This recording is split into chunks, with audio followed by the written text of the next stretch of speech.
Episode 367 of Candace. The headline, never before seen rooftop footage, and the rookie cop who found the gun.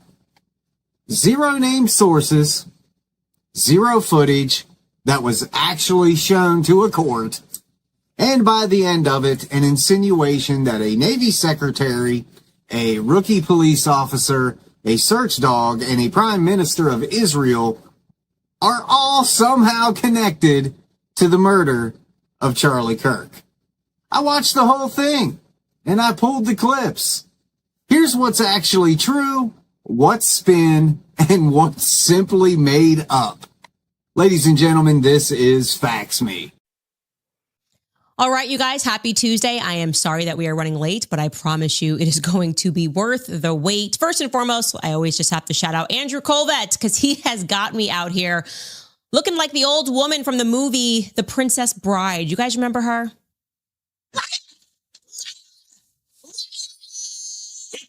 Liar! Andrew Colvett, why must we do these things? Why do you tell these massive lies? Because I was also able to confirm with a White House employee that there certainly was a White House meeting on the books for Andrew Colvett, the chief marketing officer, Marina Minez. Also, I have learned, and this is quite unusual because he does not often travel, Chief Operating Officer Justin Strife was scheduled to be there, and their in-house legal counsel, Frank. Ladies and gentlemen, why does Andrew lie so easily? Why was it necessary to lie in the first place? This meeting scheduled allegedly for the same day. Notice the opening move, because it's the same move she runs all episode. An anonymous White House employee, an anonymous tip, became certainly a confirmed fact. No name, no document, no itinerary, just I was able to confirm. Andrew Colvett, on the record, has denied being at the White House at all. Nobody, not one named source, has ever produced a photo, a calendar entry, or a sign-in log placing him, TPUSA CMO, or its COO, even at the White House. Then comes the actual trick, pairing that unverified meeting with the travel schedule of a foreign head of state, Prime Minister Netanyahu, and asking, is it a coincidence? While insisting she's not implying anything. Two unconfirmed things placed next to each other is not evidence. It's the insinuation itself that is the entire content of the claim. I have a few questions that just sort of linger in the back of my mind. One this morning that I came up with, I was going, for 33 hours, 33 to be exact, 33. There was this manhunt for Charlie Kirk's alleged killers. And the feds during this manhunt chose to release an extremely blurry still image of a man in a stairwell. It was very blurry. Why? Why didn't they release the much clearer footage that we eventually saw in court? They had access to that. They didn't say that they needed to do anything to bring that footage up. Why release something grainy if you can release something clearer? They intentionally degrade the footage. But there's a mundane, well-documented answer.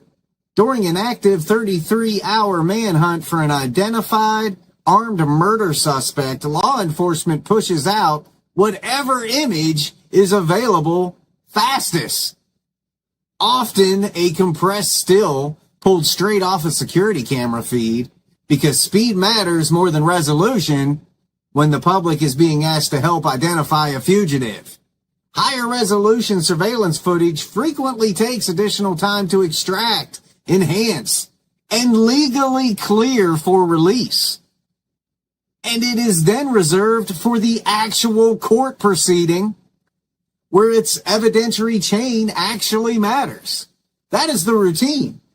Unremarkable sequence in nearly every major manhunt.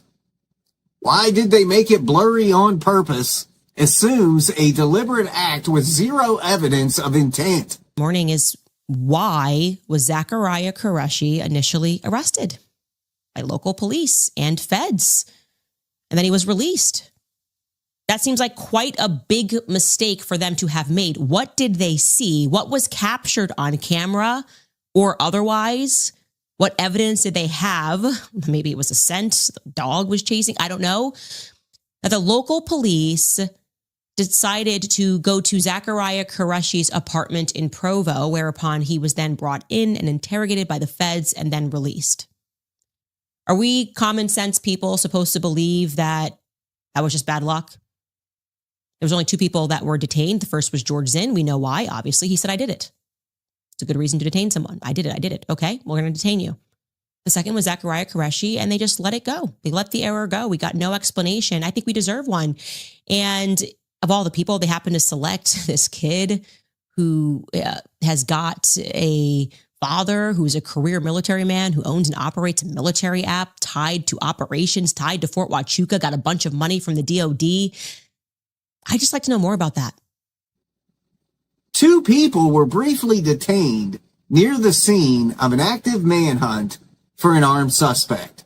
One admitted involvement. The other, Zachariah Qureshi, was released after being cleared, which is exactly how the process is supposed to work. Police cast a wide net, verify alibis and evidence, and let go of anyone that doesn't match. That's not a mistake. That requires an explanation. It's the system functioning correctly. The insinuation gets worse from there because this young man's father has a military and defensive industry background. The implication is some kind of proximity to a cover-up. There is no logical link demonstrated between a father's job and a son's brief, cleared detention. This is a textbook guilt by association fallacy. Now, what happens next is exactly as my source stipulated. Our rooftop guy begins a tactical crawl. It's actually known in the military as a lateral crawl. Let's watch that.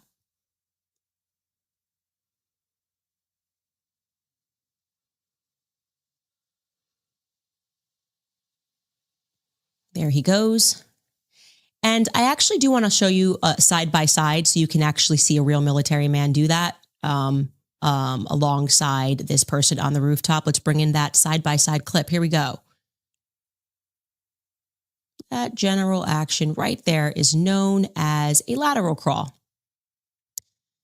Now, you may have noted, if you're just looking at your eyes, some sort of a flash that just took place, right? We're going to show you that slowed down and just kind of discuss this. We've gone back and forth here. What is that? Is he pulling something out? Is it like a signal mirror? Is it a flag? Was it already on Losey Center? Is it actually something that's in the background that's just catching weird? Is it a car? And we're just thinking that we see this flash, but we're just going to show you that so that it's clear. Back and forth flash there while he's military crawling. Here we go. There, and we're running that back and forth there. Okay, so you now have that. Next up, what you are going to see is that it's going to look as though, as he gets into position and completes this lateral crawl, that he thrusts something forward in a way that my brain told me it looked like he was unfolding a gun. Truly, that's what my brain told me. Maybe it's because I had this guy and told me about a fold AR. I don't know. But it's not definitive. That's me narrating. I'm happy for people to disagree and debate what is seen. But let's just watch that portion here.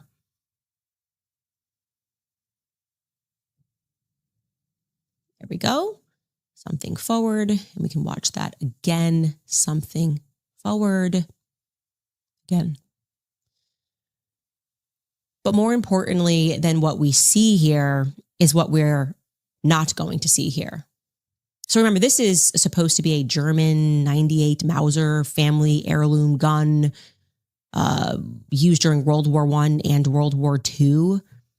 That'll effectively take your shoulder out when it's fired. Even the newer models, if you go watch people shooting, they're like, oh, my shoulder. And if you're looking through a scope, as he allegedly was, you might even expect a black eye. You will recall that the guy who recorded the footage specifically told us that he saw no recoil. That's pretty crucial. He just saw the guy get up and run. And that would be, I would argue, or a lawyer in court, that would be impossible for this specific make and model of gun. So let's watch and see if we, with our eyes, can observe some sort of a kickback. And again, I have to apologize. This is not like Benny Johnson 4K footage, but it's at least clear enough here on your screen that you would be able to discern a strong kickback on a gun from somebody who's just laying down, taking a shot. So I'm going to let this run. It's about 50 seconds. And you just let me know if at any point you see that before he gets up and breaks into a sprint. Take a look. There you go. That's that unfolding again.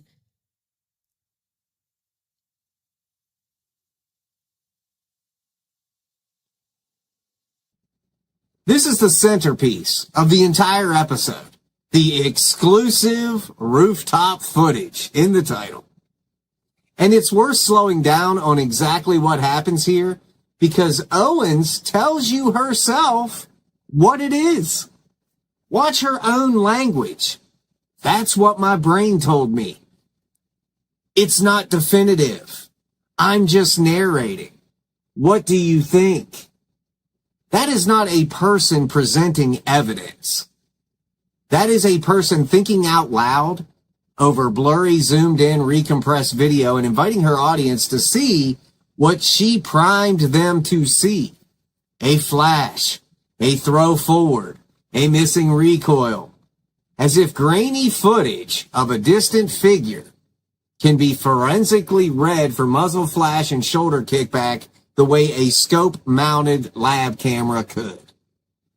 Compare that to what was actually entered into evidence in Tyler Robinson's case. A rifle recovered from his escape path, wrapped in a towel, DNA linking Robinson to that rifle, specifically the trigger, DNA on the towel, the weapon identified by Robinson's own family as an heirloom that was handed down to him.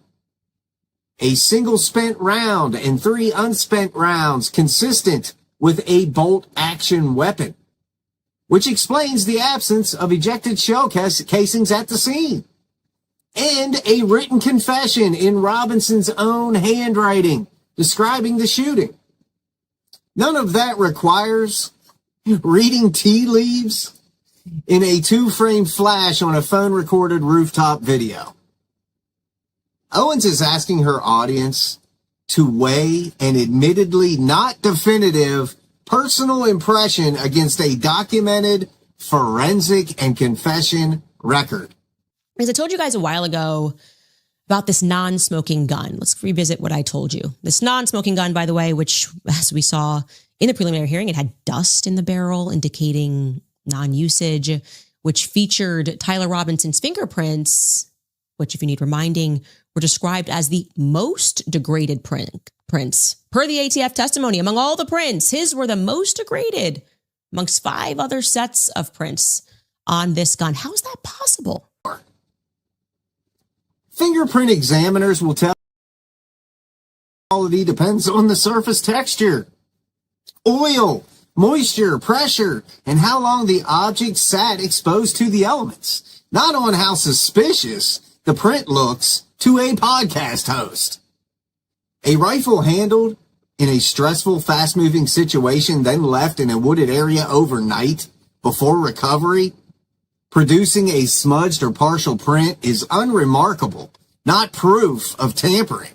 And this line skips past the far stronger piece of evidence sitting right next to it in the same case file. Robinson's DNA was recovered directly on the trigger, the single most probative place for shooter DNA to be found. Selectively spotlighting a technical fingerprint detail while ignoring the DNA and the confession is not, how is that possible? It's cherry picking the weakest data point and ignoring the strongest one. And lo and behold, a gun.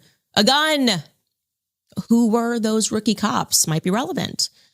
I've been given 2 names. I've had these names for a long time. And one of them had only just graduated from UVU. I'm not kidding. Talk about beginner's luck. I'm told Mitchell Curtis of Pleasant Grove Police, 2025 graduate, very young buck. He finds this gun in UVU's backyard. He deserves a promotion. But the most interesting thing about Mitchell Curtis is not actually his background, it's his father's. Because I was told his dad's a Fed. I said, what? No way. What are the chances? And it was really actually challenging to determine who his father was. But by golly, we were able to do it thanks to the help of some sleuths. His father's name is Foster Curtis. Foster lives in Virginia. Foster spent 21 years with NCIS, starting as a special agent and working his way up the ladder, ending up as the division chief in the Office of Inspector General. Now, in case you don't know what NCIS is, yes, it's like the TV show. It's like the TV show. It stands for the Naval Criminal Investigative Services. NCIS agents are armed federal law enforcement investigators who frequently coordinate with other U.S. government agencies. They have a presence in more than 41 countries and on U.S. Navy vessels. Big deal. One half of their personnel are civilians. They are tasked primarily, the NCIS, with investigating major criminal activities that involve the Navy and the Marine Corps. So, for example, let's say, hypothetically speaking, you thought there was an assassination which may have been plotted and planned and executed by our military. This would be the office that would be in charge of that investigation. 21 years, Foster, chief at the top. Then this strange thing happened on June 2nd, 2025. Foster Curtis, after 21 years, decided to leave his position as a division chief and to be Richmond, Virginia's interim inspector general. So he goes local. After a long federal career, he goes local.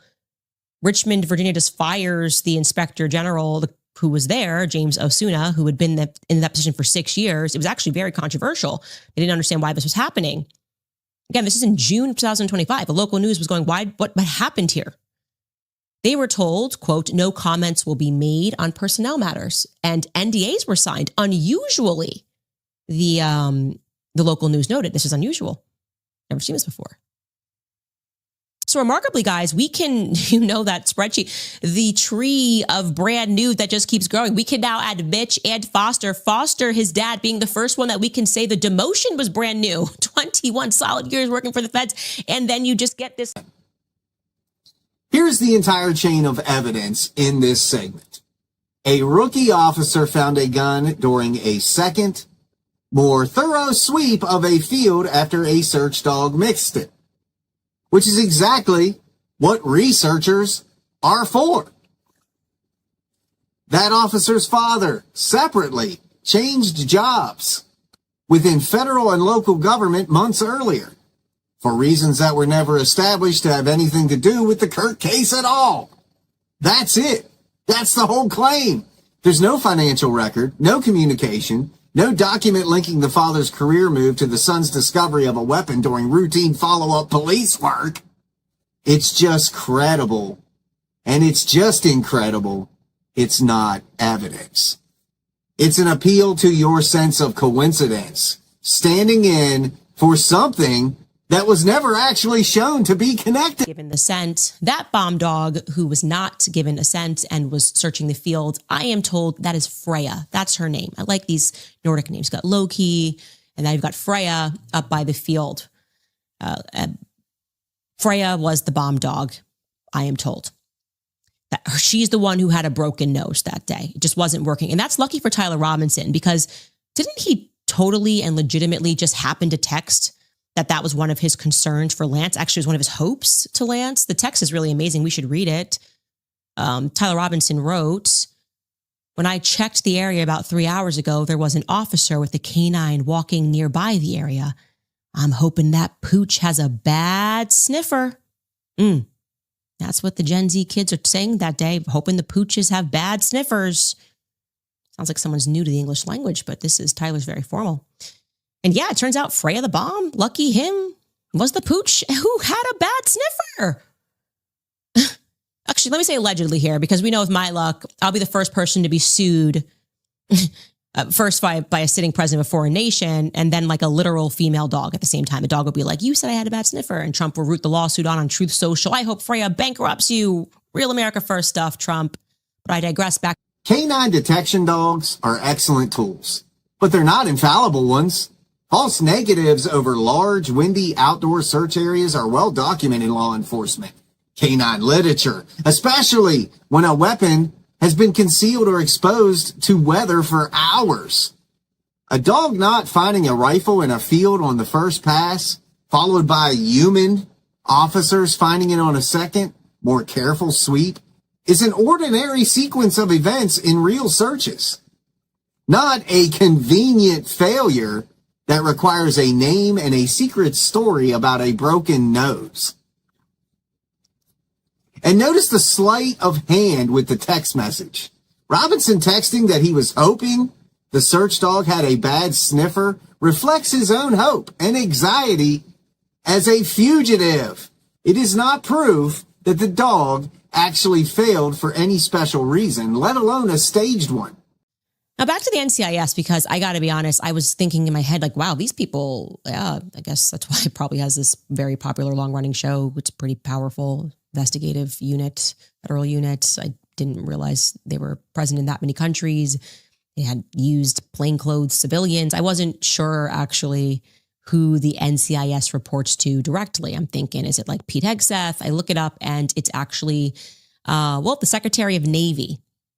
So I was wondering in 2025, when this was going on, who was the Secretary of the Navy? And it turns out that Trump appointed a guy with literally zero military experience into that position, crucial position, the Secretary of the Navy. Having zero military background or experience is just on its face wild. So he appoints this guy, John C. Phelan, and his whole background is in banking. Goldman Sachs, Merrill Lynch, then runs his own shop. And I'm just confused, like, why would Trump do this? What qualifies him? Well, it's Trump. He likes money, right? So John, he's extraordinarily wealthy on top of everything, but also crucially, he helped Trump raise a ton of money ahead of his second term by hosting this private fundraiser for Trump in Aspen, which featured billionaire guests like Steve Wynn in attendance, and they all sort of cut Trump these big checks. So this is sort of how DC works, right? You get me into office. When I get into office, I'm going to do you a solid and appoint you into a position which people at the time said he's not qualified for. Anyway, I just was kind of going through his Wikipedia, so no deep research here by any means. But I did see, it just jumped out at me, was this bizarre sub-tab regarding Jeffrey Epstein. I kid you not. I can't. I got to shave my head. Like I'm feeling like Britney in 2007. It can't always just be like this random Epstein thing. Anyways, let's pull it up together, because I can't make this stuff up, right? And here's what it tells us. Hopefully I can read this. My vision always gets super bad when I'm pregnant. Two separate real facts are being fused into one insinuation here. Fact one, John Palin, a private equity investor with no military background, was appointed Secretary of the Navy. An unusual but not unprecedented type of political appointment. Fact two, flight manifests show he flew on Epstein's plane in 2006. Before Epstein's first public arrest. Multiple public figures across finance, politics, and academia have appeared on those same manifests from that era.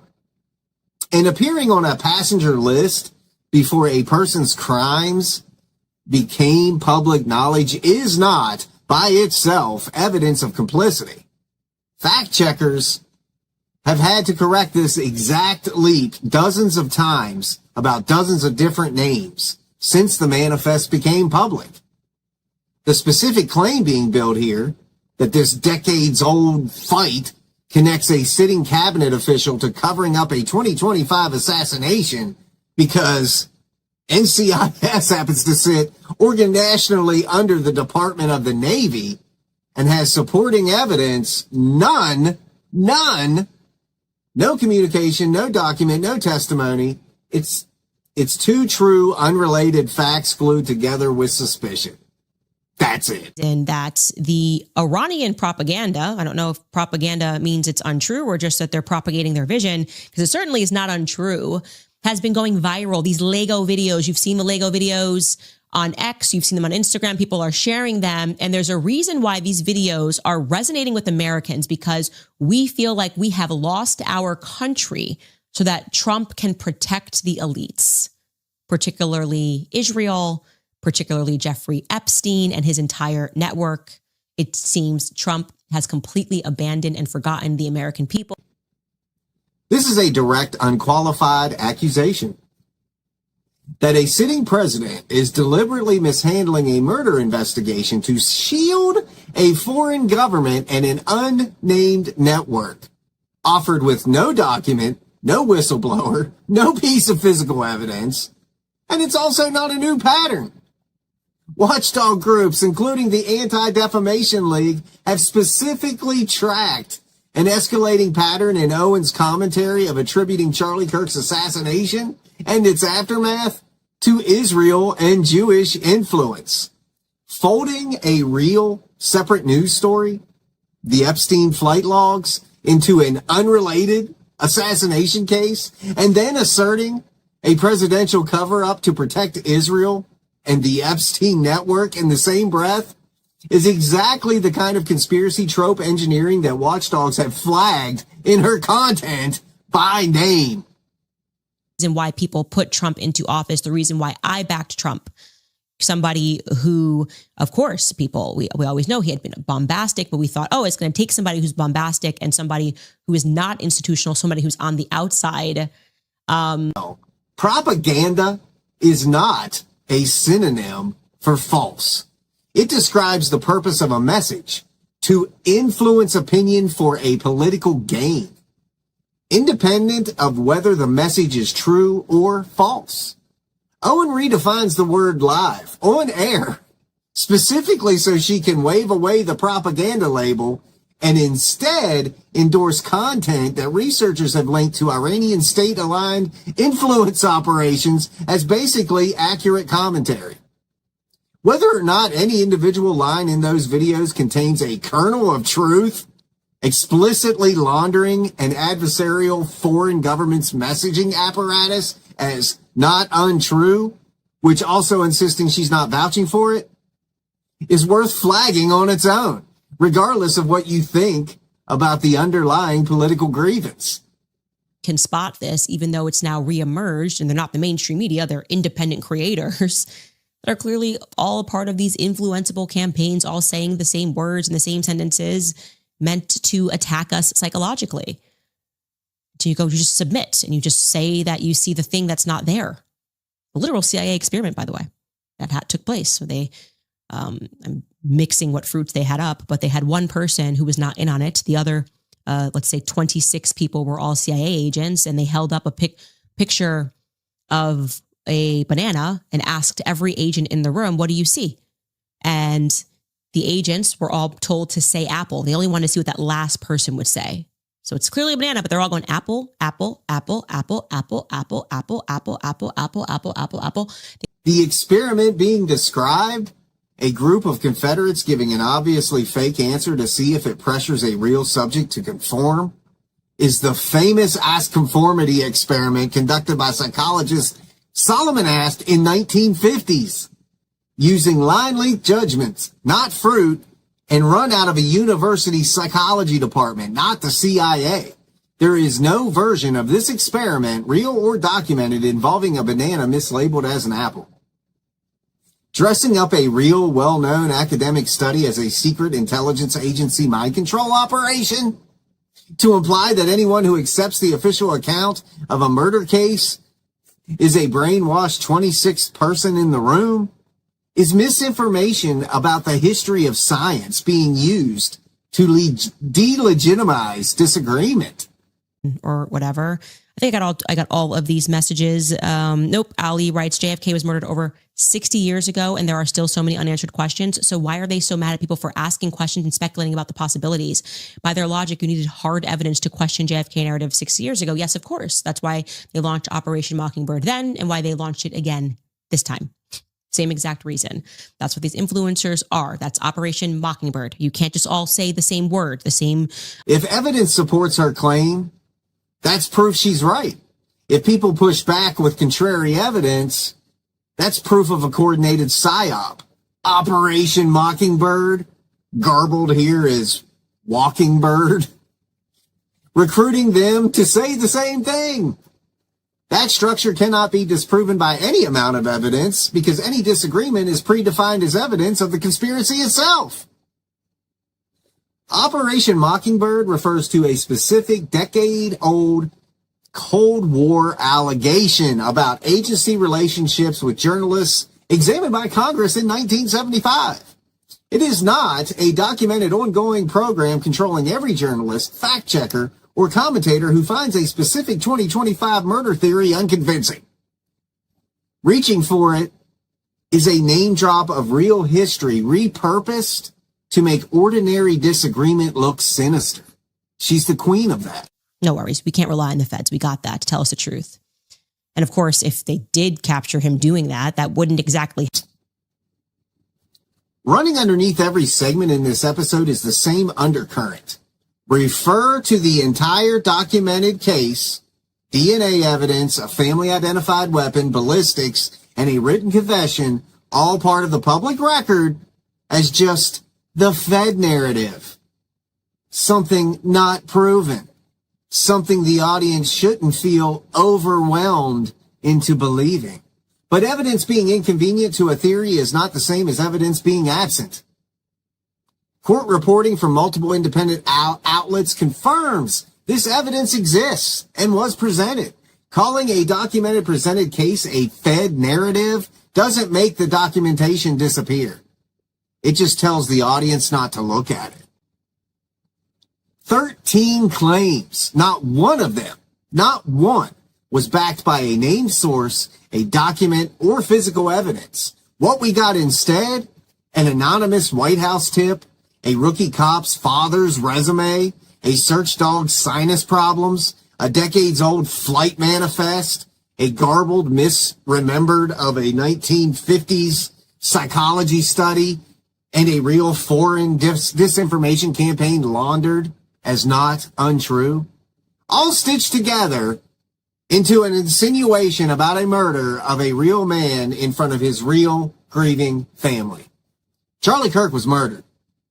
Tyler Robinson has been charged in the public record. DNA, a family identified weapon, ballistics, and a written confession already tell us what happened. That record deserves to be reported accurately. It doesn't deserve a weekly rotation of unnamed tips and recycled conspiracy tropes dressed up as investigative journalism. We show you the clip. We show you the record. You decide. Educate. Don't fabricate. You are watching Facts Me TV. Please like, comment, share, and subscribe for more content.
You are watching Facts Me TV. Please like, comment, share, and subscribe for more content. Today on Facts Me TV, that's right, my friends, we have a permission to kill. And that is all thanks to the lovely, trustworthy, Pulitzer Prize winning philanthropist, Candace Owens. That's right, my friends. Today we are going to talk about how Candace Owens built a digital assassination culture targeting Erica Kirk. That's right. Not only did she build it, but we're going to prove it today on Facts Me TV.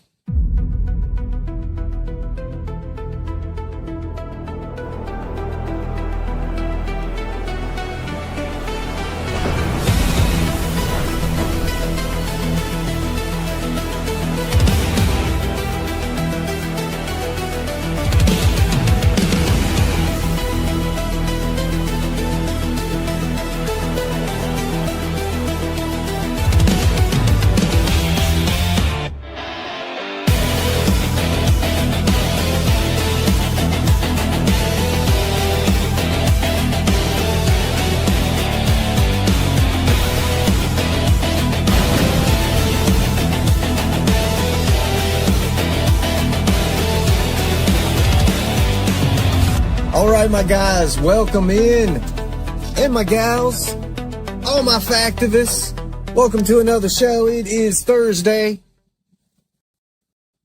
July 16th.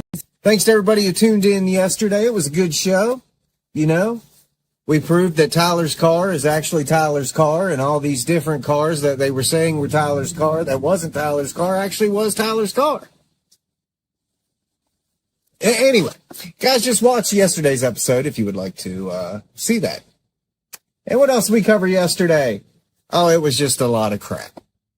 It was a lot of crap that we already knew. You know, Candace Owens out there burning T-shirts now. Not even the same kind, you know, Charlie was wearing.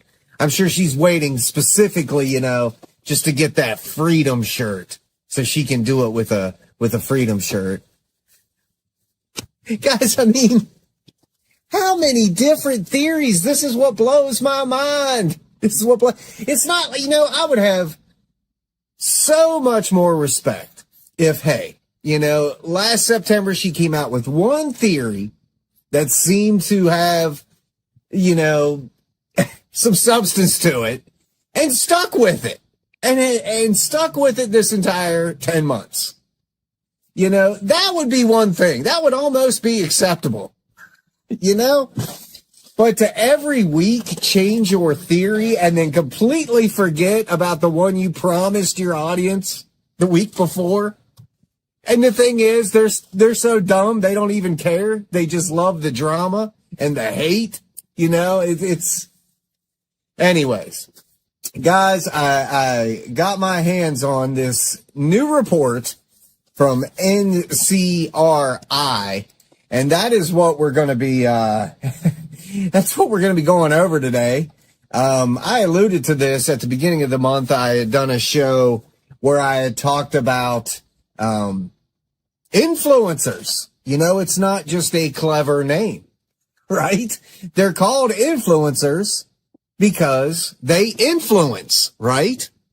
And I guess Facts Me would be considered an influencer, right? I'm trying to influence people to support the truth and factual information and be against conspiracies and lies and, you know, hate and death threats and all that stuff, right? So I had done an episode a couple weeks ago, earlier this month, about that, and you're more than happy to go look into it, but it dives into that assassination culture. But today we are specifically going to point out one that has completely targeted Candace Owens, and there is so much damning information in this report, guys. It is undeniable.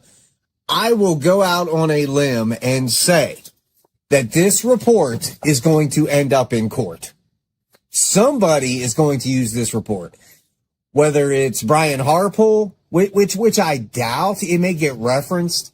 But this report is custom built for Erica Kirk to use when she finally swings that gavel and brings a lawsuit against Candace Owens. this report will be used. You guys can mark my words. Just mark them. Go ahead. Need a pen? I'll send you one. Probably take a while to get there. I am so bad at sending things out. I really am. Guys, I still have books that I promised people that are in my car right now. In the boxes. Everything ready to go. And I see it every day. It's like I leave work, I'm loading Remington into the car, and I look down, oh, yeah, I need to mail those. Guys, I'm telling you, man, I'm burning candles at both ends. I mean, yeah, not just one candle. Multiple candles. Like yarmulke. Yarmulke? Did I just say yarmulke? You know what, guys, it's almost the end of the week. Just don't. Just don't. I want to go over this report, and it's going to take some time to do. It's going to be a lot of read and a lot of talk. But you guys, I promise you, I have already read this report twice. And it is so damning. Like, honestly, guys, it's everything that we've been saying for 10 months. This is all of our observations, really, now solidified, now validated by this very respectable, reputable group. Guys, this is from the Network Contagion Research Institute. And what they do, essentially, is they examine patterns and they try to, nip things in the bud, for lack of a better phrase. When they start to see a pattern or something threatening, they start documenting it. And that's what this report is. This is 9 months of documenting Candace Owens. And I'm telling you guys, we're going to start this thing here. And we're going to start going through it. But it's called a Permission to Kill. How Candace Owens Built a Digital Assassination Culture Targeting Erica Kirk. This report came out this month, July 2026. And we're going to go down the line and we're going to go through it. And this first part here kind of explains what they're doing. It says the bottom line is NCRI assesses that Candace Owens caused a measurable, statistically significant surge in death threats and calls for violence against Erica Kirk. Again, guys, Factivists, this is the stuff we've been saying and pointing out for 10 months. Is now in print in an official report that we can start flooding social media with. But NCRI assesses that Candace Owens caused a measurable, statistically significant surge in death threats and calls for violence against Erica Kirk. They did a casualty analysis of 1,034 explicit threats. It finds that Owens' tweets targeting Erica Kirk predict those threats at a two-day lag over the full 9 months. Okay, like I said, this examines the 9 months. And the mechanism is narrative targeting, right? Her tweets naming Erica explicitly forecast threats, while her general non-targeting content produces nothing comparable, right? Because her whole life right now, and has been for 10 months, has been Charlie Kirk and Erica Kirk, which I find so funny when her fans try to say that we're obsessed with Candace. And no, we're obsessed with the truth. That's a word. It has nothing to do with Candace, really, when you break it down. Whoever's out there lying, it doesn't matter who it is. You can come here and we're going to tell you what the truth of the matter is. All right. When you've got Candace Owens spewing Charlie's name, bordering 5,000 times in 10 months, and Erica almost 2,500, that's a problem. But NCRI assesses that Owens functions as the dominant permission structure for violence against Erica Kirk. Now, that's a bold statement, and that is something we've been saying, that they assess that Owens functions as the dominant permission structure. What does that translate, Factivists? Cult. That means her followers wait to act upon what she says. She is their dominant permission structure, right? They have to be told what to think, what to do, what to say. Now, here's where they start breaking it down. Across the 1,034 explicit threats toward Erica, Owens is named in about 1 out of every 11.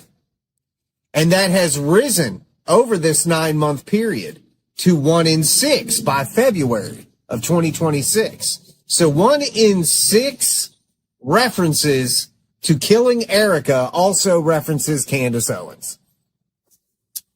The month with her highest share of threats mentioned, making her the most cited individual in threat content against Erica, was February of 2026. Making her the most cited individual in threat content against Erica. This is all in print. Her followers invoke her name as authorization, attribution, and moral license. Is this not exactly what we've been saying, Factivists, for 10 months? 10 months. When Owens tweets attack targeting Erica Kirk, threats against her from her audience follows. Nobody can deny that. Nobody can deny that. NCRI assesses that Owens is generating conspiratorial ideation that creates permission structure for murder. Okay, we're just covering the topics that this whole thing lays out, right? Her audience has internalized her narrative across 1,034 explicit threat tweets.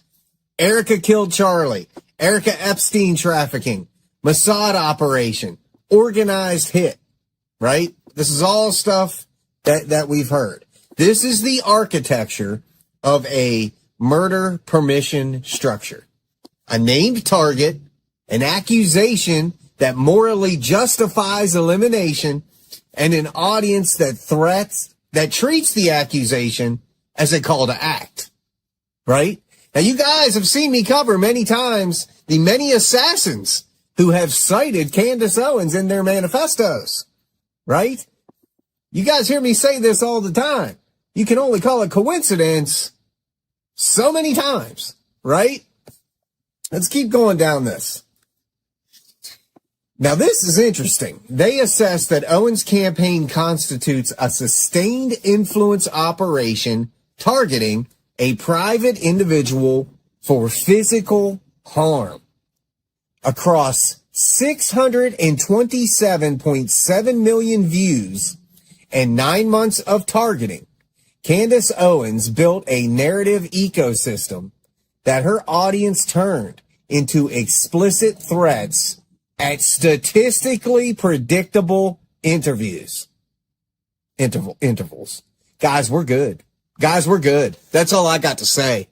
Fax Me and the Factivists have been saying this for 10 months, and you do not know how rewarding it is to see exactly how on point we were. Oh, let's move on because there is so much. Let's start getting into the goods of this because this is so good.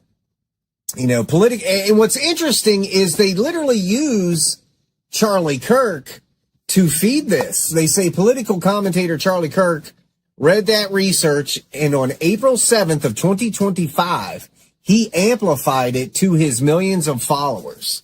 Okay? Charlie wrote, assassination culture is spreading on the left. 48% of liberals say it would be at least somewhat justified to murder Elon Musk, Donald Trump, you know. And of course, as we know, guys, the left is being whipped up into a violent frenzy. And 5 months later, on September 10th in 2025, Kirk was shot and killed by a shooter at UVU. We know this. The circumstance, and this next paragraph's great, Factivists. The circumstances of Charlie Kirk's assassination are thoroughly documented and undisputed by law enforcement. 22-year-old Tyler Robinson was arrested 33 hours after the shooting, after investigators recovered the rifle used, the bullet casings engraved with anti-fascist messages. The identity of the shooter and the method of killing are established. The evidence indicates an ideological motive. Again, all things that we knew. Candace Owens created a conspiracy ecosystem around a murder whose facts were never in serious doubt. We know this, right? She's the one that started all this conspiracy crap. Erica targeted content preceded measurable and statistically significant surges in explicit death threats against the victim's widow. That her narratives were echoed across more than 1,000 classified threats. And that some ex-users came to treat Erica's killing as imminent. Guys, this is great stuff. This section 1 says Candace Owens constructed and sustained the hostile information environment targeting Erica Kirk. We know this. We know this, guys. We know this. The analysis identified 10 accounts, collectively generating roughly 730 million views of content mentioning or targeting Erica Kirk, with monthly views used to track the structure and persistence of the targeting environment over time. Guys, that's insane. 730 million views of content mentioning or targeting Erica. That's, and the next thing we get into, they start actually pointing out Candace fans, right? And as you guys know, I did a report a week or so ago, maybe 2 weeks ago. They're starting to arrest the Candace fans for acting on these threats. You know, you morons out there that follow her don't realize that the things you say come with a cost. Yes, you have freedom of speech, but you do not have freedom of consequence, right? You don't have freedom to avoid accountability. You are responsible for the things you say. You are free to say them, but there's going to be repercussions, especially when you're threatening somebody's life. And when you look here, they're using Project Constitution as an example, who's one of Candace's biggest fans. And you look at this graph that they've provided. This is in millions of views, guys, and you can see where Candace is on the screen there. Almost 60 million views, and then they're listing all these other users. Shadow of Ezra, Matt Wallace, Rapes Against Trump, Hobos Crave, Global Updates, Adami Media, Real Candace Owens, Sword of Truth, Hustle B. These are all people echoing her stuff. Then look at the very top. The biggest Candace Owens amplifier is Project Constitution at nearly 160 million views, echoing what Candace Owens has said. Owens and Project Constitution accumulate views steadily across the period, while other top accounts surge in a single month. Let's see as this goes along, guys. Are you guys finding this interesting? Because I am. You know, I kind of debated covering this like, the factivists are going to be bored with it. But this is important information, guys. NCRI's classification of 712,559 tweets from September 10th to June 7th, referencing Erica Kirk, identified 1,034 tweets containing explicit threats or incitement directed at Erica. This is all documented.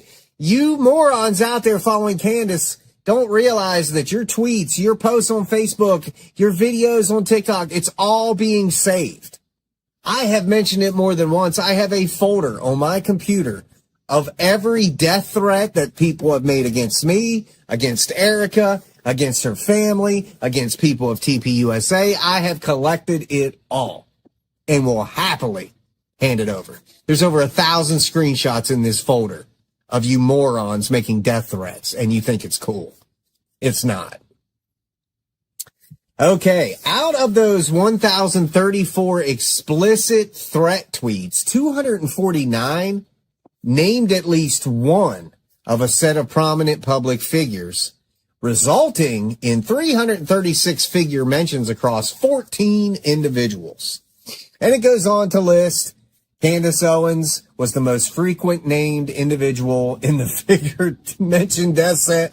And you can see right here, data set, the graph here that kind of shows people who are out there talking, and Candace Owens is this big color here that you see.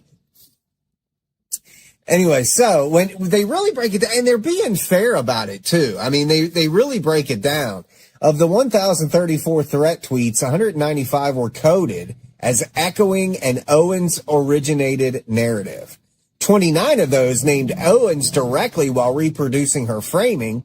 166 reproduced her narrative without naming her. A further 12 tweets contained other conspiracy content. 827 of them was no conspiracy content. The 7 Owens-originated narrative categories account for 273 tags across 195 tweets. That means they're tagging her in it, too. With Erica implicated in the death, the most common was 137 of them, followed by Epstein, which was 42 of them, followed by the whole Jew thing, 38, or an organized hit, 35, forensic anomaly, 9 of them, illegitimate widow, fake wife, 7 of them, or a federal cover-up, 5 of them. Do people not see? How can you have all these different theories? How can you have all these different reasons? It's one. You only need one.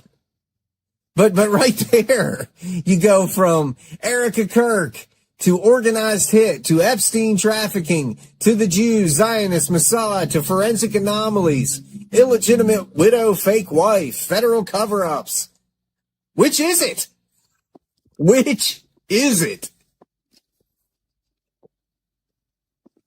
Now, in this graph, you can see how they break it down. The darkish orange, reddish color, whatever you want to call it, echoes a Candace conspiracy and names her. The orange one echoes the Candace conspiracy, copies it, but doesn't name her. And then over on the other side, these are Owens conspiracy narratives. See that big color that's taken up almost half of that graph? That is Erica implicated in the death of Charlie Kirk. Then the next biggest color is Erica implicated in Epstein and trafficking. And then it just goes down the line there. And at any point, guys, when the show's over, you can go back, pause this stuff if you really want to read in depth. I'm just trying to, cover it as I'm going along here, making sure I'm not missing anything important. So the section 3 here says Owens Erica targeted tweets correlate with explicit threats toward Erica Kirk. To determine the relationship between Owens' posting activity and the daily explicit threats toward Erica Kirk, NCRI computed the same-day Pearson correlation between the daily count of Owens' tweets mentioning Erica Kirk by name or handle and the daily count of explicit threats toward her across the full 271-day study period.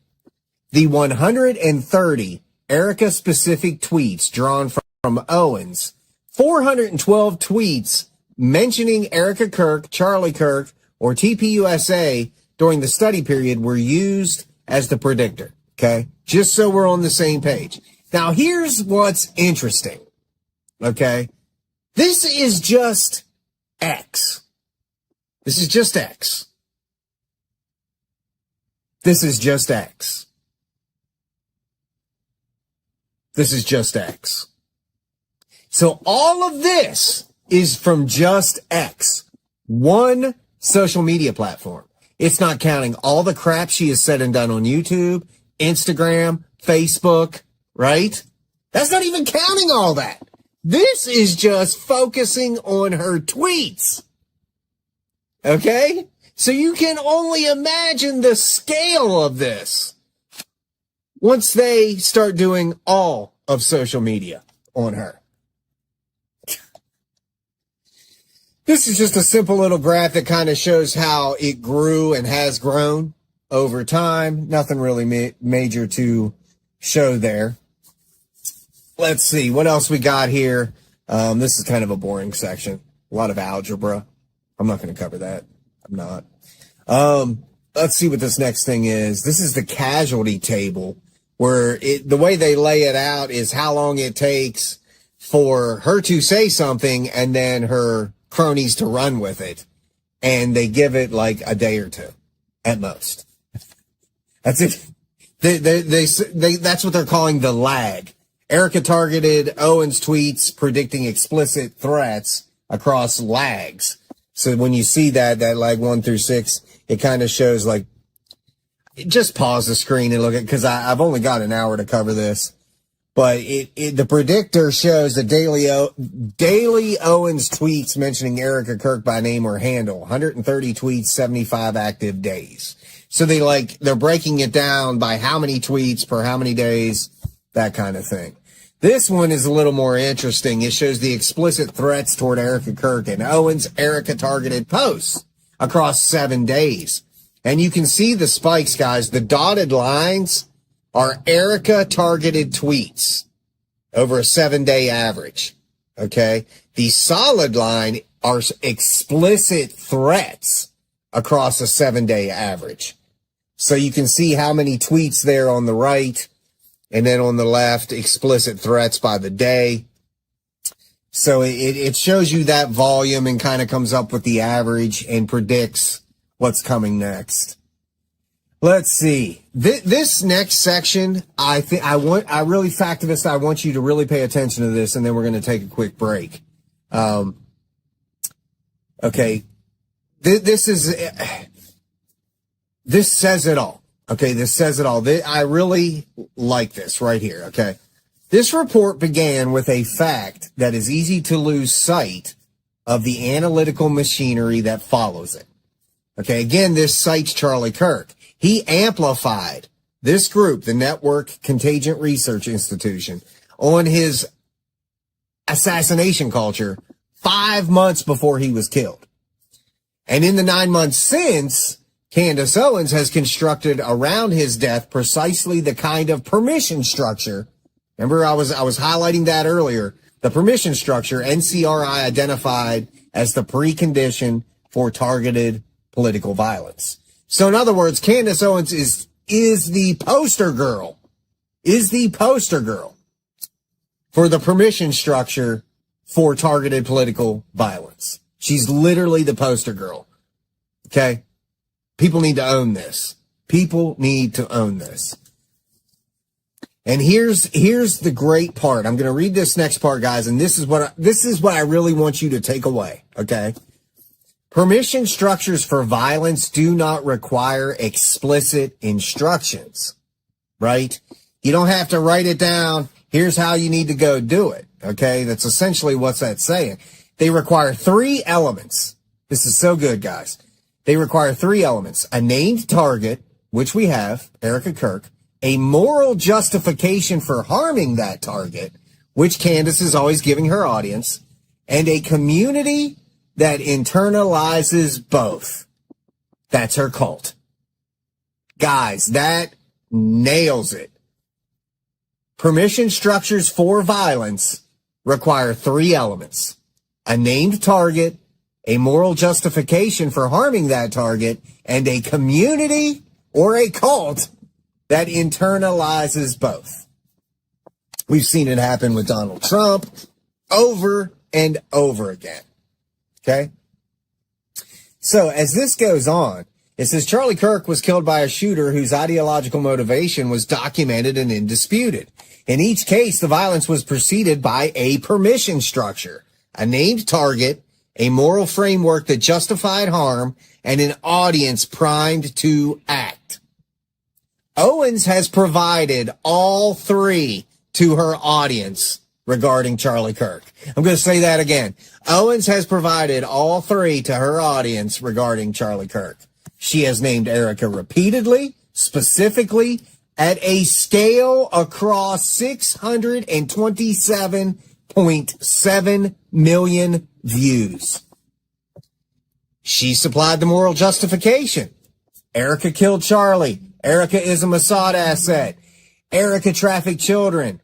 That framed violence against Erica, not as aggression, but as justice. Because you make your audience think they're the good guys. What you're doing is good. You're fighting the good fight. We all know. We all know. We're the ones that are right. That is a cult. That is a cult. So she has cultivated an audience that treated her framing as authorization, reproducing her narratives verbatim in 195 classified tweets and invoking her name in 1 in 11 explicit threats against Erica. When a permission structure is functioning, its architect does not need to issue orders. The audience already knows what is permitted to do. Guys. I mean, I'm not saying, but I'm just saying. So with that being said, before we finish out the rest of this, guys, let's take a quick break. And when we come back, this really starts to get into some meat here, guys. We're really going to be, man, yeah, we're going to be digging into that steak, guys. Because clearly Candace Owens has a beef. Check these commercials out, guys, and we will be right back.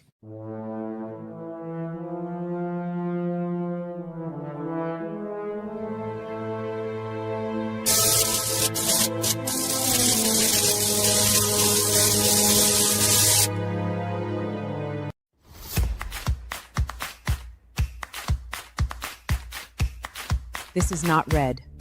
Wake up. This square is blue, and they don't want you to know it. Now more than ever, I need your support. Please donate today, because believe it or not, having millions of dollars just isn't enough.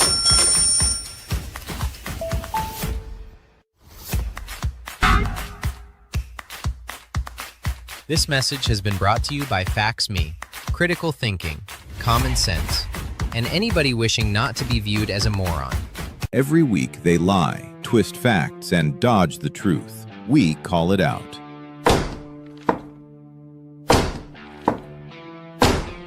Educate, don't fabricate. Subscribe to FactsMe for weekly fact checks.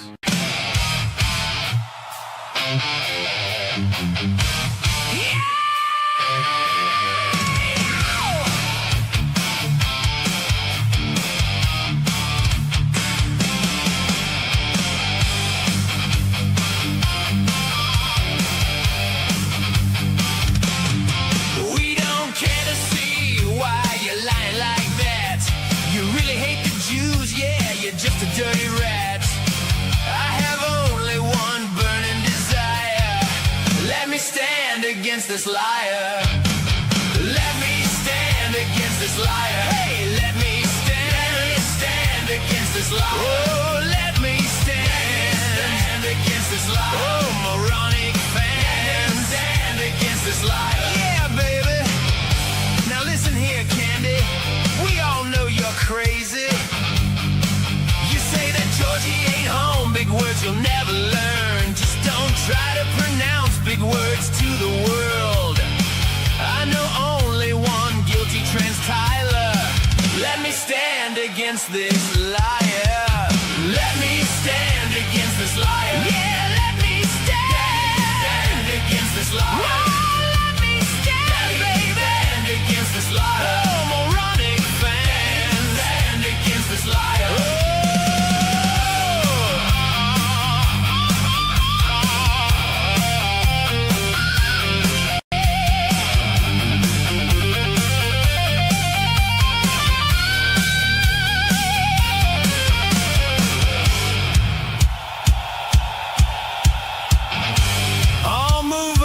Candace, and let FaxMe handle this.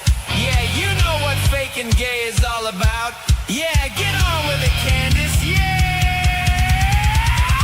Wow!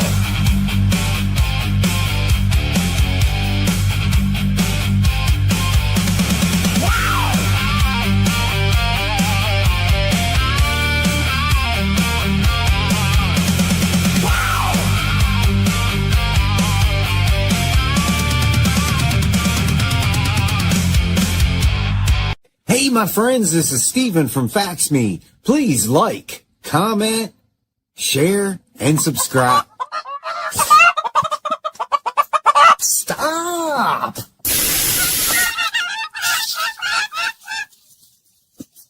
Bok bok. All right, welcome back, my friends. I hope you guys are not bored, but this is information that needs to be said. I haven't seen anybody really fully cover this. This is a magnificent report. It literally, like I said, validates everything we've been saying and trying to prove for 10 months, guys. 10 months. So to jump back into this, talking about Candace's cult, her audience anticipates Erica's killing and insists it will be staged. Her followers are not simply mobilized. Some are already planning ahead. Guys, I told you we're going to get into the meat of this. And like I said, as I alluded to earlier, I did a report a few weeks ago showing that the Candace cultists are getting nailed. They are getting arrested for echoing Candace Owens. So y'all do what you want to do out there, but your time is coming. Morons. Psychos. So, this is a pattern in this conduct that extends beyond ideology and into the logic of organized coercion. Right? She's coercing them, man.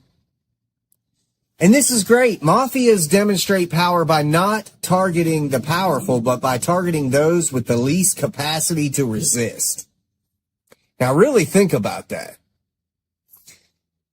You've got people like us that will forgive and forget, and you know, because we walk with Jesus. Erica walks with Jesus. You know what I'm saying? So we are easy targets because we will always rise above. We will always choose the godly path, right? So that does make us easy targets for defamation and attacks, right? It's like I've said, I forgive Candace Owens. I have to. I'm a Christian. But that doesn't mean I have to associate with her, and that doesn't mean I'm not going to stand up to what she's doing wrong, right? Forgiveness comes with Christianity, and I pray for Candace. I have said that multiple times. I've prayed for every one of these folks involved. You know, I pray for you guys, right? But people need to understand that you can forgive, but you don't have to forget, right? So, with that being said, let's continue on with this. So this is great because it really starts to dig into these candy cultists. Okay, the threat is the message, right? The target is the proof of the concept, which is Erica, and the audience that witness it learns what compliance looks like. Guys, you are puppets. Candace cultists, you are puppets. You are being used. She's not going to come to your defense. We have seen it. We have seen it with people that she was using in the podcasting commentator line of work, field, whatever you want to call it, right? She uses them, and then when she can't use them anymore, she turns against them. If you think she's going to go down to save one of you, you best forget that. She ain't Fax Me. We stand by each other here. Anyway, I think this is really good. In late May 2026, that logic produced a concrete result.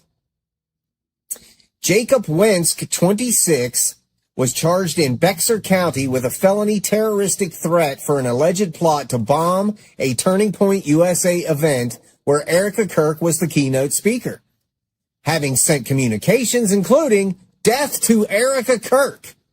9 months of assassination culture directed at a specific target produced a specific man with a specific plan. The infrastructure Owens built did not stay virtual. It did not stay in her land of make-believe. It did not stay in the land of fiction where we know it all comes from. Instead, some dude is psycho enough to take her fabrications, take her land of make-believe, and try to push it into our reality.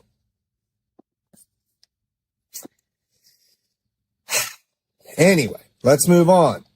This does, what I like about it too is it does comparables. I'm not going to get into that, but it goes into America's institutions under threat. And it shows that, Erica isn't the only one that's dealing with this kind of influence from people like Candace Owens, right? There's other people that do it too, right? And it kind of goes into politicians and stuff like that. But here, and this is interesting too, and I'm going to read this. Just a few parts of it before we get into some of this better stuff down here. But it says the answer to this is not censorship. That is something we hear a lot from the candy cultists. It's freedom of speech. I'm an advocate for freedom of speech. So am I. So am I. So are all of us here. But I'm not an advocate of freedom of not consequence. They're not being consequent. I mean, I'm talking like Candace. Now, guys, I got to stop watching Candace. You are not free from being accountable. Yeah, I'm sure. Say whatever you want. Say whatever you want. Do whatever you want. These are the freedoms we have. But you're going to answer to your actions. I mean, it's as simple as that. We don't live in a world where you can blatantly threaten somebody with your words and think you're going to get away with it. Yes, that's freedom of speech. You just used it. Nobody stopped you from using it, candy cultists. But they're going to stop you from performing what you were talking about. Wow. Okay. They say the answer, this is not censorship, and this report does not call for censorship.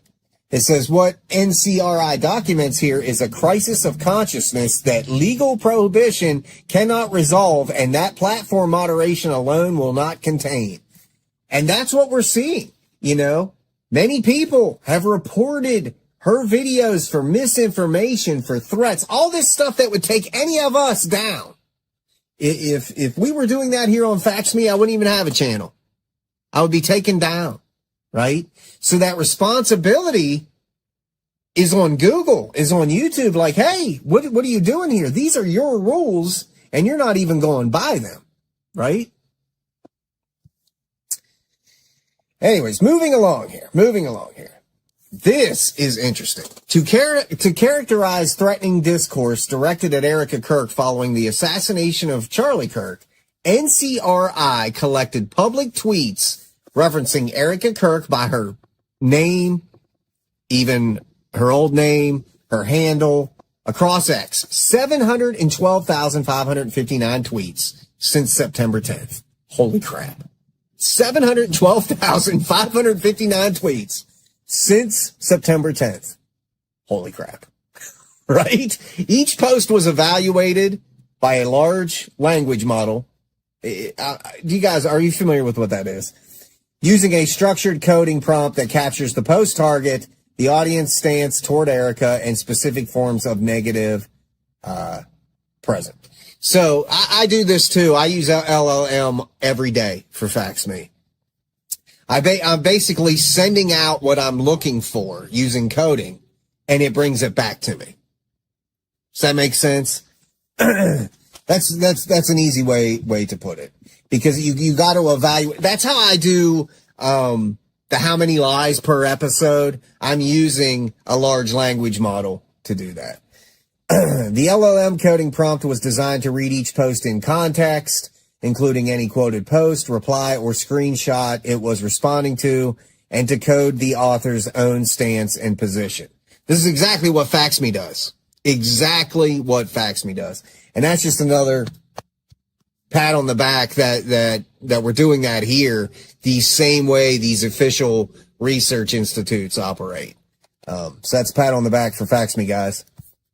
So for each post, the model produced the following primary labels. The target, the main subject of the post, was either Erica, Candace, Charlie, TPUSA, media, or other, multiply, or unclear. Stance toward Erica, hostile, critical, neutral, supportive, or not about Erica. Explicit threat or incitement, a post calling for harm or stating intent to harm Erica Kirk. This is exactly how I came to the numbers for how many times she had said Erica, how many times she had said Jew, how many times she said Charlie, using that large language model. Dude, that's so great to see that I'm on that level. You know what I'm saying? That I'm doing it the same way. So nobody can say, well, you're not doing it like the professional guys are doing it. Well, yes, I am. So, eat it. The 1,034 tweets that were classified by the LLM as constituting threats or incitement form the basis for the correlation of casualty analysis. Try saying that 10 times fast.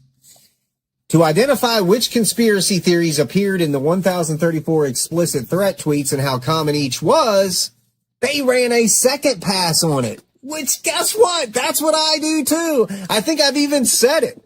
That I'll sit through one of her episodes, take my notes. I'll sit through it again, make sure all my notes are correct. Then I will run the LLM on everything that I'm looking for, everything that I'm trying to identify. And then I watch it that third time to make sure everything's right.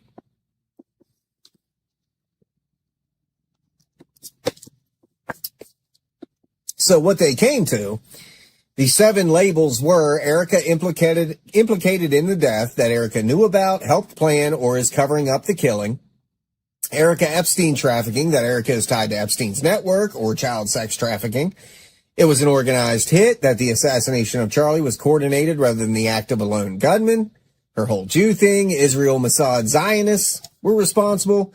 Illegitimate widow, fake wife, that the marriage is fake and Erica is not a genuine widow. Forensics anomalies, that the physical or ballistic evidence doesn't add up, or that the death was staged. Federal cover-up. So, you know what I'm saying? It's like, one show you're saying it's staged, the next show you're saying he was shot in the neck, the next show you're saying it was an exploding microphone, the next show you're saying it was a hologram, the next show you're saying he faked his death. And, of course, federal cover-up.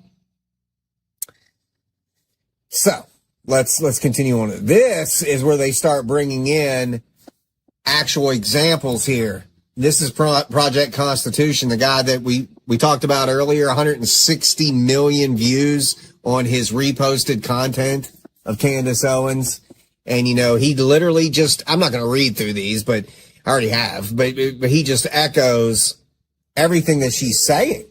So everything that we just went over up here above with the implicated in the death, the Erica Epstein, the organized hit, Mossad, all that, he just echoes it.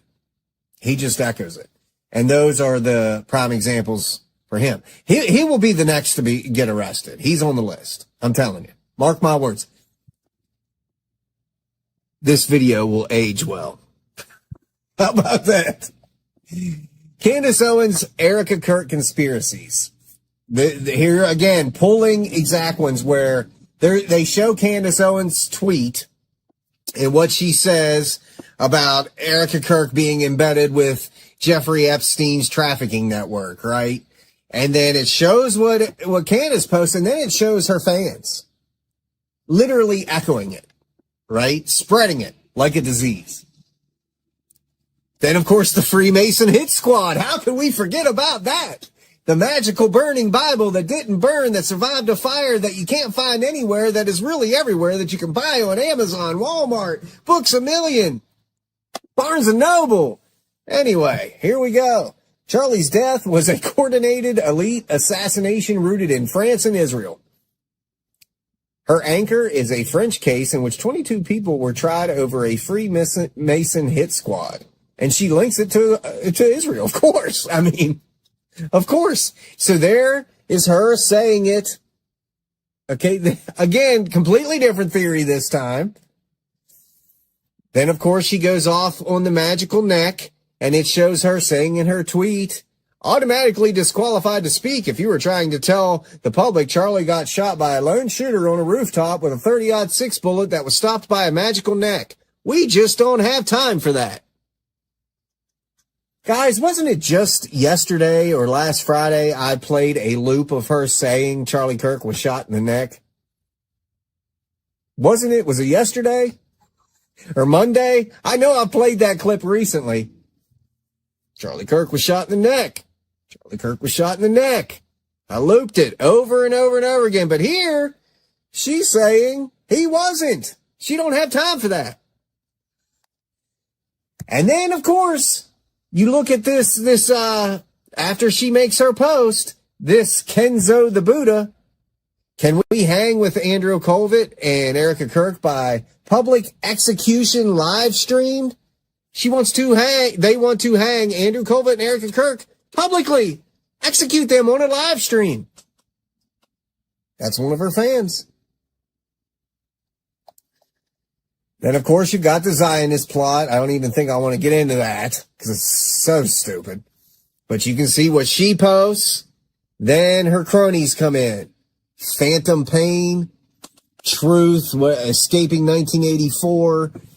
Literally just echoing what she says. So she changes the theory, so do they. And they don't question, like, well, hey, what happened to the theory you had yesterday? These people are idiots. They're sheep. They're cultists. Erica Kirk implicated in the death. You can see it right here. This one is just unreal. Owens never said it outright in hers, but she implies that Erica was involved in Charlie's killing, casting her less as a grieving wife than a knowing participant in the network she blames for his death. On X, she urged every journalist in America to cover her claim that Erica's assistant was pulled back because Erica's best friend sensed danger. A hint that those closest to Erica saw the attack coming. Among users, the insinuation is stated outright. Look at this. So you see her tweet, right? She's saying it without saying it, but then this Serena Brown immediately after says, Candace didn't have to say Miss Erica Kirk killed Charlie because I f***ing will. It's coming, Erica. Don't you effing worry.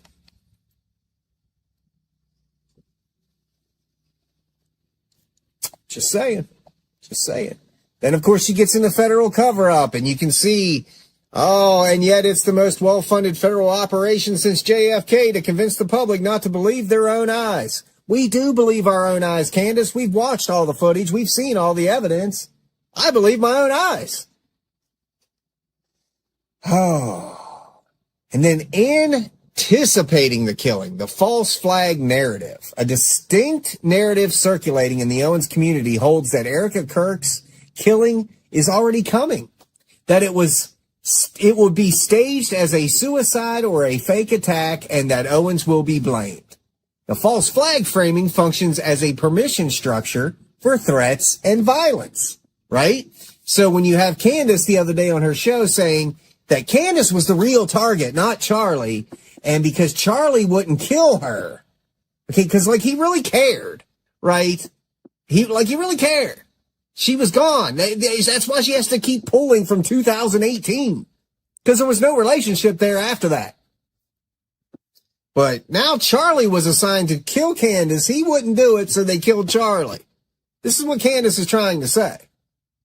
This is false flag framing, which creates that permission structure for threats and violence. It casts Erica as a legitimate target whose death is not only expected, but deserved, recasting violence against her as the exposure of a plot rather than an attack on a person. She says, users warn Owens directly. One told her they are starting a campaign that you are going to get husband killer Erica Franz killed so they can trigger you to be the killer. This is how PSYOPs work. She killed Charlie, so why not you? This is her fans. Their screen name is Erica Killed Him. This one, the Dipster. Israel may be planting seeds for a fake stage assassination of Erica Kirk. Now, here's the thing. None of these people would be posting this stuff if it hadn't come from Candace Owens. Period. She's the one amplifying all this. She is ground zero. She's the point of origin for all of this. So take her out of the equation. None of this would even be happening. None of it. I mean, these are bad. You know, like this Erica Killed Him says, it even tags Candace right at the top, Candace Owens. These pedo demons are planning on harming you. They are starting a campaign that are going to get husband killer Erica Franz killed so that they can trigger you being killed. This is how PSYOPs work. So she killed Charlie, so why not you? This person, my gift is seeing immediate future. I always had this gift, and I have a weird sense about this one. They will fake assassinate her, move her to Israel. Trump will go for it. Candace will be accused. Guys, there you go. Again, I recommend if you really want to get in depth with this, message me. I can send you a link to this whole file so you can read it in its entirety. It's great information.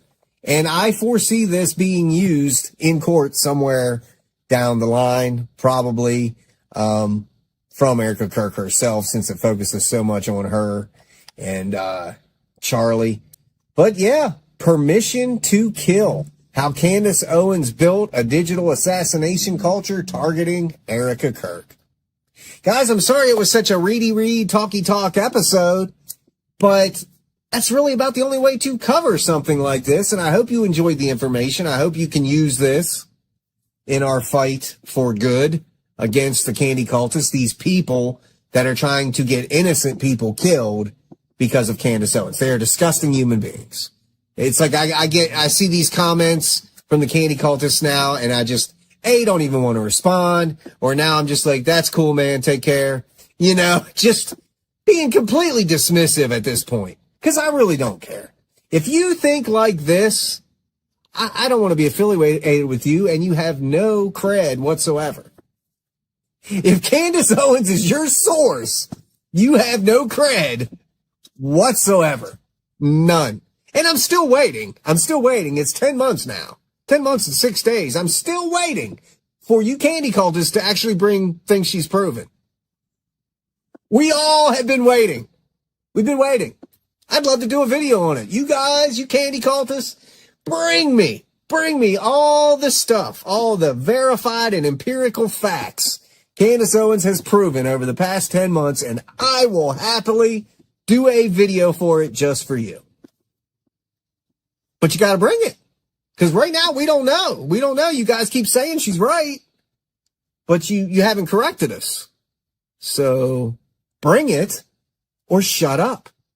This is the stage we are at. Bring it or shut up. Period. Guys, I hope you enjoy the remainder of your day. I want you to keep that truth on your tongue and God in your heart. Again, I feel bad that this wasn't such a visual episode, but there's no way to cover something like this in an entertaining fashion, guys, but it needed covered. It needed to be covered. Permission to kill. How Candace Owens built a digital assassination culture targeting Erica Kirk. This was an official NCRI report released this month, July 2026. Again, it'll be used in court. I guarantee it. And it literally, guys, give yourselves a pat on the back, Factivists. This is the stuff we've been saying, we've been preaching, we've been trying to teach others for 10 months, all now in an official document. And I'm going to do a deeper dive into this in a standalone video that really just gets into it, man. And I'll release that over the next couple days. But I pulled this up this morning. I was like, you know what? I'm going to read through it for the Factivists. This is good stuff. This is good stuff. Hope you guys enjoyed the show. I want you to have a great evening, guys. I will be back tomorrow for our Friday show at 4 p.m. Take care. Be good. Thank you, mods, for all of the work you do. And we will be talking at you soon. No, I don't know why I'm into, but I sure know what lies to sell. Hanging on the white men and their money, actually. And I've made up your mind. I ain't wasting no more time. Here I lie again. Here I lie again. Though I keep making up the answers, I always seem to lie like a dirty whore.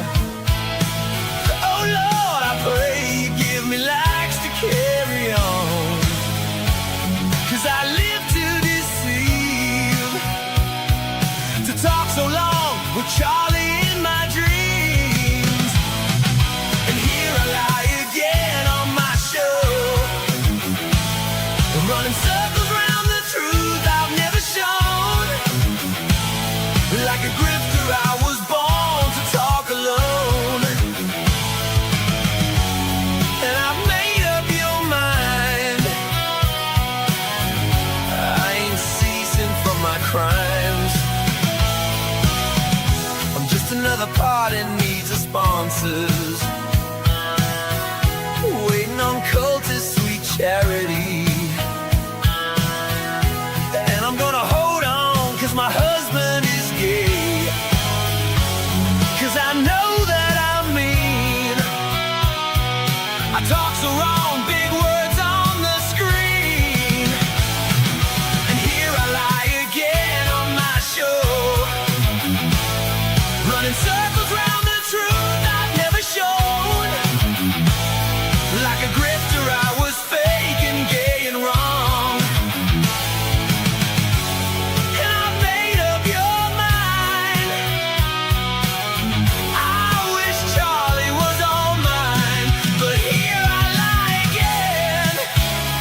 You are watching Facts Me TV. Please like, comment, share, and subscribe for more content. Today on Facts Me TV, that's right, my friends, we have a permission to kill. And that is all thanks to the lovely, trustworthy, Pulitzer Prize winning philanthropist, Candace Owens. That's right, my friends. Today we are going to talk about how Candace Owens built a digital assassination culture targeting Erica Kirk. That's right. Not only did she build it, but we're going to prove it today on Facts Me TV.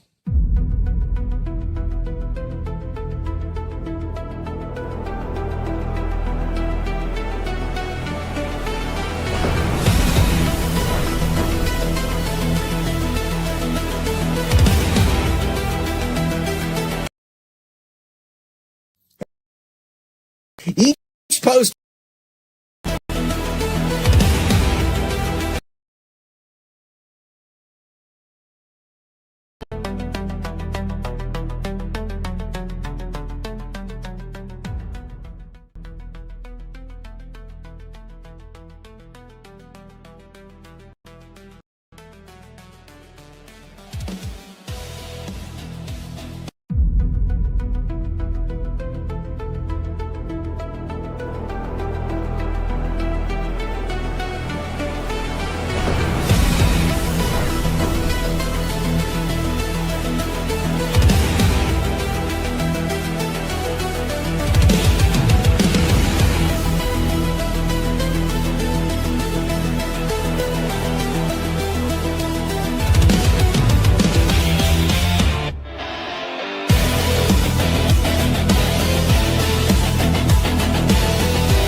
My friends, my factivists, I have another revealing live show for you today. I almost went live last night, but I just wanted to make sure all of my ducks were in a row, nice and tight and ready for you guys. So we have a very revealing show today. I hope everybody's doing well and that your week is off to a great start as we sit here together with God in our hearts and the truth on our tongues, because that is the factivist way. And we are also sitting here in my squeaky chair that I'm loving seeing the comments on. You know, I want to get another chair, but it's like this gives me that just grandpa sitting on the porch with his lemonade. You know, we're just talking here at Facts Me. I get distracted. I really do. And I've noted your comments. I'm taking the criticism. I appreciate it. I just want you guys to understand where I'm coming from. The biggest complaint from yesterday was the length of my live. Oh, you're taking too long to get to the point. That's half of you. The other half of you, when I do short videos, say, oh, you're not covering enough. You didn't mention this, or you didn't mention how you did that, or you didn't spend long enough time on this. So it's like when I do short 3-minute videos, and the reason I try to keep them under 3 minutes is because that is what the algorithm awards. That you get the algorithm, if you're under 3 minutes, your short gets shown to more people. But unfortunately, not everything can be said in under 3 minutes. So I find my videos, becoming sped up. I'm cutting out important details just to try to get to the point to appease this crowd. But then this crowd over here says, well, what about this? What about that? You didn't mention this. You didn't mention that. So in my lives, I try to go deeper and explain things better so you don't have those questions. So I get it. I'm hearing it from both sides. One side likes the longer content. The other side wants the shorter content. So I'm trying to meet you guys in the middle. Just bear with me as I work with my format. And I'm going to go a little faster today and see how that works out. But today I am once again, beyond a shadow of a doubt, exposing Candace Owens as the cold, calculated liar that she is. And of course, as you would expect, that will all be accompanied by proof for all the world to see. Yesterday, I revealed the results of 5 months worth of research proving that Candace Owens uses bots to inflate her viewership, her comments, her likes, and of course, her colossal ego. And the irony is in just about every single one of her videos, she's calling everybody else narcissistic and egotistical. But that is besides the point. We know all Candace does is project the things that she is guilty of. And today is going to be no different, my friends. In fact, if you missed yesterday's live, I recommend you go back and watch the archive of that show as this all ties together. I'm very descriptive. I explain exactly how I was able to gather the information to prove that she is using bots to inflate her presence on the internet, make her appear bigger than what she is. Candace is big, there's no doubt. But realistically, she's sitting here, but the bots are making it look like she's here. You don't have to watch the whole video, so if you're on this side and you want it short, just jump to about the 30-minute mark.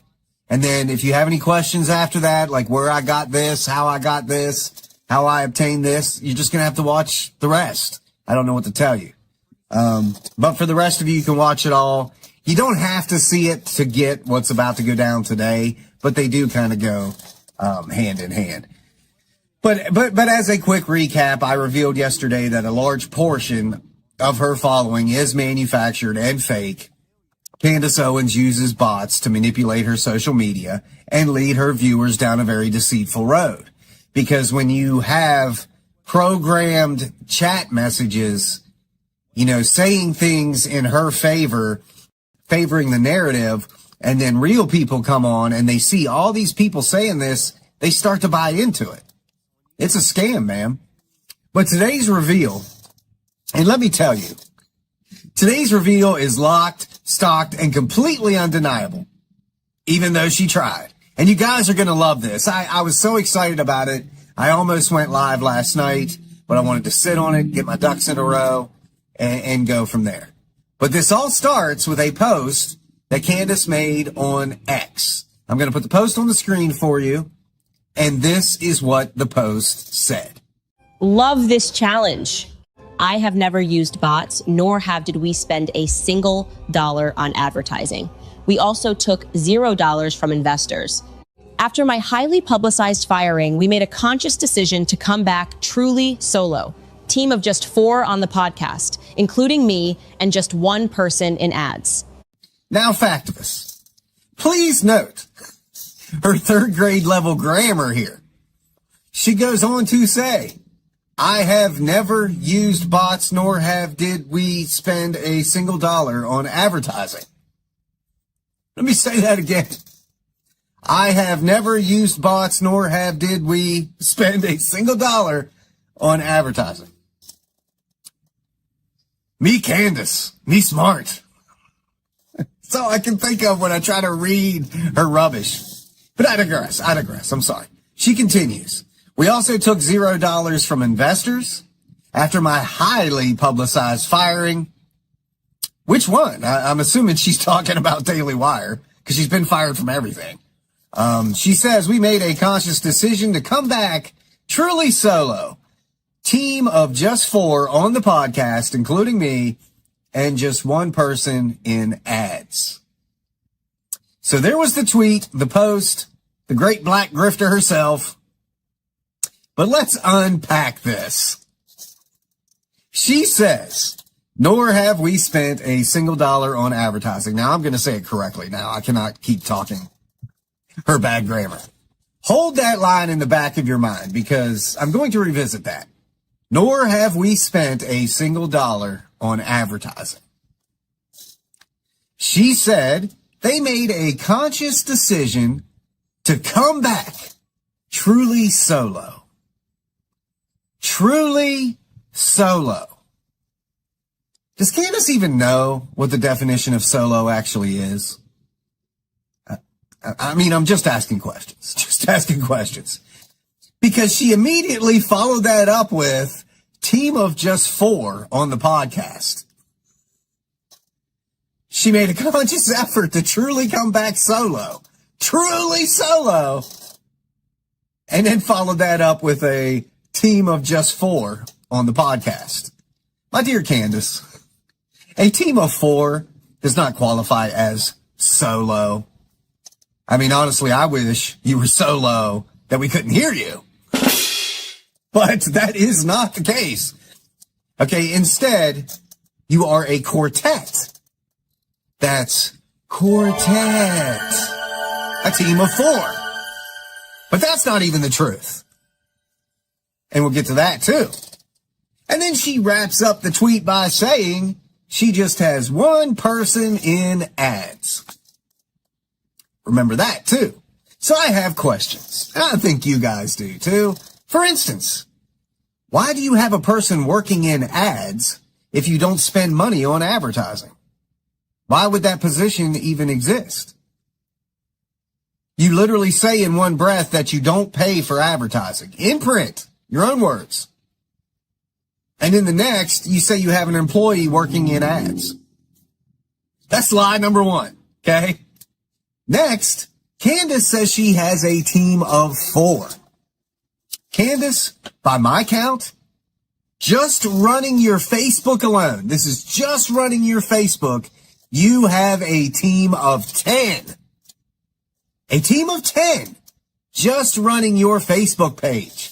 Not 4, not 3, not 2, not 1. 10 people running your Facebook page, Miss Team of 4.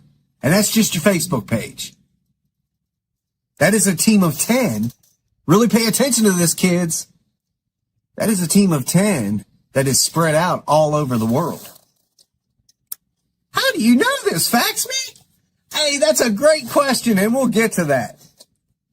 You, Candace, have 4 members of your team here in the United States. Is that what you meant when you said you have a team of 4, that you have 4 Americans on your team, and you just didn't mention the other 6 that are overseas?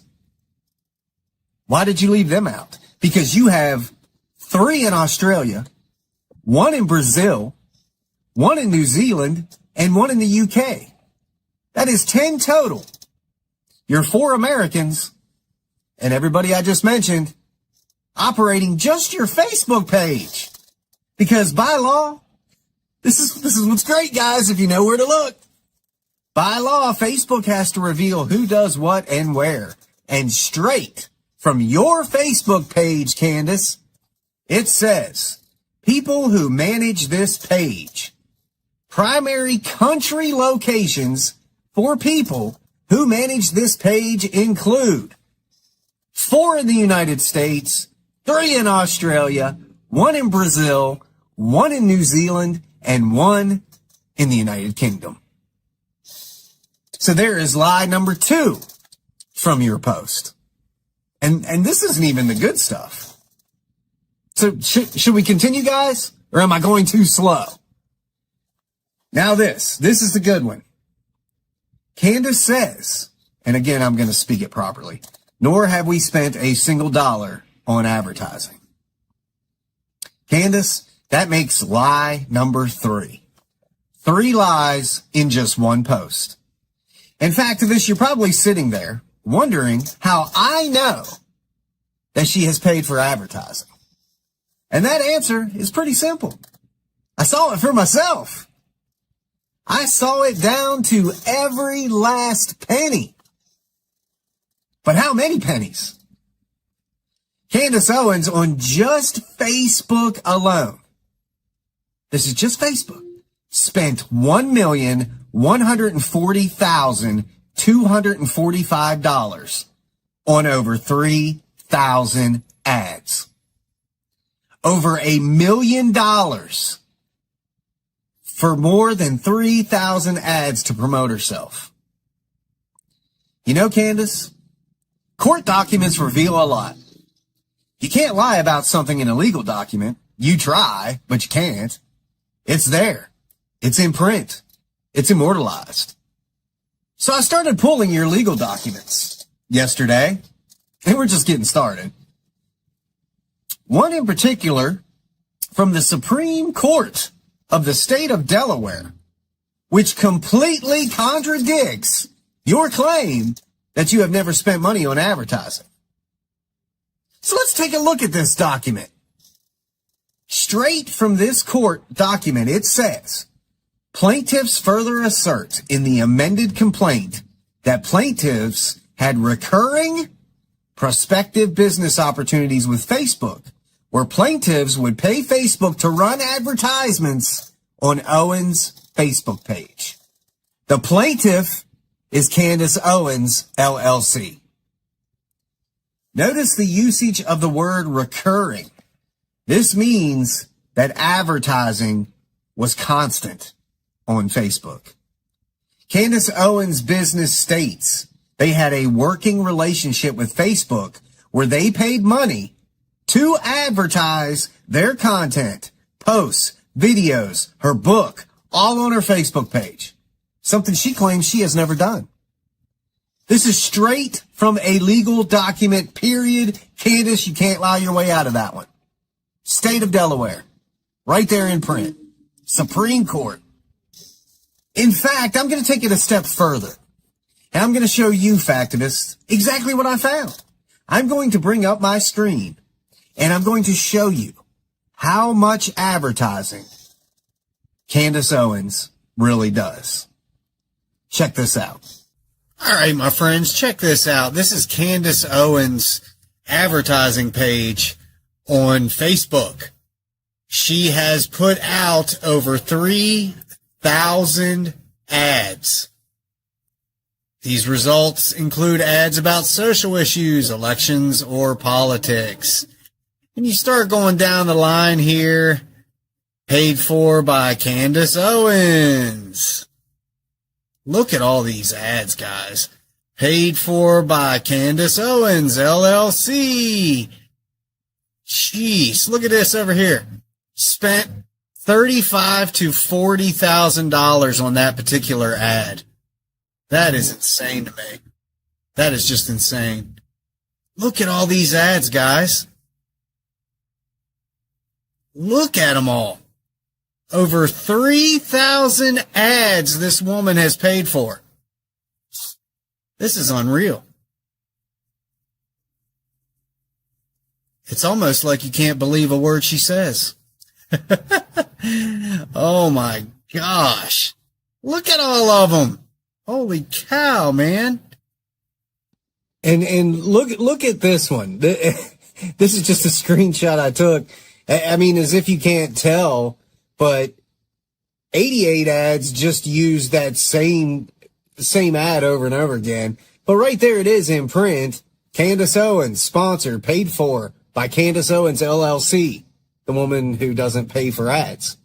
Right? But this one, I really like this one I'm putting up on the screen now. $35,000 to $40,000 on just that one ad to get 1 million impressions. And look at the bottom right-hand corner. She was posting an ad talking when Twitter suspended her. Twitter is attacking my free speech. She actually paid for an ad to let people know she was suspended from Twitter. Oh my gosh. Oh, this is great. Absolutely great. You can't deny it, man. Right there it is. Candace Owens, paid for by Candace Owens, LLC. Court documents that say it. I just showed you the live information, over 3,000 ads. I just showed you $35,000 to $40,000 an ad. That is crazy. That is crazy to me. Now let me jump back to my regular screen. So I think we can safely say Candace lied again. Clearly. Over 3,000 ads on just Facebook. That's not counting all the other social media platforms she's active on. So just do the math. If she has spent well over $1 million on just Facebook, what's she spending at YouTube, TikTok, X? You're not just going to focus on one platform. But let's take a look at these totals. $1,100,086 for political ads. surrounding Candace Owens, and $40,159 in ads that hid the fact they were political ads. That's $1,140,000, $140,245 on just Facebook advertising alone. $1,140,245 paid for by Candace Owens LLC. Guys, we'll be right back after this. Hey, my friends, this is Steven from FaxMe. Please check out The Factory. That's right, guys. Gen X fueled political and social commentary wrapped up in a t-shirt. That's faxmerch.com. FaxMerch.com. You can check out all of the t-shirts, all of the sweaters, mugs, tank tops, all kinds of cool things. Look, we've got shirts making fun of you-know-who. I know. Fake and Gay, #1 podcast. We've got evidence, not episodes. Fax me vibes, right? We've got I Am Free. Free, American, Christian, and truthful. All kinds of cool stuff, guys. If you want to get a Fax Me shirt, you can get Fax Me stickers, coffee mugs, the whole 9 yards. Why? Because all facts matter. And don't forget, if you're straight, you can show that straight pride and let the left know that error is not oppression. So much to do. You can identify as I do, and that is non-binary. Always a good thing, my factivists. So check out the Fax Me apparel. This is the only place to get it, at The Factory. Faxmerch.com. All right, welcome back, my friends. Greatly appreciate you guys on the merch sales. I just want to throw that out there again. Piece by piece, this stuff is selling every day, and I greatly appreciate that. To wrap this episode up, I want to throw in a few more things here. Let me pull up my notes. But last Friday, I just want to bring everybody up to date on this. Some of you have seen it on my Facebook. I posted a screenshot showing how far Candace's live audience had dropped. She used to garner millions of views during her lives. Now, not so much. I was there. I've been there since the beginning with Candace Owens. She used to get millions of people live. It was huge.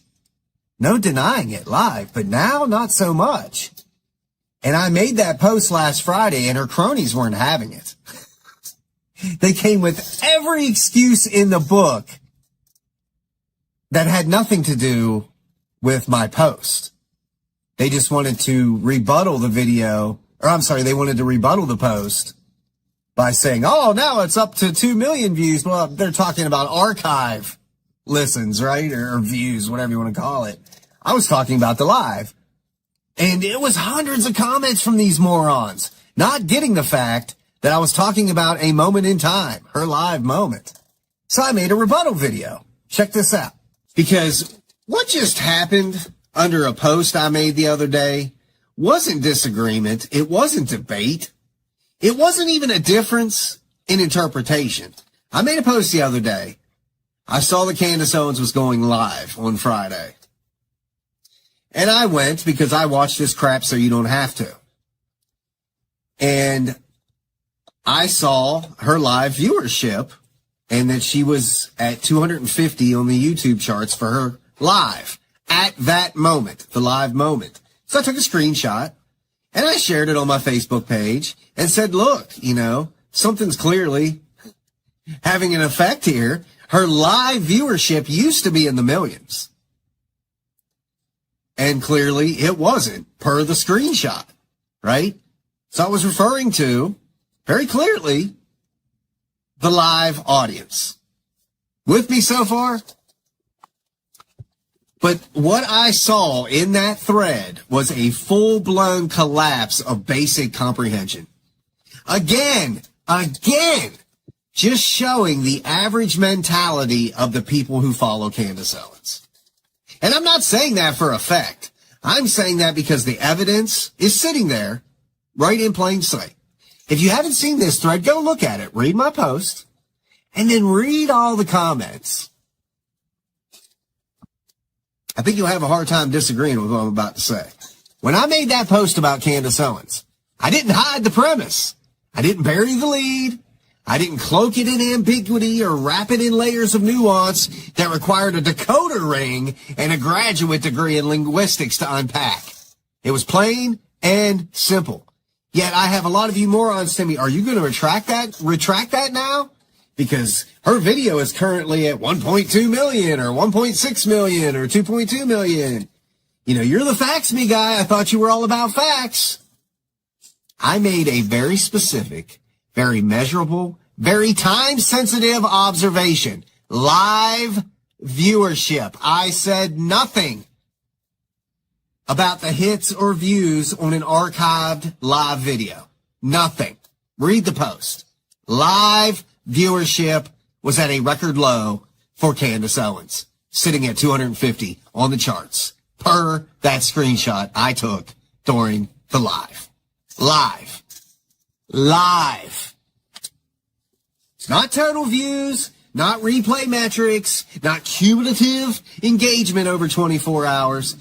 Not, well, if you check back later, it climbed to insert number. None of that. Live. God, you know, I feel like I'm teaching a kindergarten class when talking to Candace cultists. So then I thought, well, you know, yesterday, Monday, I said, let me check her show out Monday. Because one of their biggest excuses was, hey, you know, she doesn't normally go live at the end of the week. So that's why that live audience was so small. Okay. Well, let's see Monday, yesterday, when everybody expects her to go live. Let me check out her show on Monday. And well, it wasn't much better. So what's the excuse now, kids? At least at the end of last week, she charted at number 250 on YouTube.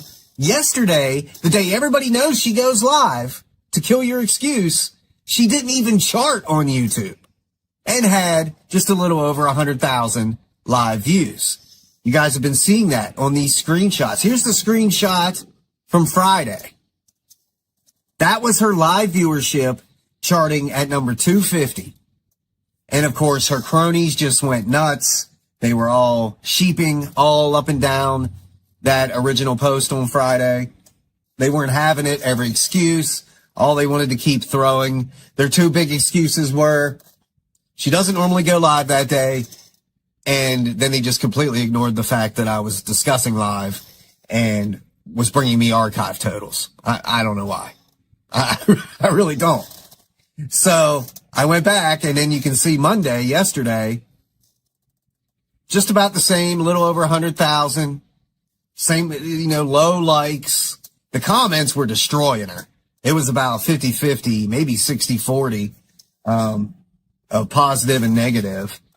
And then, you know, like a lot of you guys pointed out after my live yesterday exposing her using bots, again, you have to ask, her audience has dropped, her live audience has dropped from millions and millions to just a little over 100,000. How many of those are bots?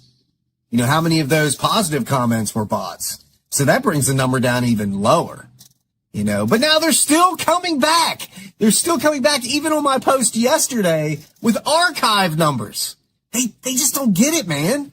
They don't even get the point. It's a live audience. I don't care about after the fact. Everybody's live goes up after the fact because it's there forever for people to watch days, weeks, months, years later.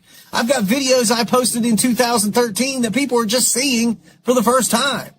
I don't care about archive hits. That's like me taking a video that's been up for a year and saying, look, it's got 3 million views. But yeah, it took 3 years to get that way. No, it doesn't take that long with her. You know, a couple hours a day, she's up into millions of views in archive hits. But again, knowing now what we know, that she uses bots, I don't even care. There isn't a single number you can convince me with her, other than what I see live. What I see live can only be manipulated so much. Those live views can only be manipulated by bots.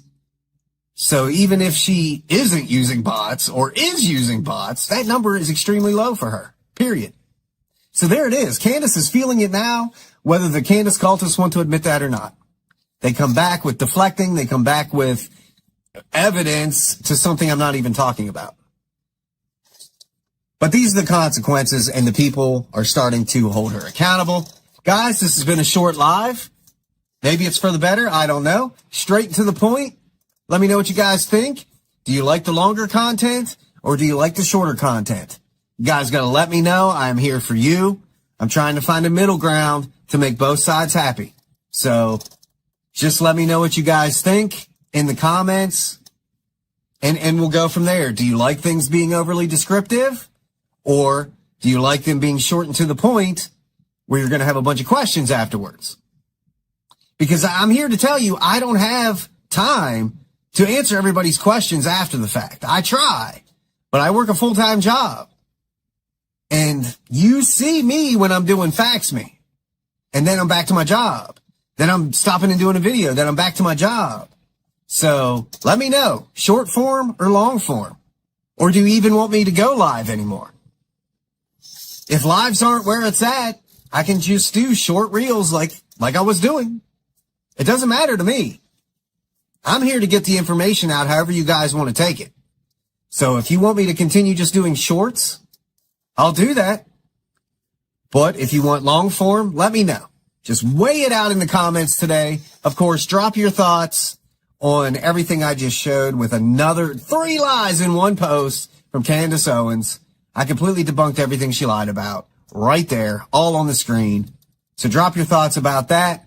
I hope everybody has a great day, great rest of the week, and I will see you throughout the day right here on Fax Me. Take care, my friends.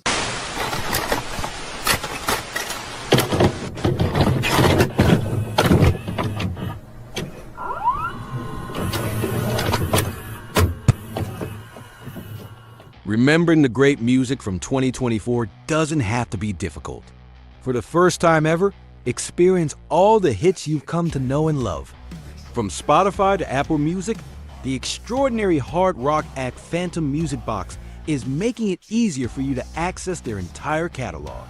For a not-so-limited time, enjoy such hits as Cyber Sluts Incorporated,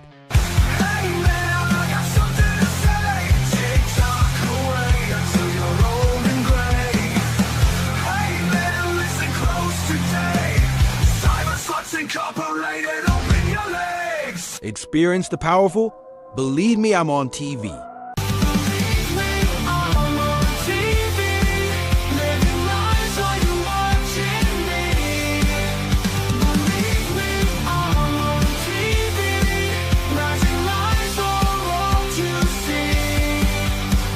Slow things down a bit with their emotional track, Pain.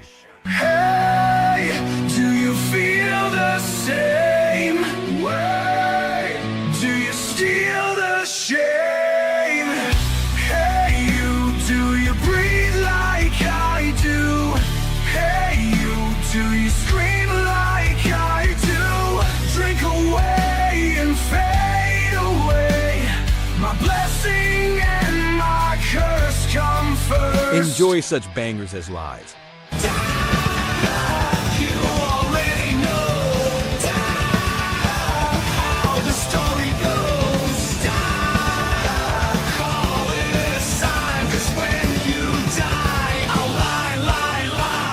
Hello, again, this is Misery.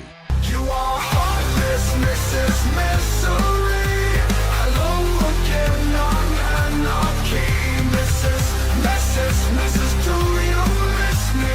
Hello again, I'm anarchy.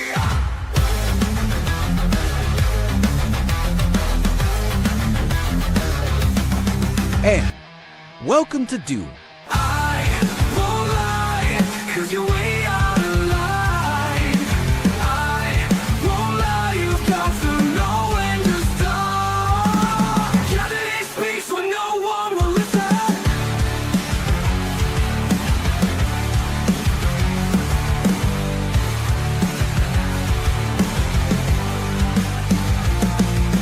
Experience the new wave of metal from Phantom Music Box on Spotify, iTunes, Apple Music, YouTube, and so much more. Join them on Facebook at facebook.com/The Phantom Music Box. Hit the band up on YouTube at youtube.com/At The Phantom Music Box. Experience their album Strange Alchemy, The Devil Knows You're Dead, Horns of Salem, and the upcoming Universe of Madness. I can hear the sounds before they're even around. Like a bone rich wind chime, rattled and shaken, stirred and mistaken. Give it to me one time. This universe of madness, I spin and spin so weightless. Crazy isn't only in the brain, locked away. Hey, I'm insane. Just say it. Act now and get nothing really all that important other than access to guitar phenom and songwriter Stephen Lancaster's band Phantom Music Box. Chicks dig it. Phantom Music Box, independent music's best kept hard rock and metal secret, can be yours today. Listen now.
So you may be asking yourself, gee, Steven, we were told there wasn't going to be a show today and it was going to be a rerun, and even your thumbnail said rerun, and now it says something different.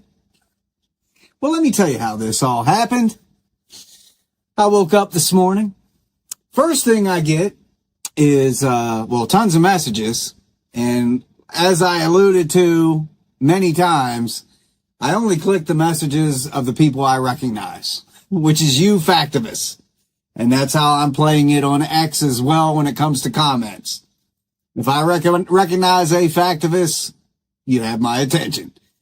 But I woke up to an email from Carrie,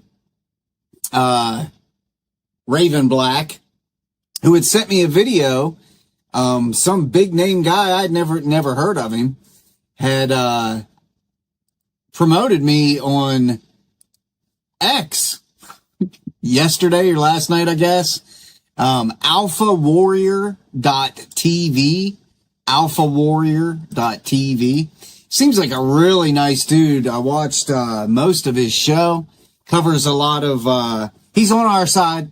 Clearly he's on our side.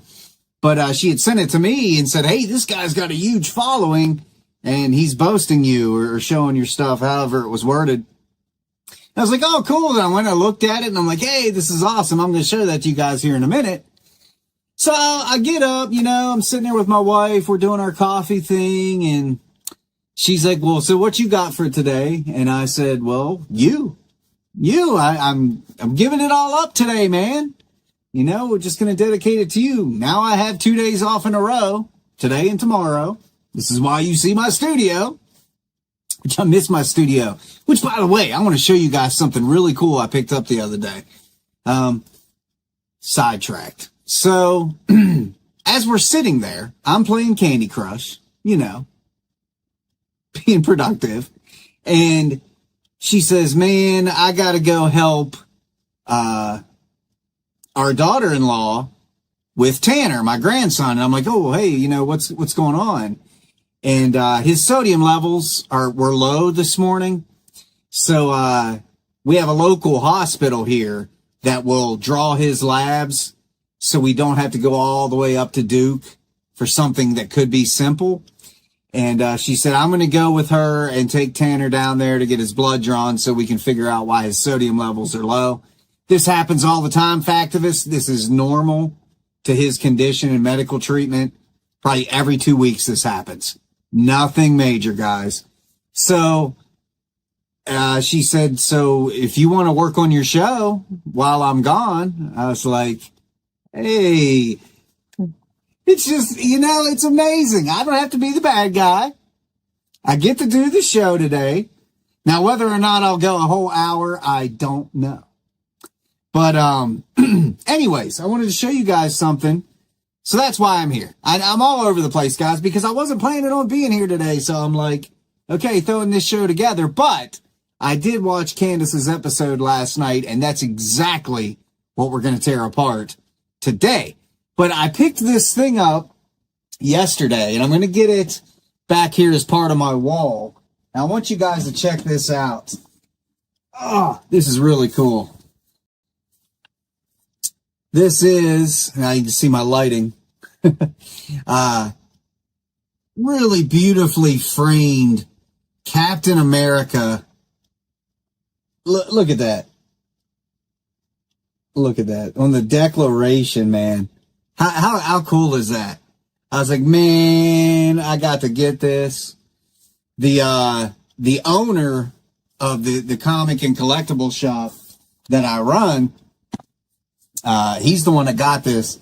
He's always getting really, really cool and unique things, and somehow they always end up in my hands, which I'm not complaining about. But yeah, that's on the agenda today, to get that up somehow behind here. I may have to widen my shot a little bit as Fax Me Studio grows. But I thought you guys would get a kick out of that. Even my wife liked it. She's like, oh, wow, that's really cool. I was like, yeah. So anyways, guys, so today I'm going to show you the clip of Homeboy talking about Fax Me last night on his show, alphawarrior.tv. I don't know a lot about him. He's got a huge following. Like I said, I watched about half of his live this morning, and seems like a really great guy. And I can't thank him enough for mentioning me and mentioning my post. The irony, what am I, 2 or 3 days back on the X? And I mean, you guys said it, it's a great outlet. It's a great platform to have material exposed and shared. So, like I said, I'm back, biting the bullet, just ignoring all the hate and just letting the Fax Me spread over there. Let it spread. The ultimate goal is to lead them right here to you, Factivists, and the official YouTube channel. But let's check out this clip. You guys have seen this post many times, but I repost it every so often. And, well, I'll just let the clip kind of speak for itself, but you will recognize this meme because you've seen me post it here on YouTube, Facebook. I've done shows about it. Much ground as we can in the time tonight. Stephen Lancaster puts, friendly reminder, when Candace is begging her fans for money to cover the lawsuits that she's created, the money can be taken by her husband. Read the fine print, people. Continue paying for her vacations, you morons. Hashtag Candace Owens. And what is Stephen Lancaster talking about here? Well, let me open this up in a window so you can see it a little bit bigger as well. Let's go to this highlighted part. George Tom Incorporated reserves the right to use the funds for other corporate purposes as well. So at least the fine print's there. If you guys don't want to read it, then you're not going to be the ones to read it. But these are these influencer operations, foreign and domestic, that are unfolding. This is, and the stuff gets more, it's serious. It's not always just a social media post. It's not always just a podcast. So that was really cool to wake up to this morning. Again, I'm not participating on X unless it's from somebody I know. So I'm not going out of my way to even see stuff like this. So Carrie, thank you for sharing it. And you guys, if you see stuff like that, please share it with me.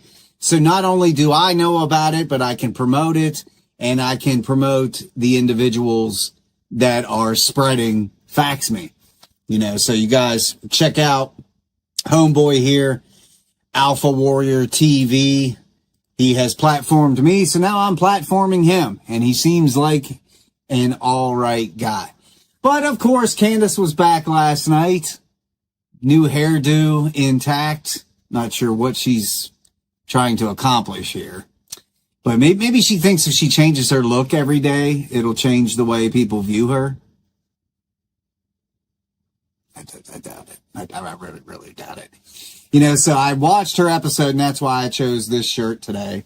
No signs of intelligent life anywhere. Okay, once you hit Candace Owens' channel, no signs of intelligent life anywhere. Period. But guys, I analyzed her episode. Essentially what I was going to do is I was going to do my report like I always do on her episode and squeeze it into like Thursday's show or Friday's show and just make this big, bulky, informative show. But when my wife said, hey, you're going to have an opportunity to do some Facts Me today, how could I leave you guys? Right? It's like, you guys were knocking on the door this morning. Hey, Mrs. Lancaster, can Steven come out and play? And she said yes. Just gotta be back before dark.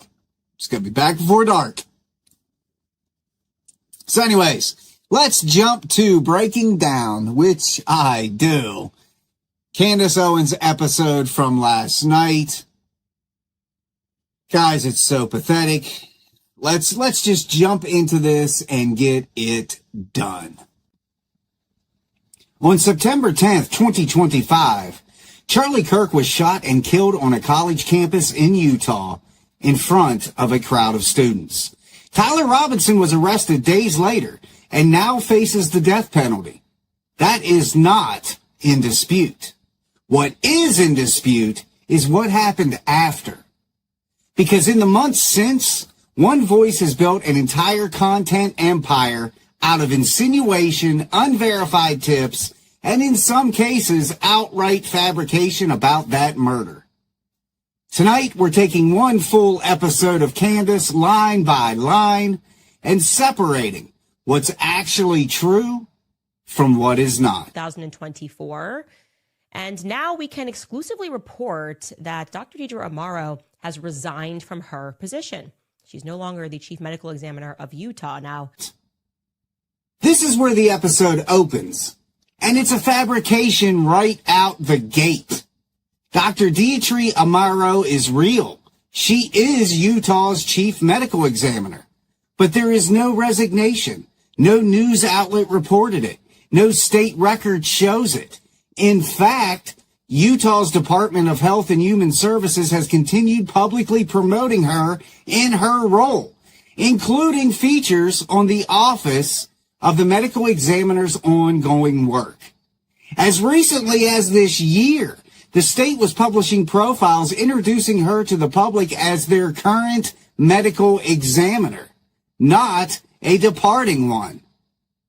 There's a name here, a real person with a real job, and a claim about her career that appears to be manufactured wholesale, then wrapped in a curiously enough, no reason given insinuation.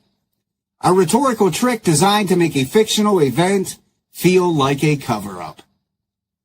This is the entire playbook on the episode.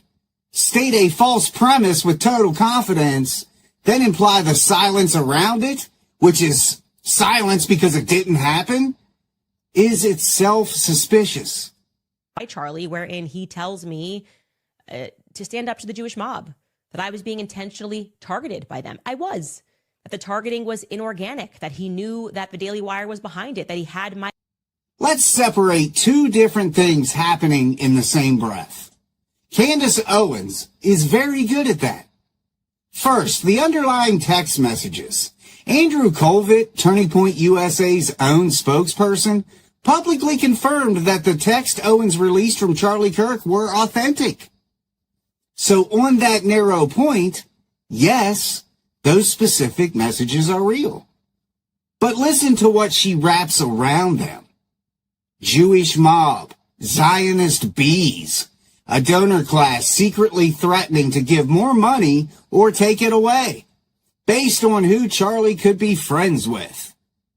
That is not a neutral description of business or political pressure. That's a decades-old anti-Semitic conspiracy trope, repackaged, a shadowy, coordinated Jewish effort to control a public figure through money and threats. The Anti-Defamation League has specifically documented Candace Owens' pattern of using Charlie Kirk's death and legacy to push exactly this narrative, describing her rhetoric since 2023 as an escalating pipeline into the anti-Semitic conspiracy theory. Real text, fabricated frame, that's the move, man. It's still up. The direct quotations, they're still in that article. Remember, Andrew Collette explicitly lied, and attempted to blame me for that article. And what really happened, I told you, was Erica and her close family friend planted that article. This is presented as settled fact. Colvett lied explicitly. But what we can actually verify is a public back and forth. Colvett says the Daily Mail article didn't reflect TPUSA's position and wasn't run past them fairly. Owens says her team has evidence they were contacted first. Neither side has produced independently verifiable proof released to a third party. That's not he lied explicitly. That's a live dispute between two people with a documented feud. And only one side of it is being presented here as verdict.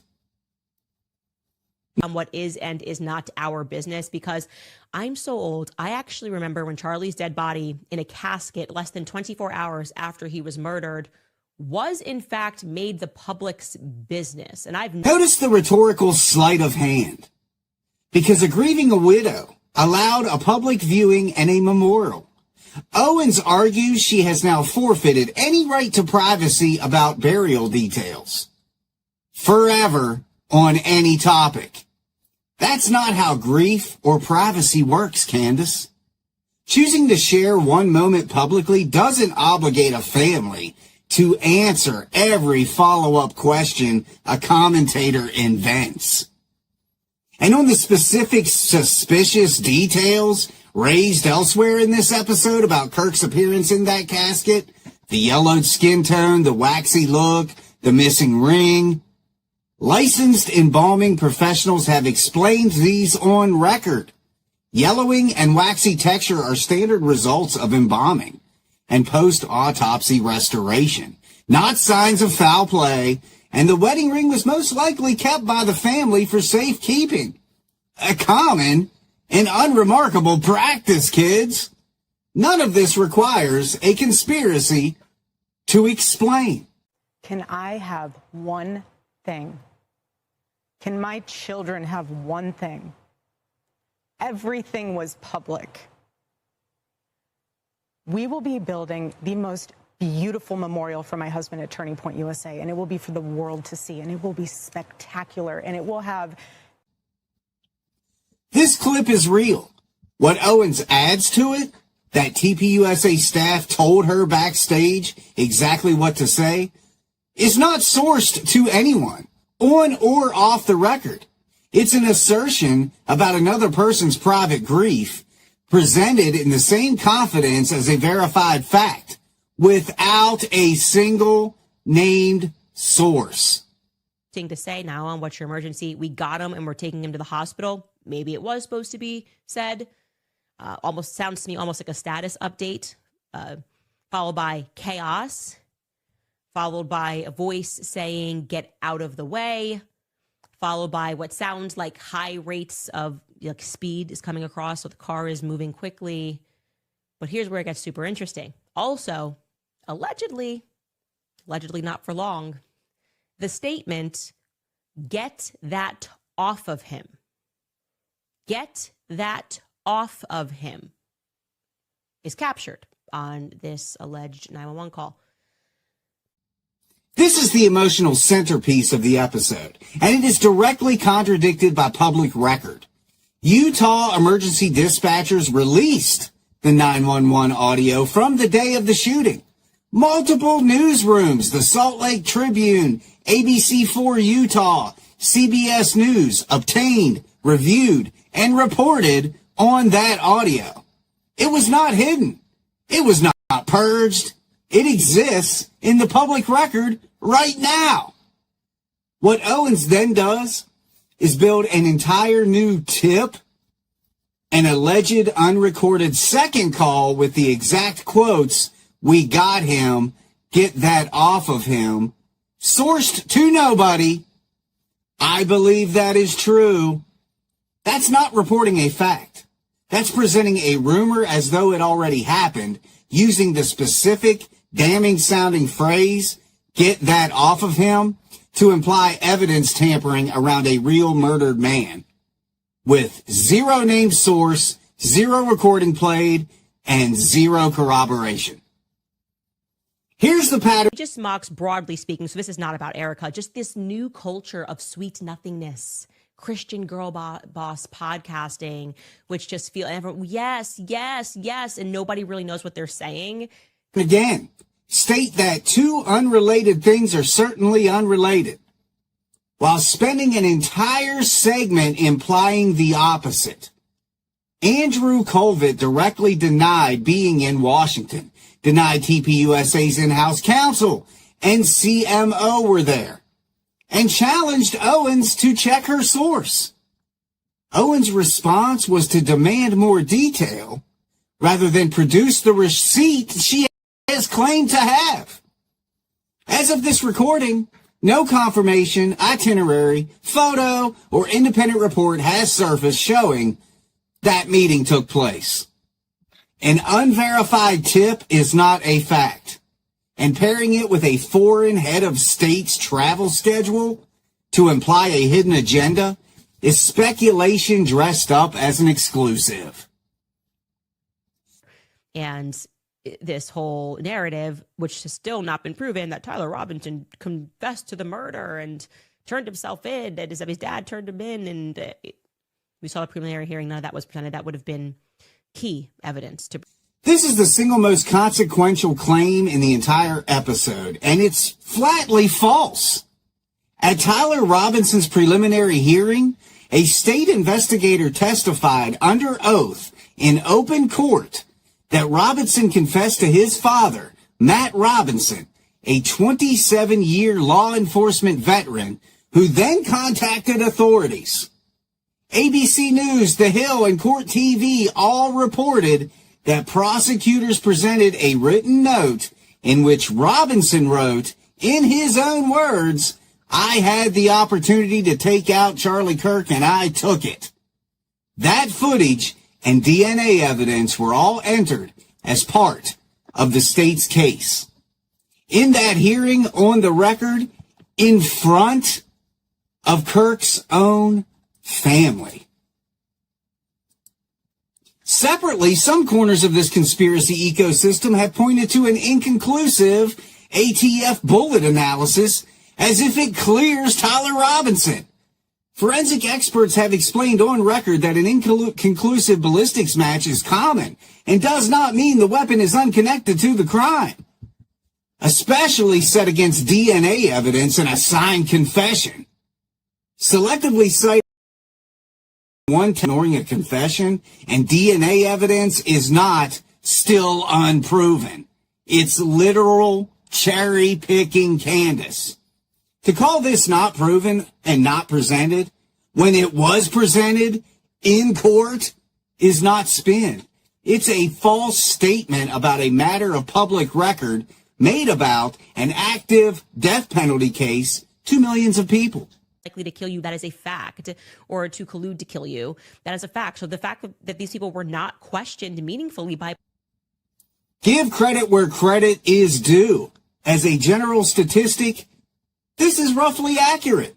FBI and Department of Justice data consistently show a majority of homicide victims knew their killer, whether family, partner, or acquaintance, with strangers responsible for a minority of cases. That part checks out. But a national statistic is not case evidence. It cannot be used to imply guilt for named individuals. Erica Kirk, Turning Point USA staff who have not been charged when there is already a suspect who confessed, whose DNA was recovered, and whose own writings describe planning and carrying out the killing. Using a true statistic to cast suspicion on named, innocent until proven people in an active murder case is exactly what misleading means. The fact is real. The implication built on top of it is not supported by any evidence presented. And with Candace, when is it ever? So it's not good. It's particular that he's coming under the guise of Lindsey Graham's funeral, a state funeral. Disgusting, by the way. Anybody trying to pretend that Lindsey Graham was not an absolute creep who was clearly blackmailed is deluding themselves. But a funeral is just the guise. There is no evidence, none, that Prime Minister of Israel is directing anyone to be killed for any purpose, Baal or otherwise. This is a biblical villain framing laid over a real diplomatic visit, designed to imply that Jewish and Israeli figures are secretly orchestrating political murders. The Anti-Defamation League has documented this exact pattern from Candace Owens by name, tracing an escalation since 2023 of rhetoric blaming Jewish people and Israel for major world events, including Charlie Kirk's assassination. That's not Facts Me editorial opinion. That's a watchdog organization's formal assessment of a documented pattern. We're not fact-checking a joke or a slip of the tongue here. This is a recurring narrative structure, episode after episode, real event, invented detail, ancient conspiracy trope, delivered as if it were breaking news. 10 claims, 1 true statistic, misimplied, mind you, 1 real disagreement, presented as a lie, and at the center of it, a fabricated resignation, a missing 911 call that was never missing, and a confession that was absolutely presented in court, called unproven to an audience of millions. In an active death penalty case involving a real murdered man and a real grieving family. Charlie Kirk deserves a real accounting of what happened to him. So does Erica Kirk. So does the public. What they don't deserve is a weekly rotation of unnamed tips, recycled conspiracy tropes, and insinuation dressed up as investigative journalism. We don't do that here. We show you the clip, we show you the record, you decide.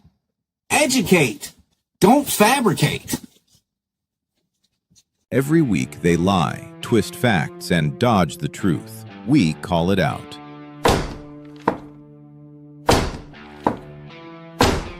Educate, don't fabricate. Subscribe to Facts Me for weekly fact checks.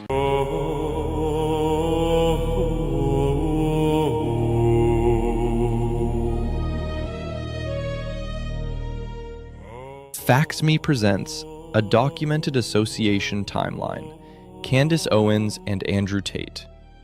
The public record shows a sustained relationship, personal contact, media collaboration, public advocacy, and private trust.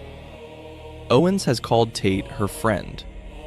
She's acknowledged direct communication, and by December 2024, she said she'd met him about 4 times. Part 1. The connection becomes public, 2019 to 2023. In 2019, independent reporting places Tate at CPAC, photographed with Owens. Before July 2023, the two later recounted meeting socially at the Ritz, while Owens was engaged to George Farmer. In July 2023, Owens flew to Tate's home in Romania for a roughly 3-hour interview. Days later, she released a separate program examining Tate's accusers.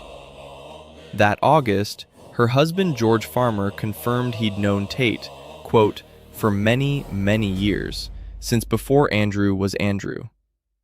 And in September, on Full Send, Owens said it herself. I am in communication with Andrew, and I don't believe the charges. Part 2.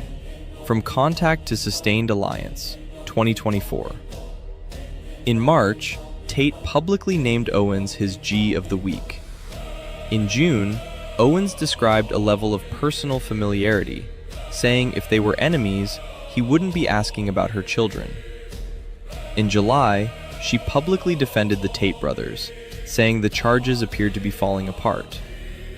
Then, on back-to-back days in August, she published a 74-minute interview with Tristan Tate, followed by a nearly 2-hour sit-down with Andrew himself. Days later came 2 more consecutive programs, covering a raid on the brothers and Andrew's response to the media. By September, Owens put it plainly, "I'm friends with him." And in December, she counted their meetings, about 4, including 2 interviews and 1 at the Trump Hotel. Part 3, Defense, Live Access, and Private Trust, 2025 and 2026. In February 2025, Owens defended the Tate brothers' return to America, calling Romanian restrictions an act of, quote, intergovernmental corruption. In March, Tate joined her live to discuss Florida's investigation. In October, Owens revealed Tate was among roughly 8 trusted people she sent sensitive material to, a list she said ran, quote, from Max Blumenthal to Andrew Tate. And in January 2026, she explained why she'd flown to meet him in the first place. She was, in her words, very interested in Tate culture. The documented record establishes personal friendship, repeated access, a family network connection, recurring platform support, public defense, direct communication, and inclusion in a trusted private circle. The evidence does not require speculation. Full sourcing is linked in the description. This has been Facts Me. All right, my friends, you just checked out a really thorough breakdown of the episode of Candace last night, which would have been Monday, her show back from the weekend. Whoop-de-doo, whoop-de-doo, whoop-de-doo. I think I nailed everything that needed to be nailed, with the exception of her. I'm not going anywhere near that thing. Ever. Ever. Ever. Ever. I mean, you can look at this, like, I'm telling you, man, I haven't had this happen often, but do you know, like, and I'm sure you guys have experienced this. You meet somebody for the first time, or you just make that, I don't even know how to explain it. It's almost like I don't want to use the word paranormal, but it's almost like an intuition, like you lock in to somebody's energy, like when you look into their eyes and you see things you wish that you didn't. You know what I mean? Like we all do it, and I think some people call it profiling or prejudice or judging people, but I'm telling you, man, as much as I look at Candace Owens to do these videos, I'm pausing things and stuff like that to take my notes. You pause her just right, and you start looking into those eyes. Dude, I give myself cold chills because, like, all I'm seeing is blackness, darkness, and evil. And that doesn't happen often. It's happened before with some people, like, yeah, kind of like the dog sense. How animals can sense evil. I'm sure you guys have experienced this, like, just somebody's aura got close to you and you just feel it, man. You're like, yeah, I don't want anywhere near this dude. You know what I mean? Maybe that's wrong, but you know what? I'm with Leroy Jethro Gibbs on this. Listen to the gut. Listen to the gut. Rule number 101. Don't believe anything Candace Owens ever says. Ever. And do not, rule number 102, do not look her in the eyes. You will see things that you wish you had not. Well, guys, I hope you enjoyed this kind of surprise show. It just, it's fate, man. It's fate. I'm not going to drag on any longer. I just wanted to really get covering Candace Owens episode from last night out of the way, since I had some time just gracefully fall into my lap so I could be here with you guys. And don't forget, man, tomorrow I'm going to be on the mic, man. I'm going to be on the mic. We're going to sit here for 2 hours in my studio. You guys start thinking about what you want to talk about. It says Q&A. It doesn't have to be a question. It can just be like, hey, what do you think about this? Which is actually a question, but you get what I'm saying. It doesn't have to be, an all eyes on me, or, you know what I'm saying? It doesn't have to be everything about me. It can just be like, hey, what do you think of this movie? Or what do you think of this band? Or what do you think of this album? Or what do you think of, I don't know, Kamala Harris saying this? It doesn't matter. The sky is the limit. I cannot stress that enough. You guys are running tomorrow's show. My Factivists in the chat, you call it. Somebody says something, I'm going to talk about it until we beat the dead horse, and then going to look at the chat. All right, let's go to the next thing. You guys want to know about things about me? I'm an open book. We can go that route too. I don't care. I'm here to just deliver it to you honest, brutally honest, and have fun, man, with my family. I've been looking forward to doing this 2-hour block for weeks now. It was set for last week, but of course I had to change some things up because I had to work because of a hurt employee kung fu fighting.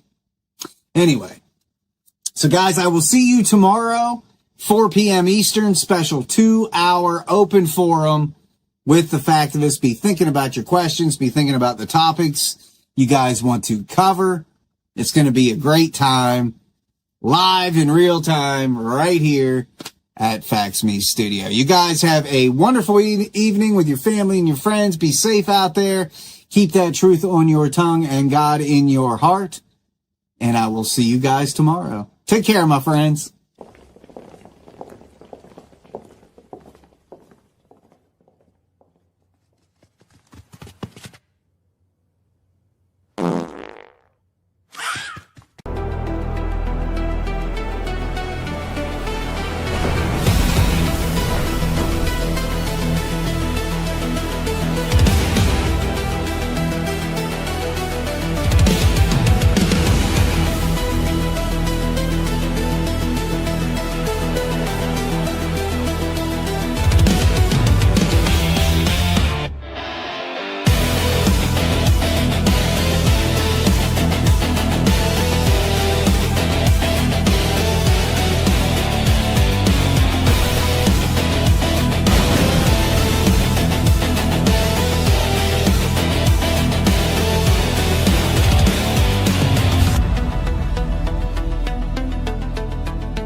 Welcome, my friends, to a very special Facts Me TV segment. We're going on a field trip, guys. That's right. I'm going to take you out into the field today to field test the Rode exploding mic theory, right? This is all we've been hearing now.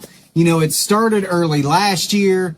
And then my producer has a note that there are a lot of comments asking about the microphone theory. Here's what I will say about that. When I first saw the footage, thought as well that something came upward. But when I looked at image from the side, the microphone is still on him afterwards. So like when you see it from on, it looks like it kind of disappears, but then it kind of shifts. When you look at the perspective slightly to the left, you see that it actually stays on him and it's just in the fold. Again, I don't know enough about weaponry to say that that's possible or not possible, but I would imagine if anything did sling into him, with that kind of a force, it would fall off. And I can tell you it doesn't fall off. Many of us disproved it, that it just wasn't possible. So Candace Owens moved on to other theories. Now she is back full force with the exploding mic theory. Now you see he's got a Rode microphone clipped onto him on top of the handheld mic. Okay. What has been posited that exploded on him is that beeper sized Rode mic wireless. Okay. That's what we are referring to when we say the wireless mic exploded. I'm going to now show you just a static picture of the wireless mic up close so you can see it. Okay. That's the Rode mic. And more crucially, there's a clip, a magnetic clip that is used to hold it. So that's the clip. And you can see in translucent here is the microphone. That clip is what you see on the outside of Charlie at the September event. That's a magnetic clip. It stays on Charlie the entire time. It never falls off of Charlie. Apparently, it holds like an incredible amount of weight.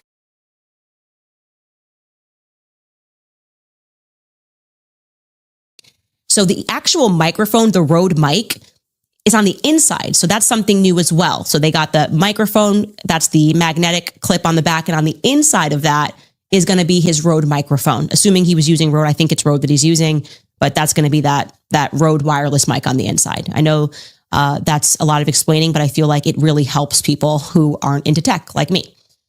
It's also important to understand how, because if we're talking about an explosive, we talked about that yesterday, and people lost their fingers and they had shrapnel on their face. It's important to understand how could an explosion travel directionally, right? How could it be contained, so to speak, if it's not like a bullet? You're saying, okay, his microphone is rigged. You're saying it exploded. If you're like me, you're thinking, well, wouldn't that just go everywhere and cause severe burns to Charlie? Wouldn't we be able to see severe burns onto Charlie in the process? So I want to make clear to you is not necessarily, because this isn't just like blowing up a bomb. Okay, obviously that's explosion as well. This would be what is known as a shaped charge. I've learned this recently, and John Bray was trying to explain it to me on X, and I was like, I don't comprehend how it could operate like a bullet. And he kept saying it's a shaped charge, it's a shaped charge. And finally, after I got into this Butler assassination, I suddenly found myself researching detonation cords and shaped charge, and now I comprehend what he meant, because functionally it is like a bullet, okay? A shaped charge is just a specialized explosive device that is literally designed to focus the blast of energy in a specific direction rather than it just dispersing in every direction, okay? So we're going to pull up this Wikipedia page because it helps to see a visual. It just says you can literally, and you can go down the rabbit hole yourself, shaped charge, and it's just showing you here, okay, it would have a ballistic cap, an all-filled cavity, a detonator, and then it's going to have that high explosive. So we're going to imagine PETN explosive that's in there.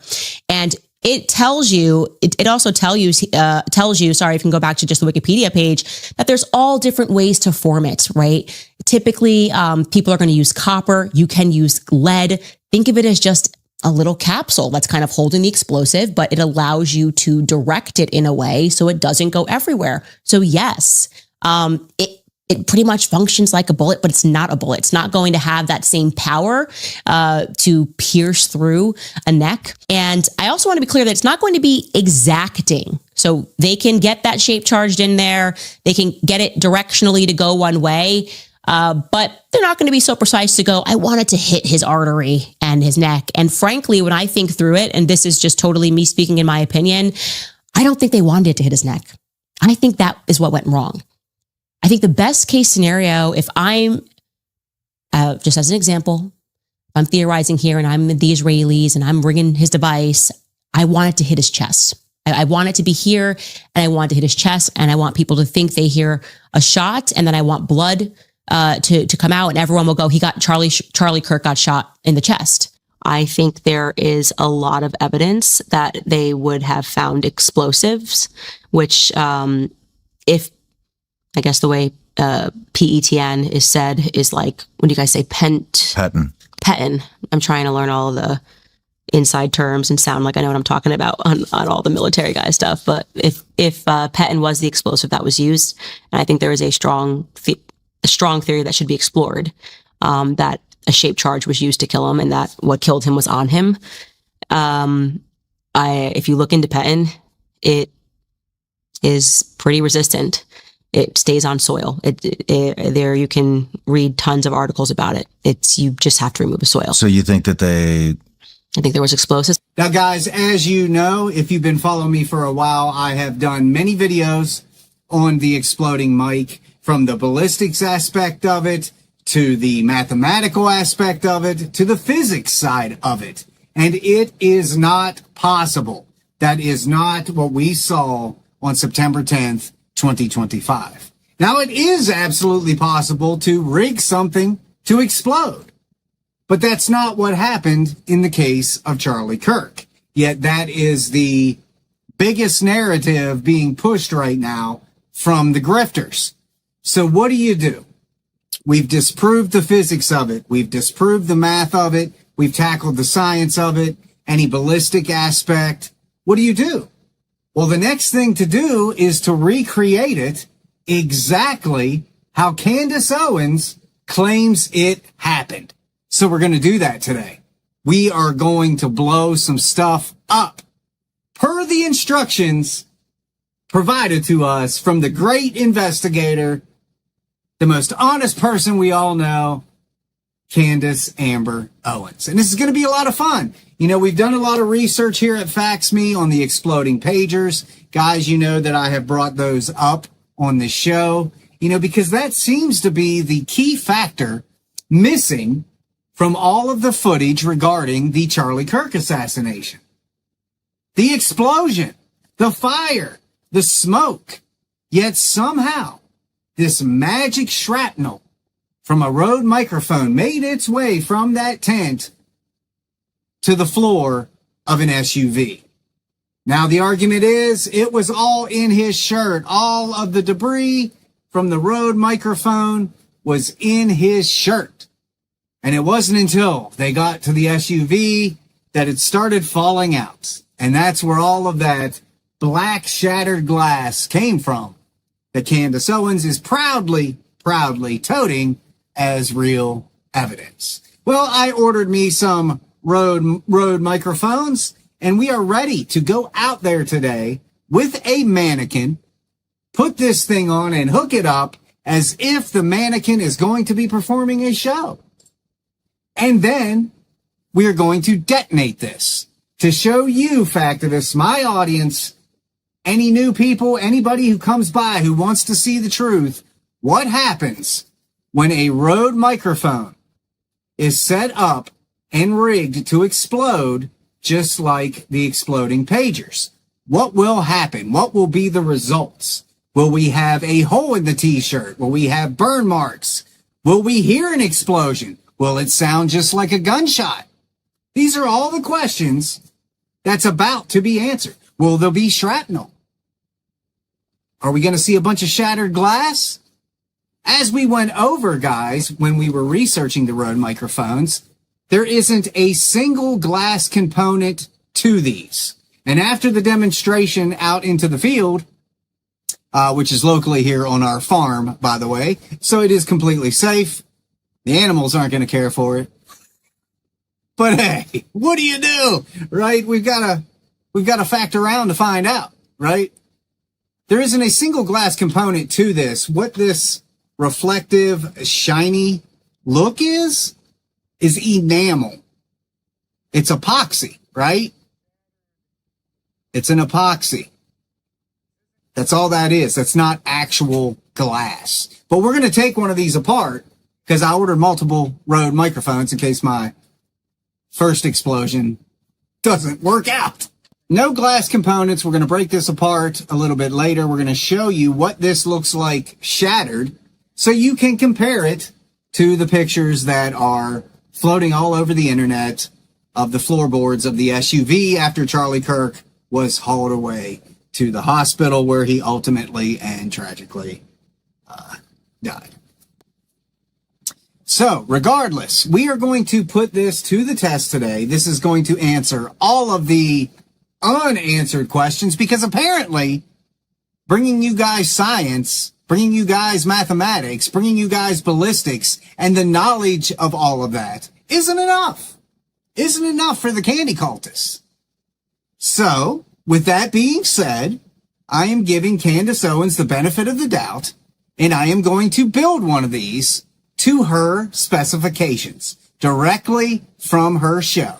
She describes how to make an explosive, and we are going to see exactly how that turns out.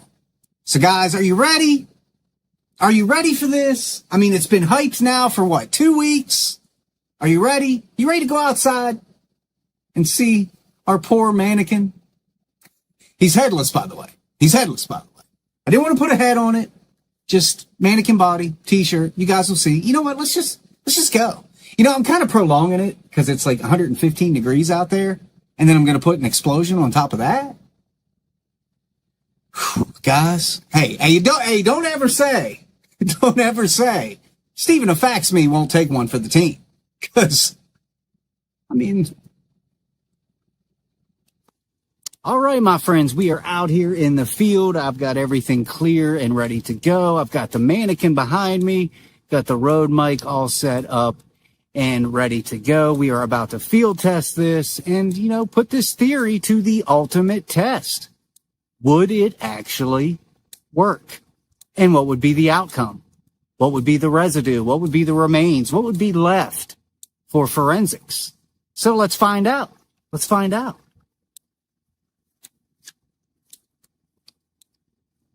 All right, my friends, I am rocking, ready to go. It is so freaking hot out here, guys. But I've got the microphone set up on the mannequin, white t-shirt, everything one would expect to field test this thing. So the only thing left to do is to see what happens. Let's give it a shot.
Well then,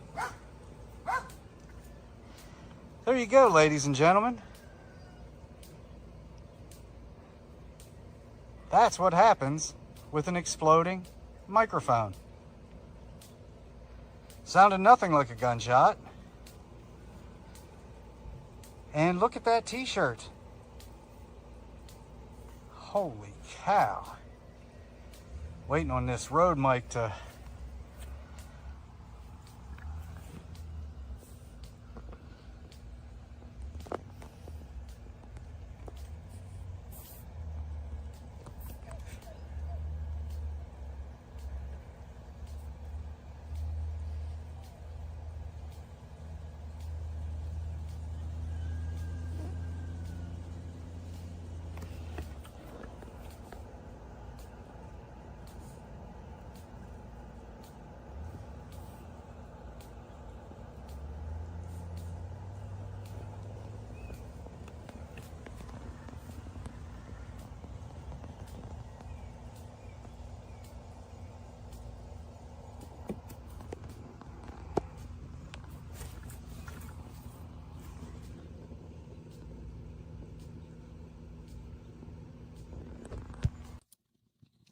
So there, my friends, is a t-shirt after an exploding Rode microphone.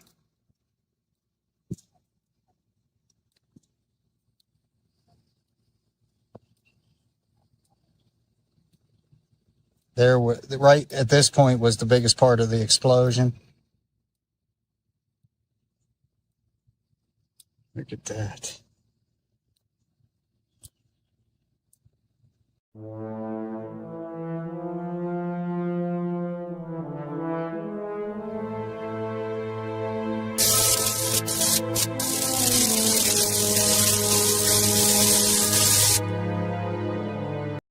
Happy Saturday! Today is both a blessing and a curse. It's a blessing to demonstrate such honesty, as we all should, but it's a curse to be forced to admit Candace Owens has been right this entire time. Welcome back to Facts Me, my friends. Hit that like and subscribe button during the jump.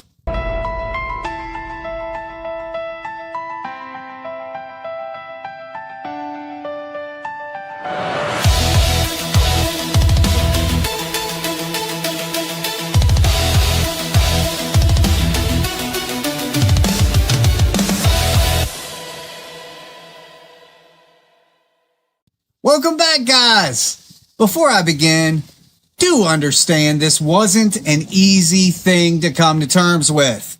I have spent the past 10 months disproving every lie Candace Owens has told and then some.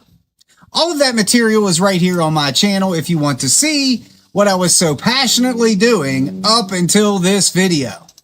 The point of this video is to show that here at Facts Me, we are willing to admit when mistakes have been made as we strive to always deliver the truth, no matter what that truth may be. I sincerely hope this video has reached Candace's fans because for months I have made fun of you for believing Candace Owens. And today I have to admit, Candace was right. I actually agree with Candace Owens. I hope fans of Candace Owens will make Facts Me their second home, as we strive to educate, entertain, and always deliver the truth. With that being said, I want to be as transparent and as clear as I possibly can be. I cannot, with a straight face, honestly deny that what Candace is saying here is wrong. Because it's not. She's absolutely right. Play clip 666. Yeah, I watched my friend get shot in the neck. He's limping because he's holding the gun in his pants. The shooter, Tyler Robinson, very much want to be clear. I believe that Tyler Robinson was involved on the basis of this evidence. Very much want to be clear. Yeah, I watched my friend get shot in the neck. Very much want to be clear. He's limping because he's holding the gun in his pants. Very much want to be clear. The shooter, Tyler Robinson, the shooter, Tyler Robinson, the shooter, Tyler Robinson. There you have it, folks. Charlie Kirk was shot in the neck, and he was shot in the neck by Tyler Robinson. I'd be a fool not to agree with Candace Owens on that. Now, if you Candace fans have made it this far, welcome to Facts Me, you motherfucking pieces of losers. Please subscribe.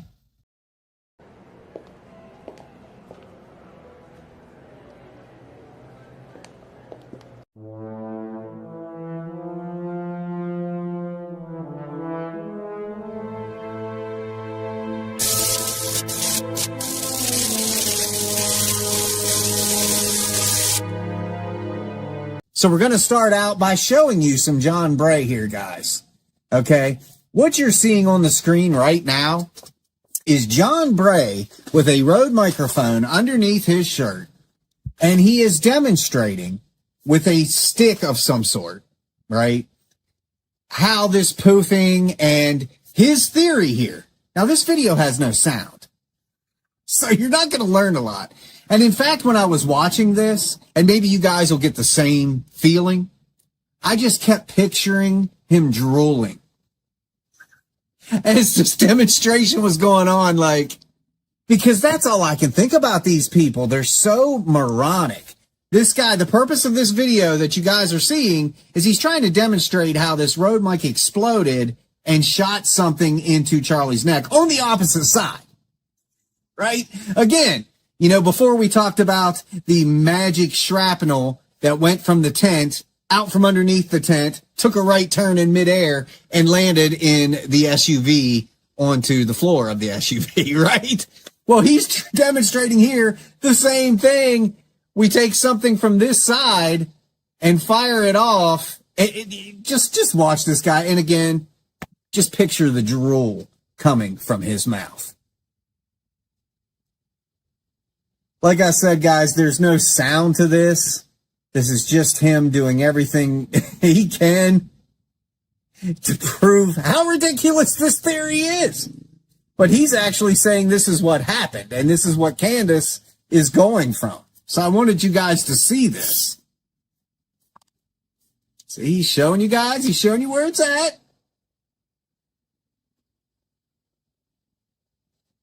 He's leaning over like Charlie.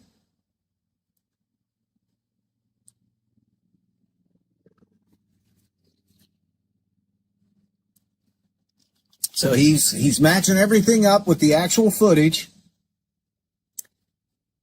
Okay, he's trying to show where the 30-06 hole was, which of course they aren't calling a 30-06 because they're morons. This next part is the part I really, really love. I really, really love. This demonstrates the magic of a Rode mic explosive. It really does. Now, he's doing it in slow motion, too, guys. You know that's important. You know that's important. I feel like this is Mystery Science Theater. You guys familiar with Mystery Science Theater? I'm having to, like, narrate over this. He's doing his slow motion fall. Oh, right? I need some little silhouette characters of me and Remy down there in the corner. But look at this reach this guy is trying to set. Look at him. By his own logic, if that was the path of a projectile firing out of a Rode microphone, by his own logic, it would have went through the neck and out. There would be two holes. Look at the angle he's got there. That would have went right through his neck. So if that doesn't disprove it, and the fact it's better.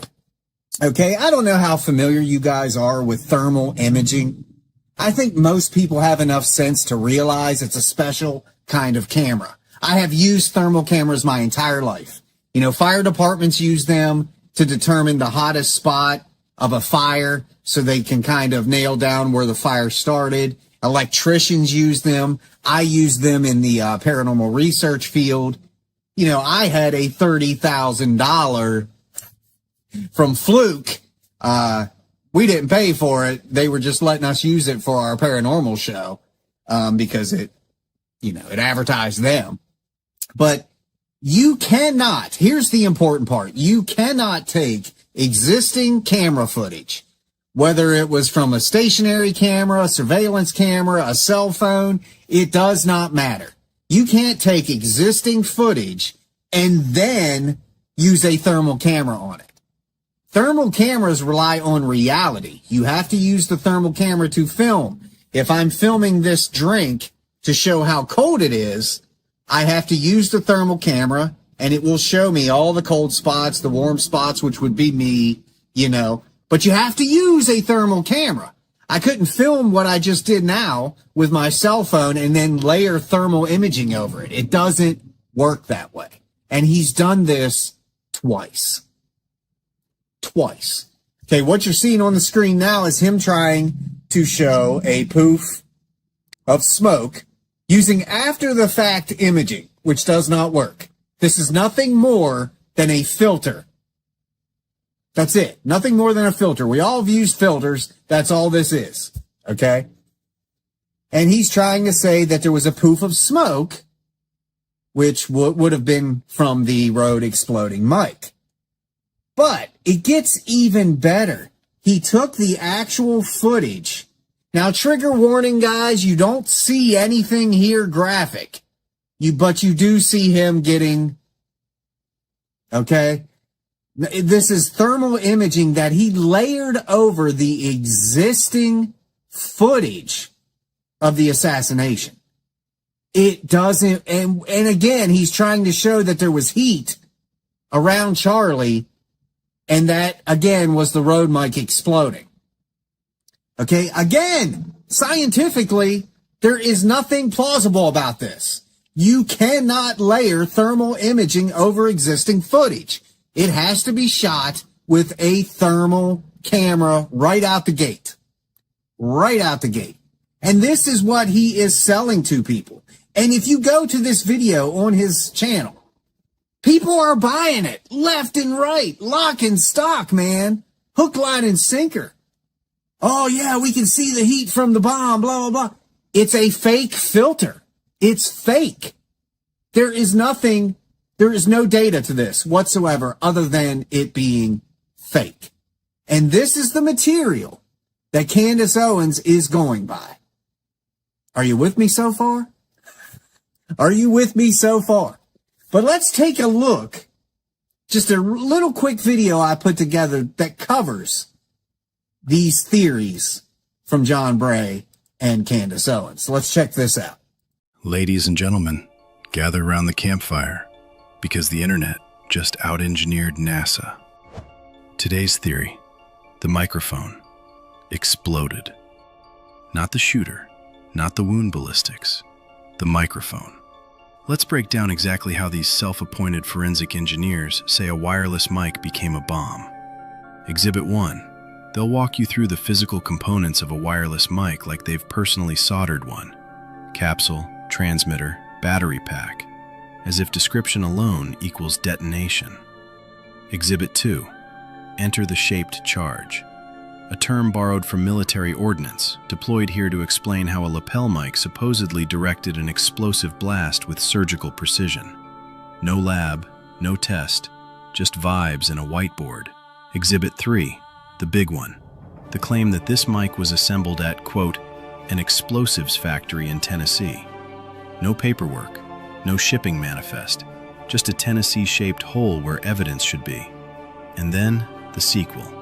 2 men, 2+ hours, live, testing blast wave physics and cavitation on camera, because nothing says peer review like a live stream with a tip jar. Here at FaxMe, we did the math so you don't have to. 0 peer-reviewed studies, 0 recovered devices, one theory getting heavier with every stream. Educate, don't fabricate. Like, comment, subscribe, share.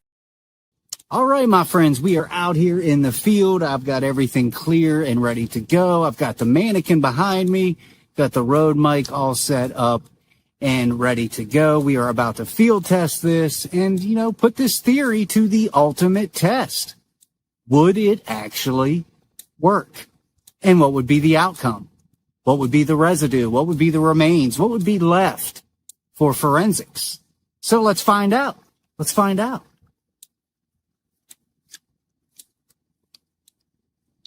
All right, my friends, I am rocking, ready to go. It is so freaking hot out here, guys. But I've got the microphone set up on the mannequin, white t-shirt, everything one would expect to field test this thing. So the only thing left to do is to see what happens. Let's give it a shot.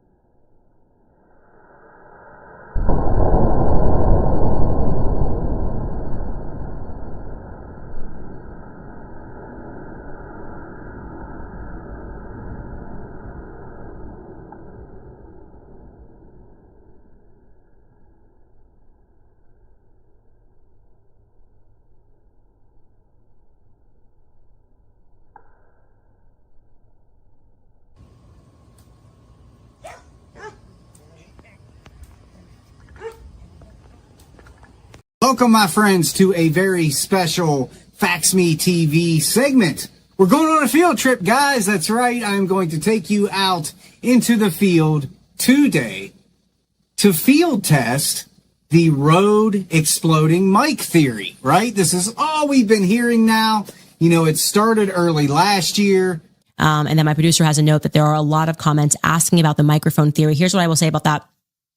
When I first saw the footage, thought as well that something came upward.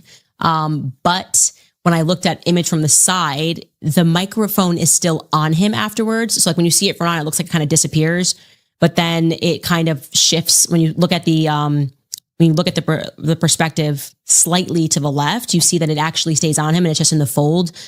Again, I don't know enough about weaponry to say that that's possible or not possible, but I would imagine if anything did sling into him, with that kind of a force, it would fall off. And I can tell you it doesn't fall off Many of us disproved it, that it just wasn't possible. So Candace Owens moved on to other theories. Now she is back full force with the exploding mic theory. Now you see he's got a Rode microphone clipped onto him on top of the handheld mic. Okay. What has been posited that exploded on him is that beeper sized Rode mic wireless. Okay. That's what we are referring to when we say the wireless mic exploded. I'm going to now show you just a static picture of the wireless mic up close so you can see it. Okay, that's the Rode mic. And more crucially, there's a clip, a magnetic clip that is used to hold it. So that's the clip. And you can see in translucent here is the microphone. That clip is what you see on the outside of Charlie at the September event. That's a magnetic clip. It stays on Charlie the entire time. It never falls off of Charlie. Apparently, it holds an incredible amount of weight.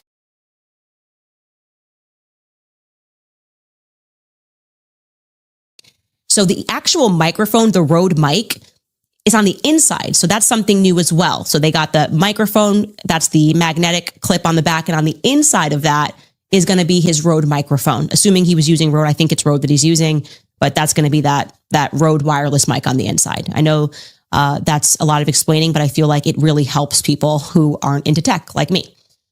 It's also important to understand how, because if we're talking about an explosive, we talked about that yesterday, and people lost their fingers and they had shrapnel on their face. It's important to understand how could an explosion travel directionally, right? How could it be contained, so to speak, if it's not like a bullet? You're saying, okay, his microphone is rigged. You're saying it exploded. If you're like me, you're thinking, well, wouldn't that just go everywhere and cause severe burns to Charlie? Wouldn't we be able to see severe burns onto Charlie in the process? So I want to make clear to you is not necessarily, because this isn't just like blowing up a bomb. Okay, obviously that's explosion as well. This would be what is known as a shaped charge. I've learned this recently, and John Bray was trying to explain it to me on X, and I was like, I don't comprehend how it could operate like a bullet. And he kept saying it's a shaped charge, it's a shaped charge. And finally, after I got into this Butler assassination, I suddenly found myself researching detonation cords and shaped charge, and now I comprehend what he meant, because functionally it is like a bullet, okay?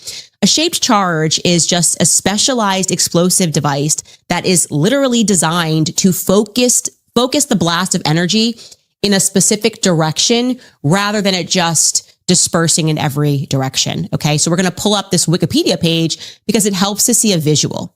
It just says you can literally, and you can go down the rabbit hole yourself, shaped charge, and it's just showing you here, okay, it would have a ballistic cap, an all-filled cavity, a detonator, and then it's going to have that high explosive. So we're going to imagine PETN explosive that's in there.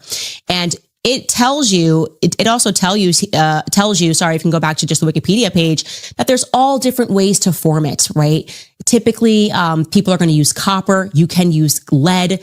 Think of it as just a little capsule that's kind of holding the explosive, but it allows you to direct it in a way so it doesn't go everywhere. So yes, it pretty much functions like a bullet, but it's not a bullet. It's not going to have that same power to pierce through a neck. And I also want to be clear that it's not going to be exacting. So they can get that shape charged in there. They can get it directionally to go one way.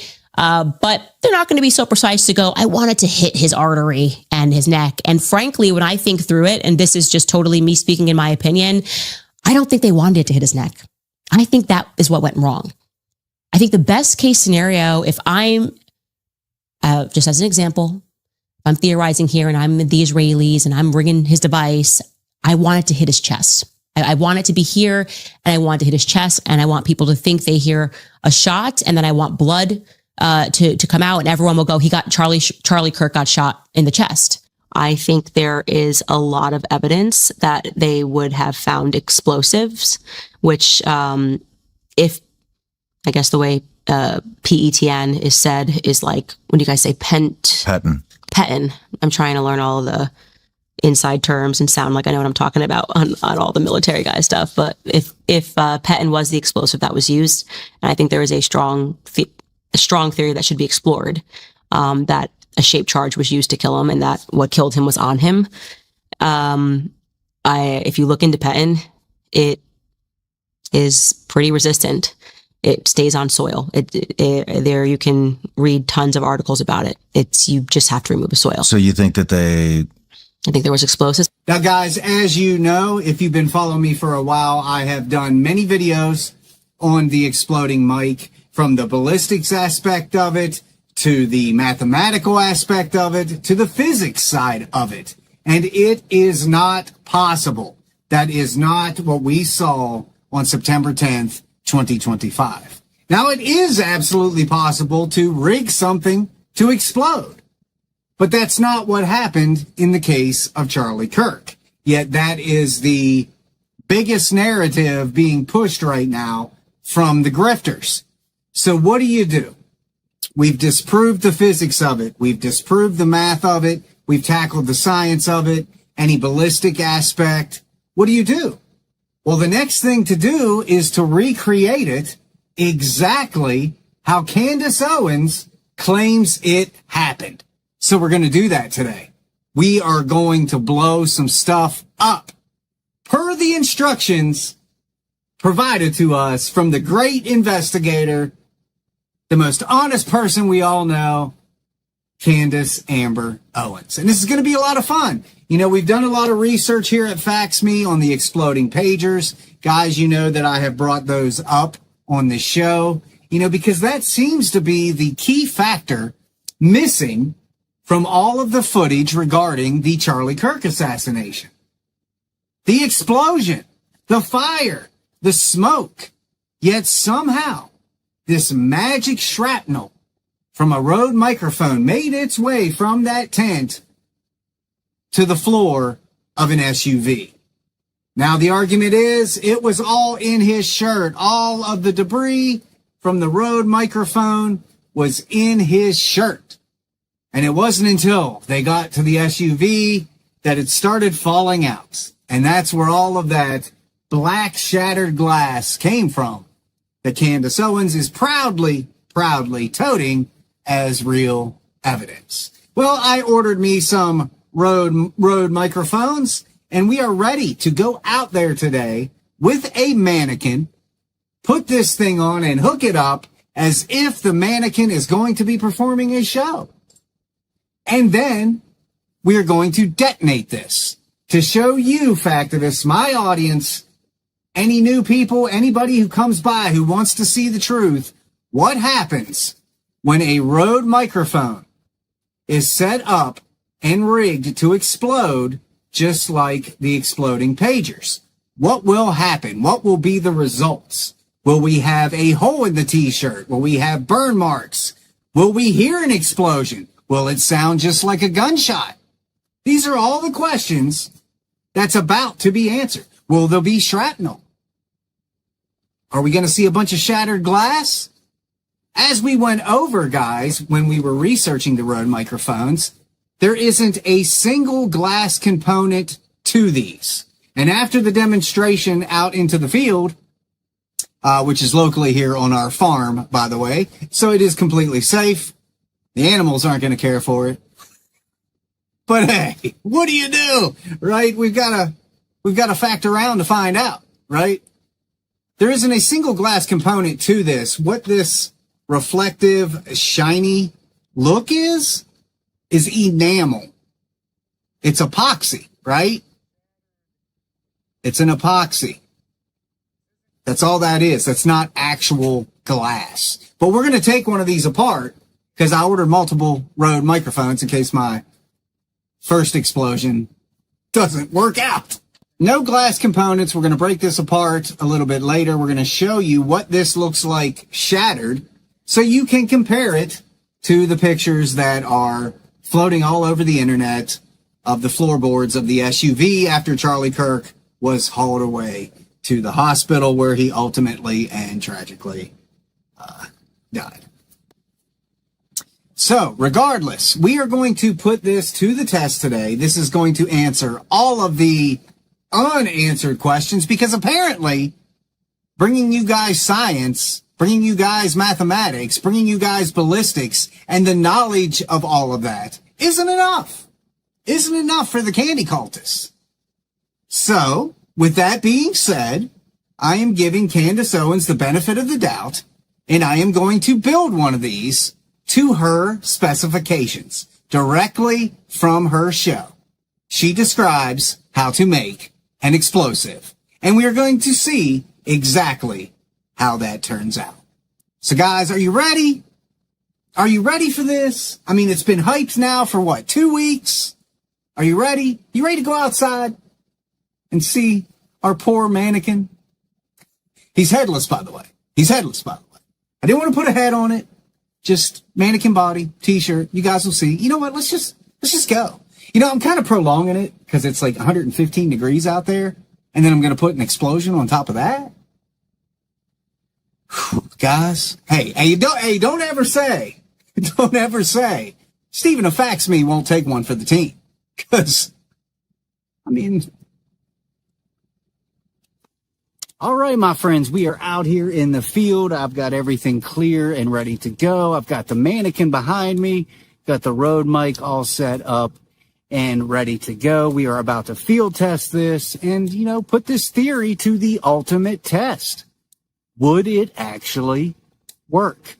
And what would be the outcome? What would be the residue? What would be the remains? What would be left for forensics? So let's find out. Let's find out.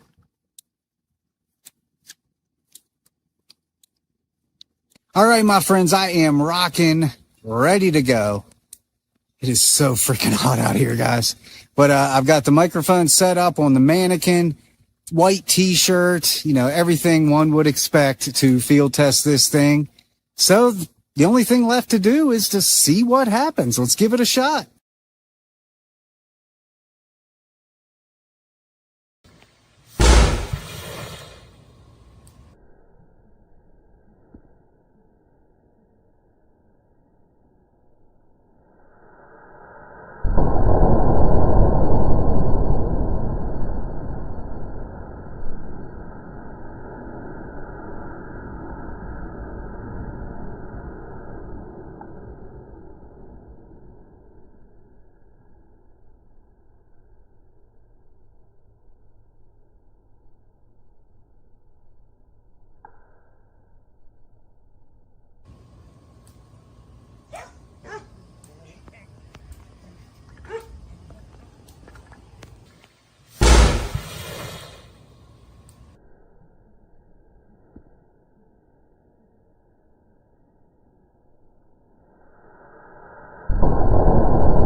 Well then,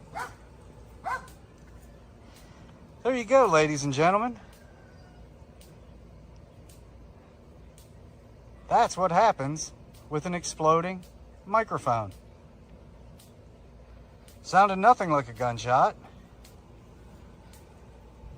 And look at that t-shirt. Holy cow. Waiting on this Rode mic to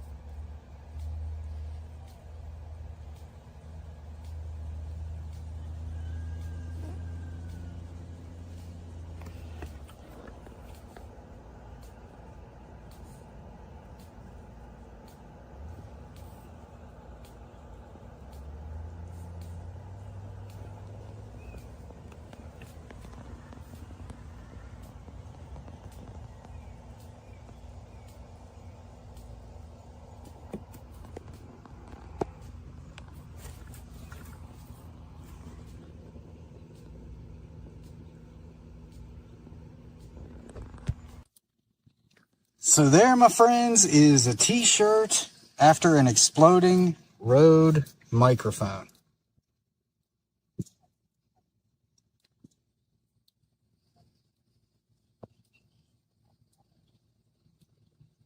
There, right at this point, was the biggest part of the explosion. Look at that.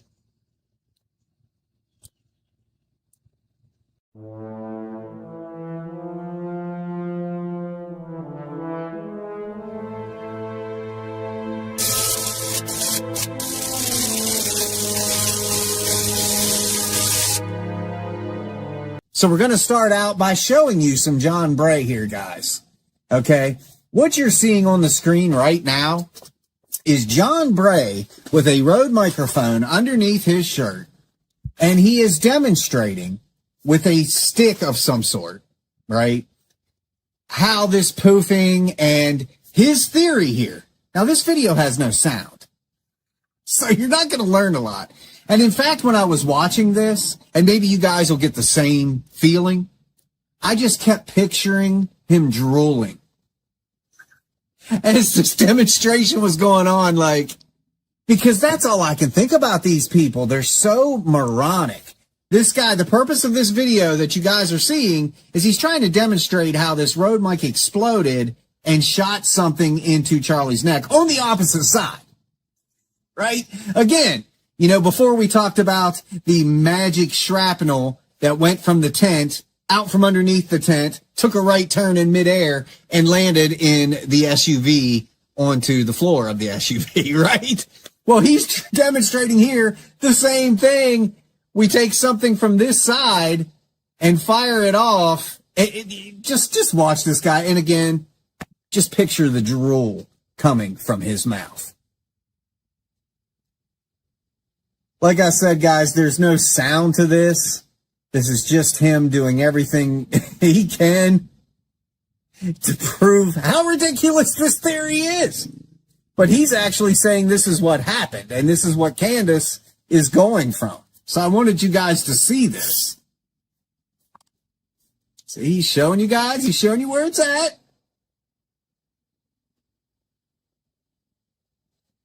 He's leaning over like Charlie.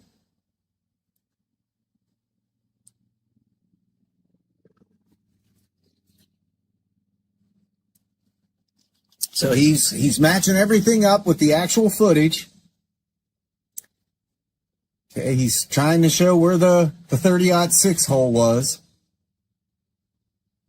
which of course they aren't calling a 30-06 because they're morons. This next part is the part I really, really love. I really, really love. This demonstrates the magic of a Rode mic explosive. It really does. Now, he's doing it in slow motion, too, guys. You know that's important. You know that's important. I feel like this is Mystery Science Theater. You guys familiar with Mystery Science Theater? I'm having to, like, narrate over this. He's doing his slow motion fall. Oh, right? I need some little silhouette characters of me and Remy down there in the corner. But look at this reach this guy is trying to set. Look at him. By his own logic, if that was the path of a projectile firing out of a Rode microphone, by his own logic, it would have went through the neck and out. There would be two holes. Look at the angle he's got there. That would have went right through his neck. So if that doesn't disprove it, and the fact that he's having to really reach here, guys. But this guy only gets better. Okay, I don't know how familiar you guys are with thermal imaging. I think most people have enough sense to realize it's a special kind of camera. I have used thermal cameras my entire life. You know, fire departments use them to determine the hottest spot of a fire so they can kind of nail down where the fire started. Electricians use them. I use them in the paranormal research field. You know, I had a $30,000 from Fluke. We didn't pay for it. They were just letting us use it for our paranormal show because it advertised them. But You cannot, here's the important part, you cannot take existing camera footage, whether it was from a stationary camera, a surveillance camera, a cell phone, it does not matter. You can't take existing footage and then use a thermal camera on it. Thermal cameras rely on reality. You have to use the thermal camera to film. If I'm filming this drink to show how cold it is, I have to use the thermal camera, and it will show me all the cold spots, the warm spots, which would be me, you know. But you have to use a thermal camera. I couldn't film what I just did now with my cell phone and then layer thermal imaging over it. It doesn't work that way. And he's done this twice. Twice. Okay, what you're seeing on the screen now is him trying to show a poof of smoke using after-the-fact imaging, which does not work. This is nothing more than a filter. That's it. Nothing more than a filter. We all have used filters. That's all this is. Okay? And he's trying to say that there was a poof of smoke, which would have been from the Rode exploding mic. But it gets even better. He took the actual footage. Now, trigger warning, guys, you don't see anything here graphic. But you do see him getting, okay? This is thermal imaging that he layered over the existing footage of the assassination. It doesn't, and again, he's trying to show that there was heat around Charlie, and that, again, was the Rode mic exploding. Okay, again, scientifically, there is nothing plausible about this. You cannot layer thermal imaging over existing footage. It has to be shot with a thermal camera right out the gate. Right out the gate. And this is what he is selling to people. And if you go to this video on his channel, people are buying it left and right, lock and stock, man. Hook, line, and sinker. Oh, yeah, we can see the heat from the bomb, blah, blah, blah. It's a fake filter. It's fake. There is no data to this whatsoever other than it being fake. And this is the material that Candace Owens is going by. Are you with me so far? Are you with me so far? But let's take a look. Just a little quick video I put together that covers these theories from John Bray and Candace Owens. So let's check this out. Ladies and gentlemen, gather around the campfire because the internet just out-engineered NASA. Today's theory, the microphone, exploded.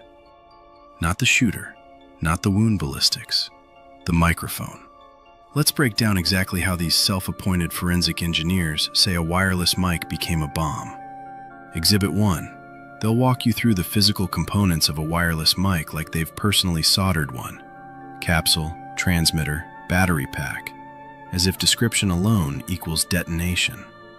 Exhibit 2. Enter the shaped charge, a term borrowed from military ordnance, deployed here to explain how a lapel mic supposedly directed an explosive blast with surgical precision. No lab, no test, just vibes and a whiteboard. Exhibit 3, the big one, the claim that this mic was assembled at, quote, an explosives factory in Tennessee. No paperwork, no shipping manifest, just a Tennessee-shaped hole where evidence should be. And then, the sequel. 2 men, 2+ hours, live, testing blast wave physics and cavitation on camera, because nothing says peer review like a live stream with a tip jar. Here at FaxMe, we did the math so you don't have to. 0 peer-reviewed studies, 0 recovered devices, one theory getting heavier with every stream. Educate, don't fabricate. Like, comment, subscribe, share.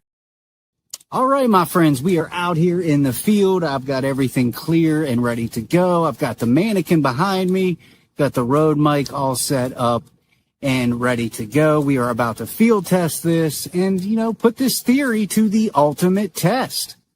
Would it actually work? And what would be the outcome? What would be the residue? What would be the remains? What would be left for forensics. So let's find out. Let's find out.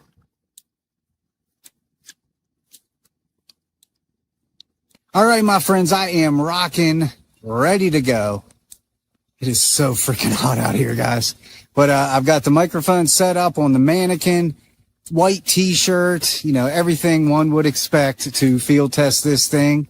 So the only thing left to do is to see what happens. Let's give it a shot.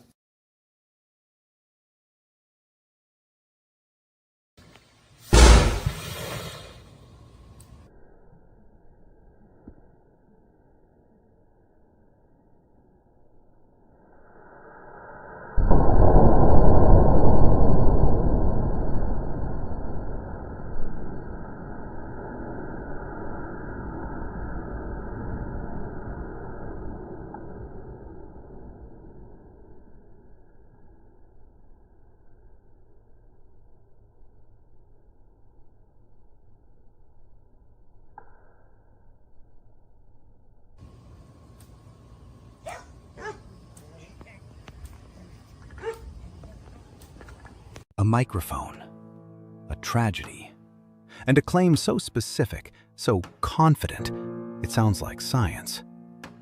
It isn't. This is the story of John Bray, and why he may be one lawsuit away from finding that out the hard way. John Bray built an audience presenting himself as a truth teller, a guy connecting dots other people supposedly missed. But dot connecting isn't fact-checking. And when the dots you're connecting involve a real product, a real company, and a real tragedy, the words you choose stop being content and start being evidence. Claim 1. The Rode Wireless Pro has a chemically tempered glass front, presented as settled fact. Here's the problem. Rode's own published specifications and materials documentation for the Wireless Pro describe no glass component at all. FactsMe has reviewed written correspondence from Rode stating, in plain terms, its microphones have never contained glass. Bray was shown that correspondence. He kept going anyway. Claim 2. Rode's glass and battery became the shrapnel that killed Charlie Kirk. This is the one that should stop you cold, because it's framed not as a theory, but as a forensic conclusion. Court testimony and reporting on this case describe the physical evidence recovered as bullet and rifle cartridge fragments, analyzed by ballistics examiners and matched by caliber to a firearm. Not microphone components, not battery casing, a rifle round, not a recording device. Claim 3. A Rode-branded exploding microphone killed Charlie Kirk. Stated flatly. Promoted in at least one public appearance as irrefutable. Not a theory floated cautiously, a headline built into content. Here's what John Bray may not fully understand. Calling something a theory does not make it legally safe. The U.S. Supreme Court, in Milkovich versus Lorraine Journal Company, ruled that even opinion can be actionable defamation when it communicates a provably false factual assertion. Say, "I think," in front of a falsehood, and it is still a falsehood. That opens the door to 3 real legal claims: product disparagement, also called trade libel, or injurious falsehood, false statements that damage a product's reputation; business defamation, false statements that damage a company; and if distributors or endorsers walked away from Rode because of these claims, tortious interference. Rode already has a plausible basis to send a formal cease and desist and retraction demand right now. And if Bray keeps repeating the glass and shrapnel claims after being shown authenticated documentation proving them false, that is not a gray area anymore. That is the difference between a mistake and malice, between a settlement and a judgment. To be clear, nobody has sued John Bray. Nobody has found him liable for anything. But he has built, brick by brick, the exact fact pattern lawyers look for. A false, specific, damaging statement about a real product, repeated after correction, tied to a real tragedy for engagement. That is a risk he created, not one anyone invented for him. Facts don't care about your theory, and a lawsuit doesn't care how many views it got you. Educate. Don't fabricate. This has been Facts Me. I do want to give you guys a trigger warning, okay? Me personally, I don't feel it's necessary, but everybody judges things differently. Let me set this up before I put it on the screen, okay? I have taken. Now, let me caveat that with, you don't see his face, you don't see the wound, you don't see the blood. This is a still shot. It's an image, okay, that I have cleaned up. I removed the blood and I removed his face. Okay, what this is just that split second, okay? Now, I've got to kind of demonstrate here so you know exactly at what point this is. Gunshot, you see Charlie get hit, right? You see him get hit, you see the hole, and then you guys know the drill. He starts going like that, and all the, the blood starts coming out. So, the moment I paused this was the gunshot and the blood stopping to about right here. So it was coming out to here. Okay, I have removed all that. All of this is gone, and his head is gone. So all you're going to see is literally a headless person, literally, nothing graphic, no blood. You're just going to see, you know what I'm saying, that moment, right? The moment he was shot and that millisecond of the blood gushing out, but it's all gone. Okay, so trigger warning, it's all gone. You're just going to see a very clean image. So, I'm about to put this on the screen. I'm going to count down. If you guys just want to stare at the chat, if somebody wants to look at the screen and then tell people in the chat, hey, it's not that bad, Okay, I wouldn't do anything that would get this video taken down. Okay, so 3, 2, 1, here's the image. So what you are seeing is exactly how I described, my friends, okay? That is the moment the blood is gushing out his neck, except I digitally removed it. Now, what do you see?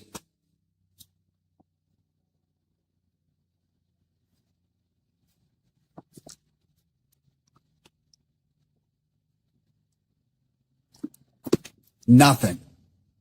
You see nothing.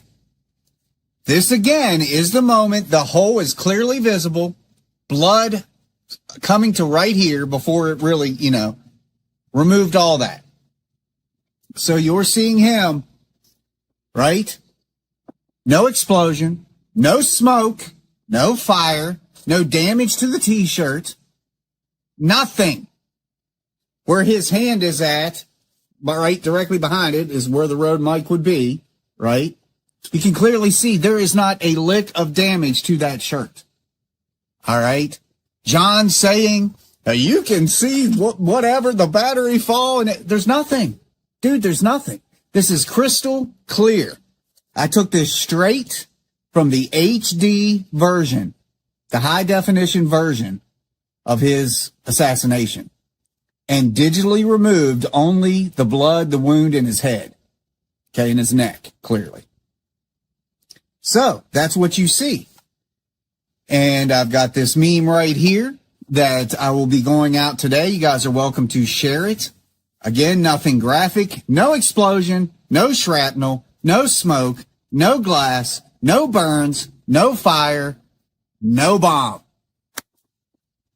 That's all you need to see right there. Despite the fact that we have taken this above and beyond with contacting Road in email, contacting Road by phone, actually building a Rode microphone to explode, demonstrating that live on video, now showing you this, that second after he's shot and bleeding, nothing wrong with that t-shirt. Nothing. Nothing else has been edited. All that happened with this edit was removing the blood, his head and neck. There's nothing there. If that exploded and shot something out or whatever they're trying to say, the non-existent glass explode, where is it? Where's the evidence of that? There is none. Because it didn't happen. Like, hype, subscribe.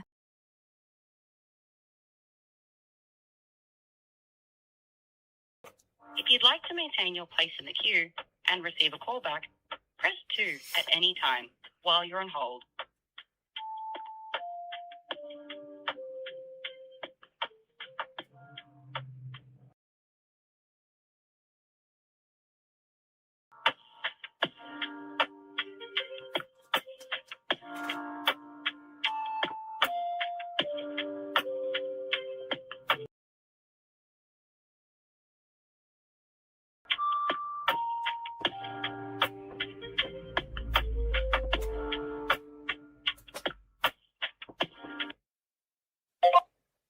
Hi there, you're free to Road Support. My name is Tom. How can I help? Hey, Tom, my name's Steven. I'm running some audio stuff for my podcast, and we're taking it out on the road and that kind of thing.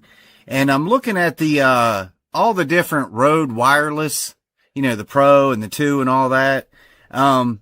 It's just going to be an odd question, but I've looked at the spec sheets and I see what they're made of. Are there any of those that have any glass components? As far as I know, no. Do you know which one you're looking at in particular there? Hold on, let me look here.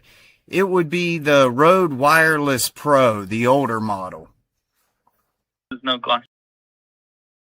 All right. Is there anything else I can help with today? That's going to be it. You have a great weekend. Okay, you too, Stephen. Take care. Take care. God bless. Facts Me presents a research brief. How many people would it actually take to fake the assassination of Charlie Kirk? Online, theories claim Tyler Robinson was framed, the evidence was planted, and the gunshot that killed him never happened at all. Facts Me ran the numbers.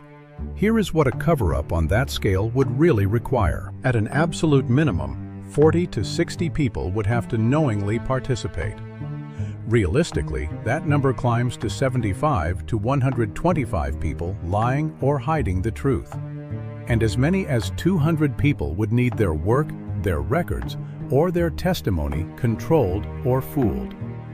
The most defensible on-air summary: at least 50 knowing liars, probably closer to 100, spread across institutions that don't even talk to each other. To be clear about what this measures, this is the head count required for the sweeping theory that Robinson was framed, the DNA was planted, the surveillance was manipulated, the autopsy was falsified, and Charlie Kirk was killed by something other than the rifle shot. It does not prove no accomplice could exist. Robinson is charged, not convicted, and the evidence is still being tested in court. Scale matters. One accomplice, 2 to 5 people. An unknown financier, maybe 2 to 10. A hidden group that inspired him while he still fired the shot. A small, compartmentalized cell. But claim that Robinson was framed and someone else fired? That takes 40 to 100 knowing participants. Claim the microphone exploded and the medical evidence was faked? 50 to 125. Claim Charlie Kirk's death itself was staged?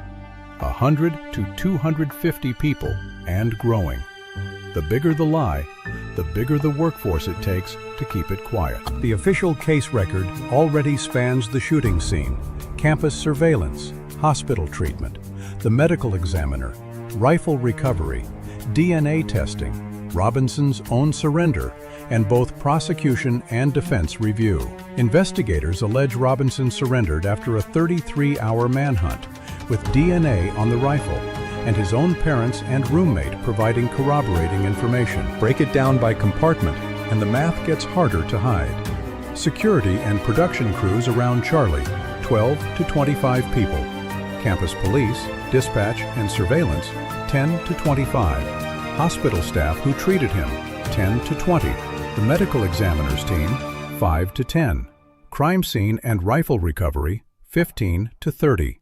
DNA and firearms lab work, 10 to 20. Digital and surveillance analysts, 8 to 20. Robinson's family, roommate, and surrender, 8 to 15. Prosecutors and investigators, 10 to 20. Even defense attorneys and their own experts, whose entire job is to expose fraud, 5 to 15. Added up, allow for overlap, and you get roughly 70 to 140 people with direct access to the evidence. Some of them could be honestly testing planted material without knowing it, which is exactly why the number of knowing liars is lower than the number of people who'd have to be fooled. About 3,000 people attended that event. Most of them couldn't identify the shooter or the cause of death, but their phones, live streams, and cameras created an uncontrolled pool of evidence no conspiracy could fully predict or control in advance. A small hidden conspiracy with one accomplice can't be ruled out by counting heads. But the sweeping theory, fake shooter, fake autopsy, exploding microphone, would require an operation spanning private security, a private hospital, a state medical examiner, 4 separate police jurisdictions, federal forensics, prosecutors, and Robinson's own family. That's not proof it's impossible. It's proof that it's extraordinarily implausible without extraordinary evidence. And a viral video isn't extraordinary evidence. This has been a FactsMe research brief, sourced from official case filings and preliminary hearing transcripts. Educate, don't fabricate. Like, comment, subscribe, and share. And don't fall for the next head count defying claim.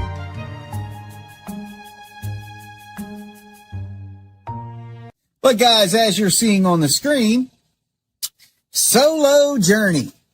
I wish Solo Journey was so low I would have never even heard of this person. But they're not. Comes in.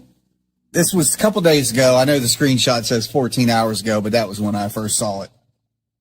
He says, you obviously haven't watched Bray's complete presentation on this. Otherwise, you wouldn't be making these videos, my friend.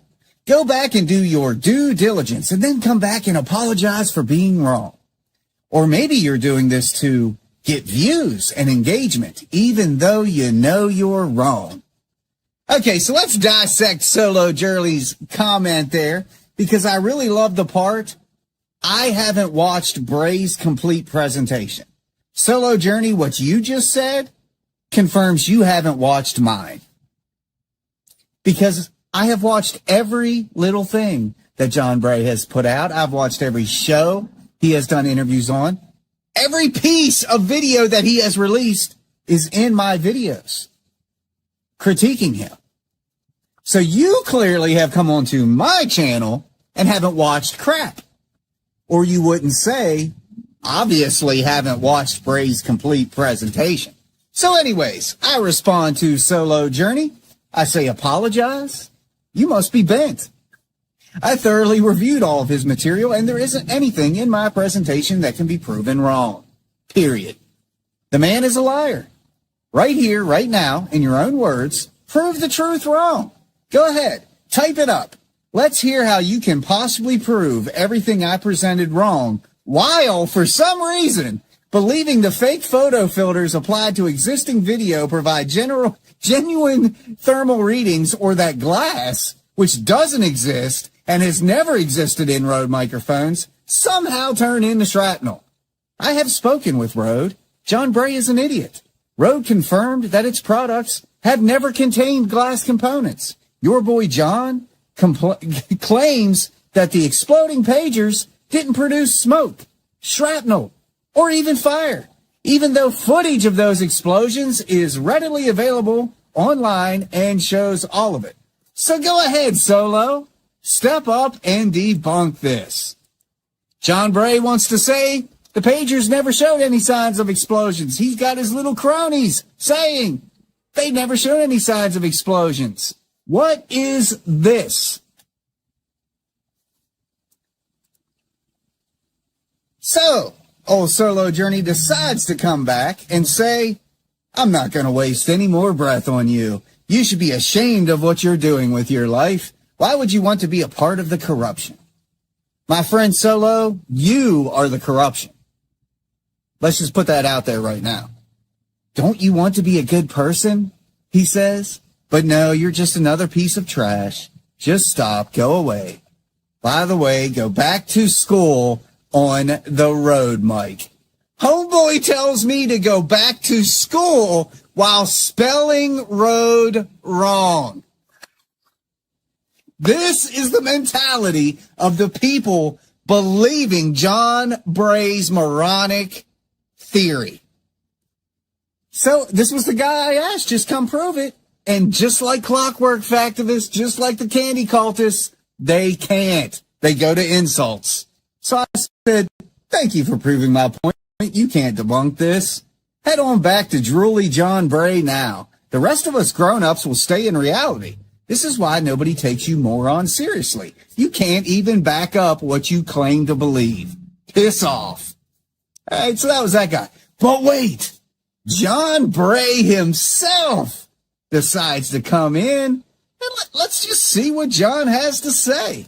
John says, you have the wrong model Rode. The Rode Wireless Pro, the older model, has a chemically tempered glass front.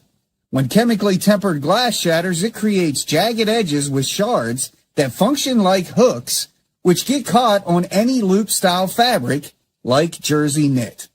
Now, here's what's funny. Did John even watch my video? I showed you guys what he's calling glass, which it's not, broken up.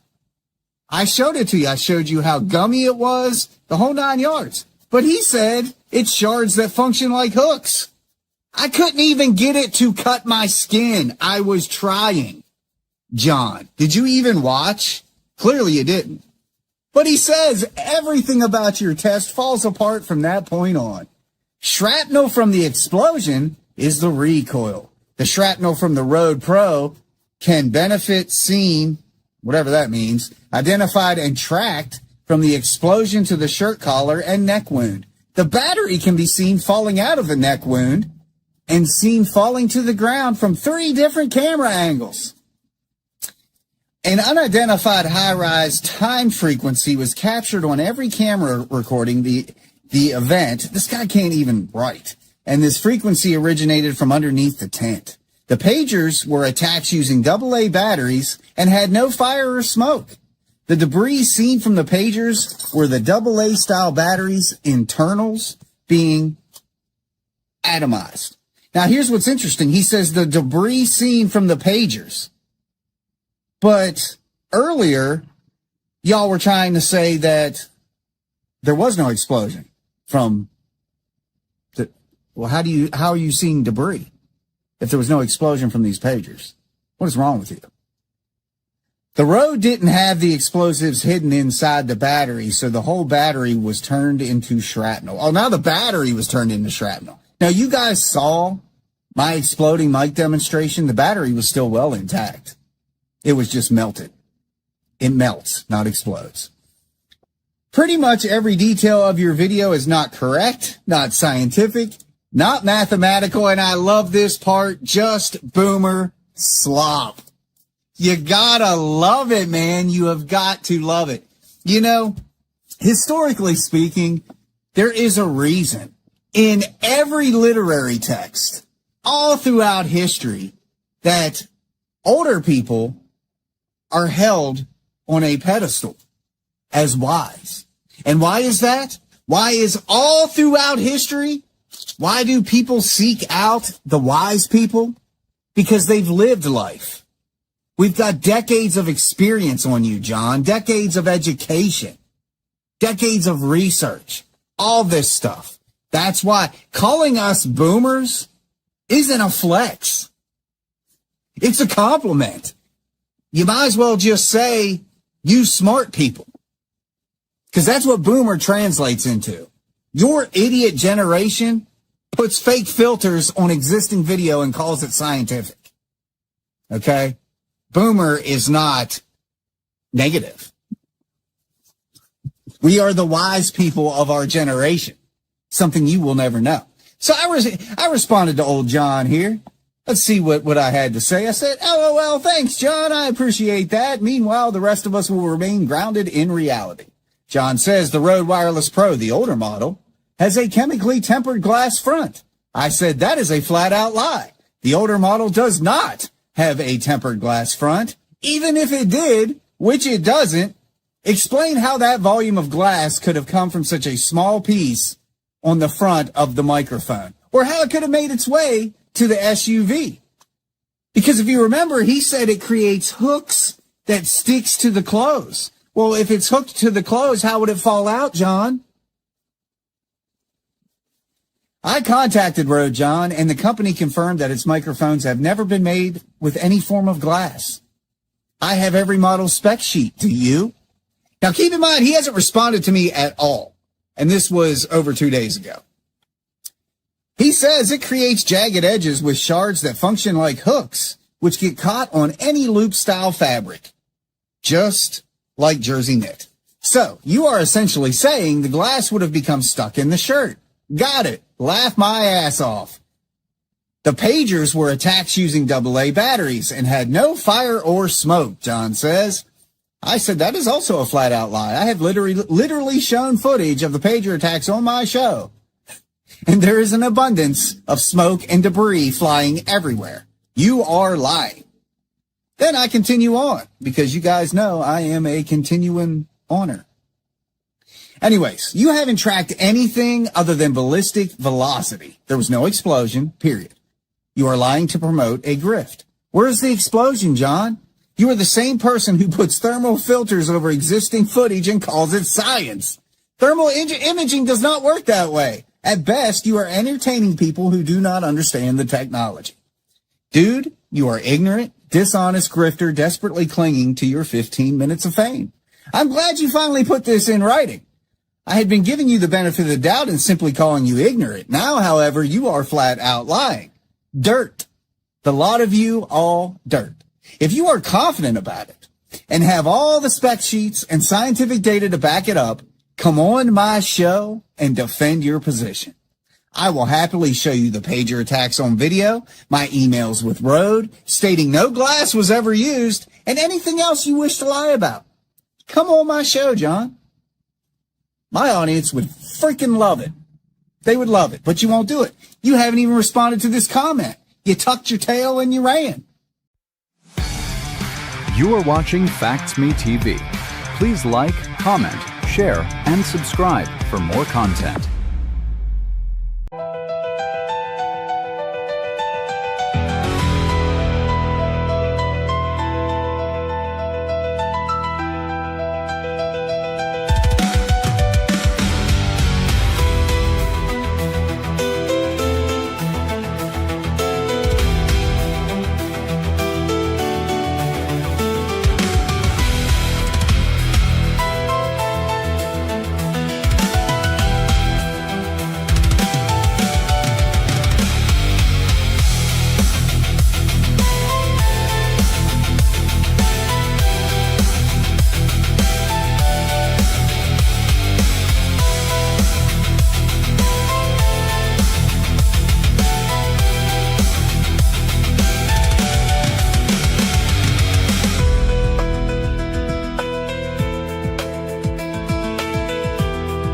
Well, apparently Stephen Lancaster and Fax Me won.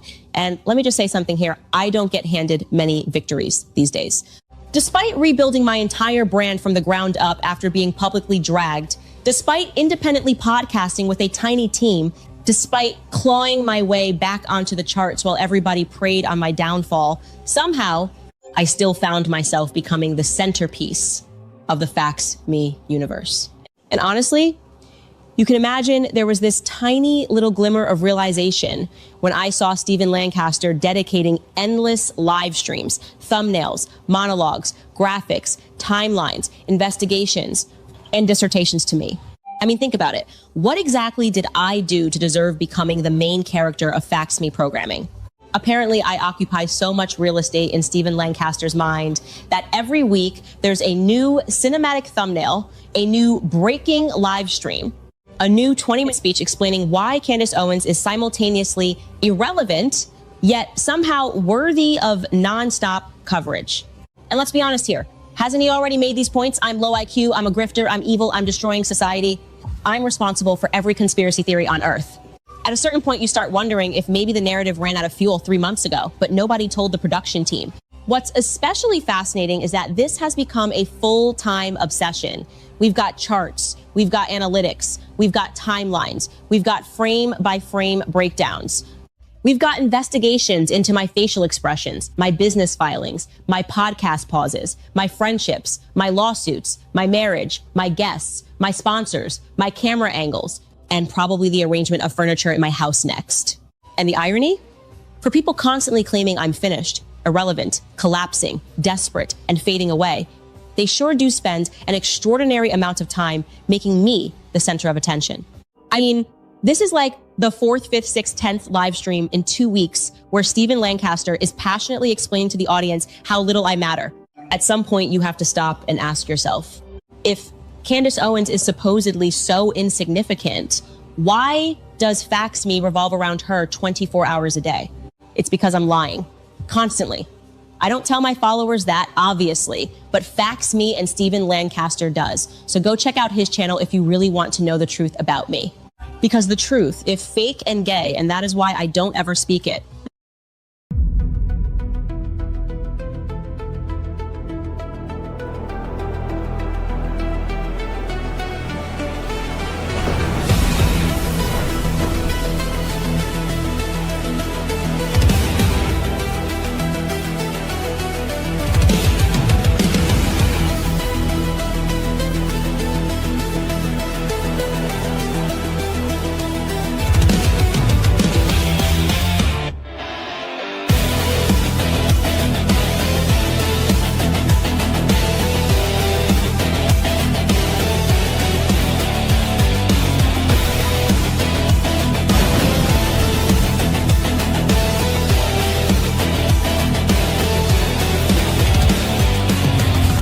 Welcome, my friends, to another episode of Facts Me TV.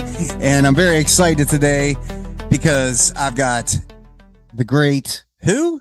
Who do I got? I don't know. You said he's great. We we need a conversation there. That's what I was just telling Jason prior to the show, that all I kept hearing from everybody is they give me this list of people and Jason was right there. I was like, all right, yeah, I watch this. And it's funny too, because they all come to me, hey, you need to check out Jay Witt podcast. And I already do. I'm already subscribed to it. Well, I appreciate it. I'm here. I'm a factivist as well. I love it. Hey, man, they say great minds think alike. There we go. But today we're going to put our minds together and just kind of talk about the state of things with the Charlie Kirk investigation, the unfortunate loss of that man. And I guess the first thing I want to hear your side of it. You know, would you say that we would be where we are right now with this entire mess, the entire saga, if Candace Owens hadn't made a big deal about it? Oh, absolutely not. No. If you go back and watch, and again, thank you so much for having me on, by the way. I really appreciate it and looking forward to this conversation. If you go back to, 48, 72, 96 hours after Charlie Kirk passed away, and look at where the world was at that moment. And God was using the death of Charlie Kirk to prick the hearts of people that say, hey, wait, this might be a little bit too much. He just disagreed with you on ideas. Like, we're now resulting to violence. And so many people talking about they're looking at church, they're reconsidering their faith, reconsidering who God is, going to church, exposing their children to church, all of that stuff is in the aftermath of Charlie Kirk's death. God was using that to draw people in and cause their eyes to open up. And now look where we are.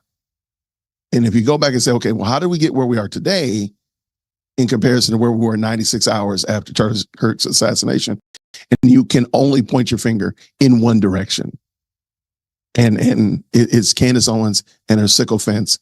And that's what's brought us to this place. Now, does that mean that God still isn't moving and pricking the hearts of people and drawing people into himself? Absolutely not.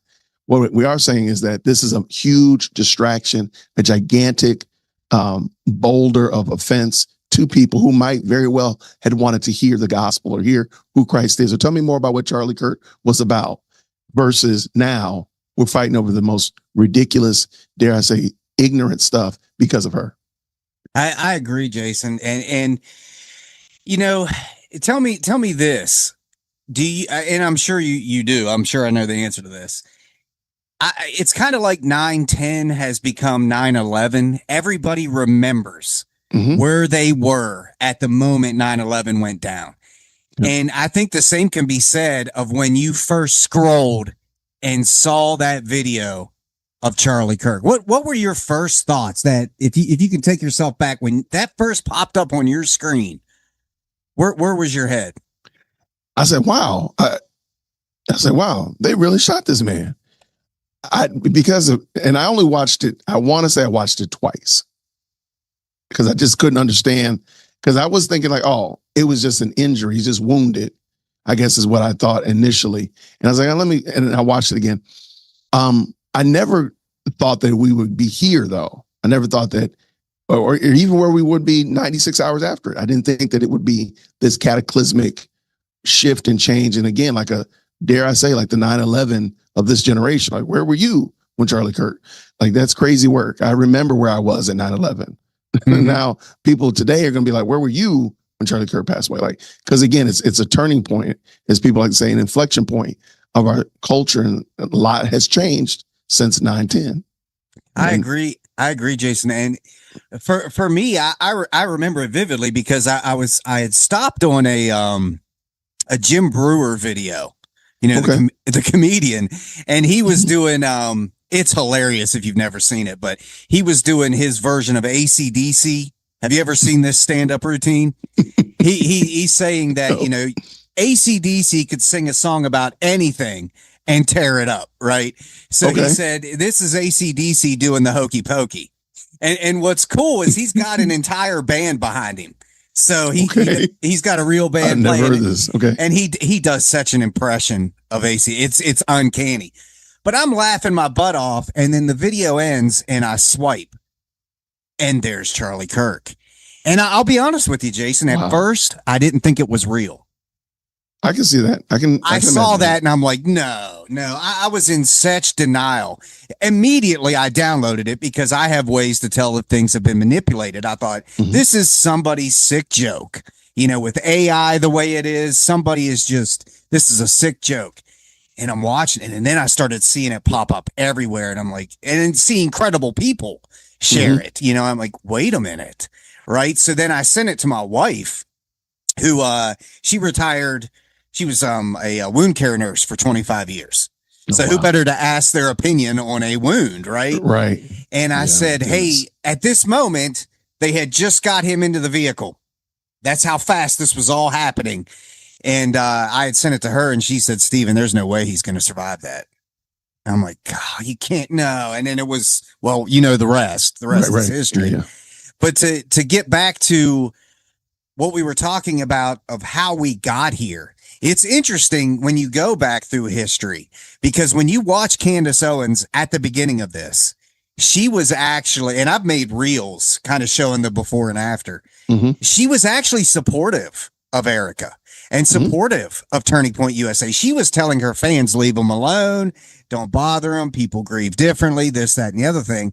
And do I know this is fact? No, but I think I'm pretty close to the truth. I think she felt that this was going to open up something for her with Turning Point USA.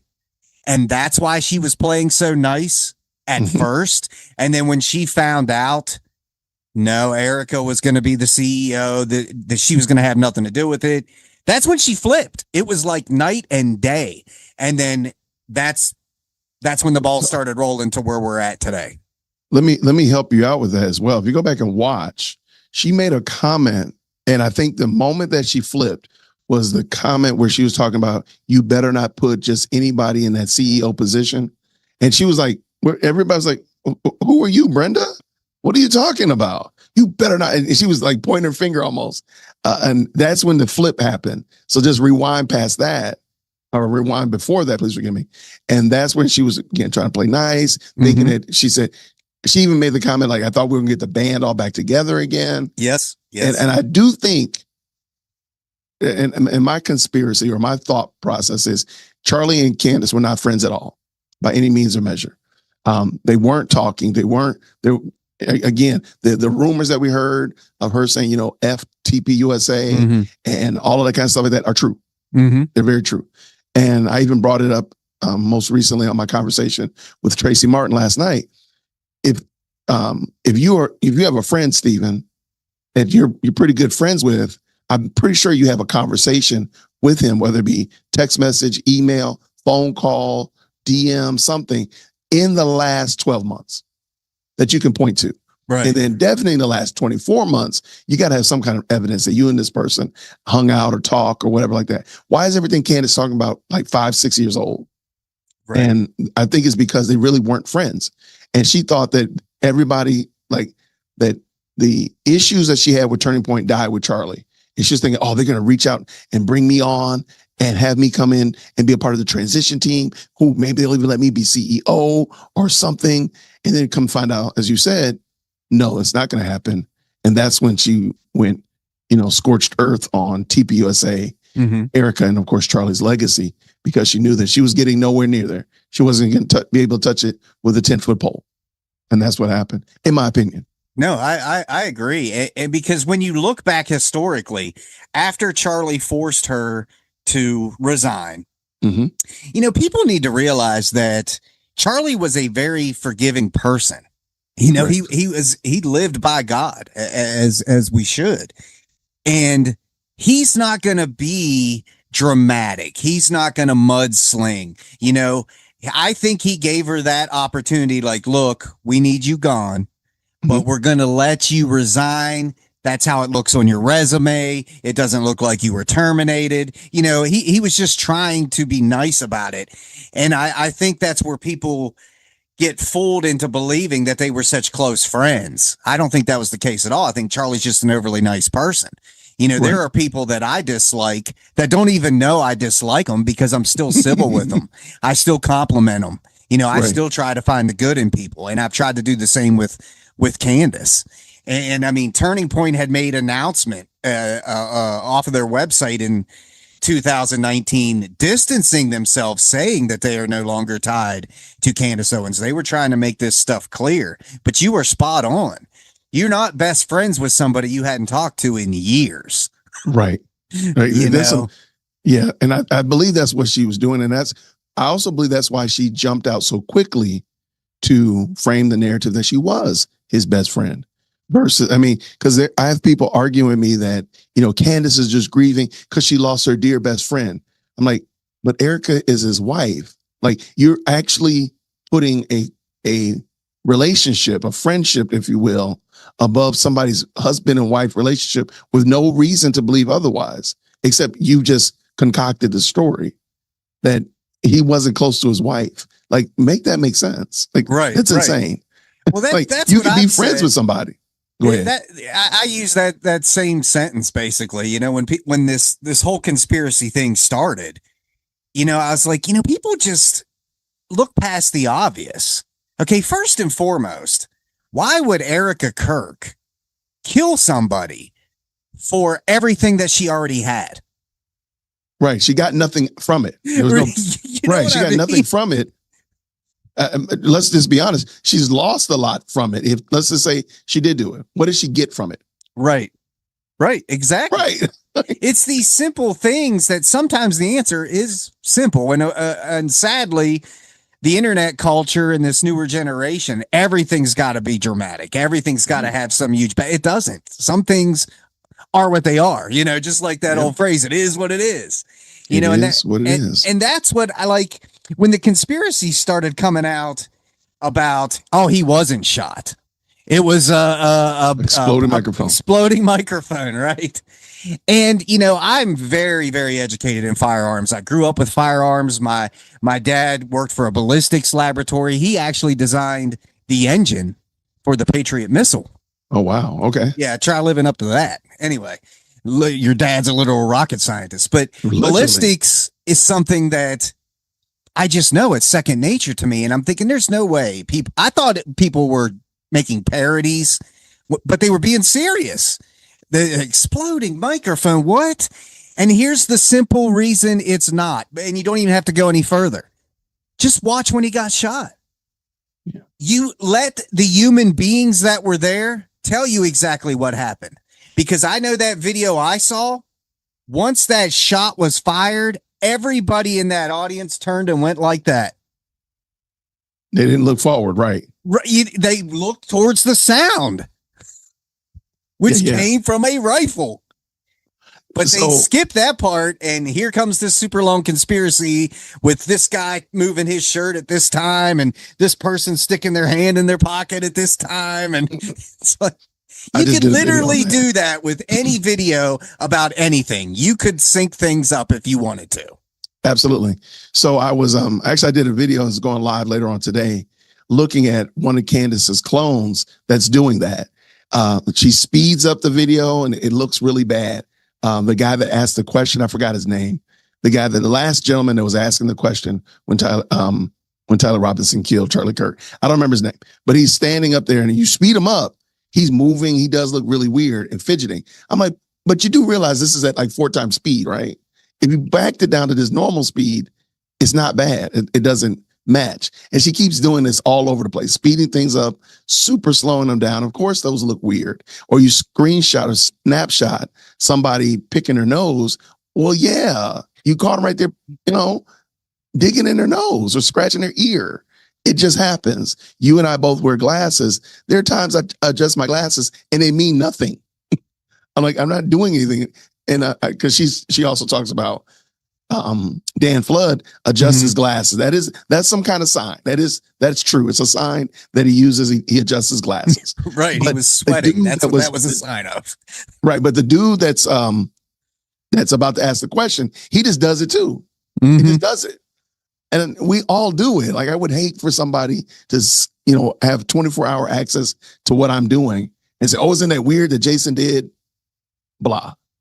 Like I might have done something weird that maybe, the security guard was also doing at the exact same time.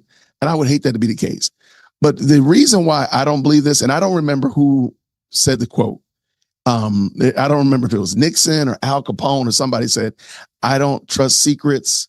I will trust a secret with like 3 people as long as 2 of them are dead. Like the amount of people that have to all be like sworn to secrecy for this thing to make sense, from the exploding microphone, the 3 different killers, the 9 people dressed up like Tyler Robinson, fill in the blank, man. There are a lot of people.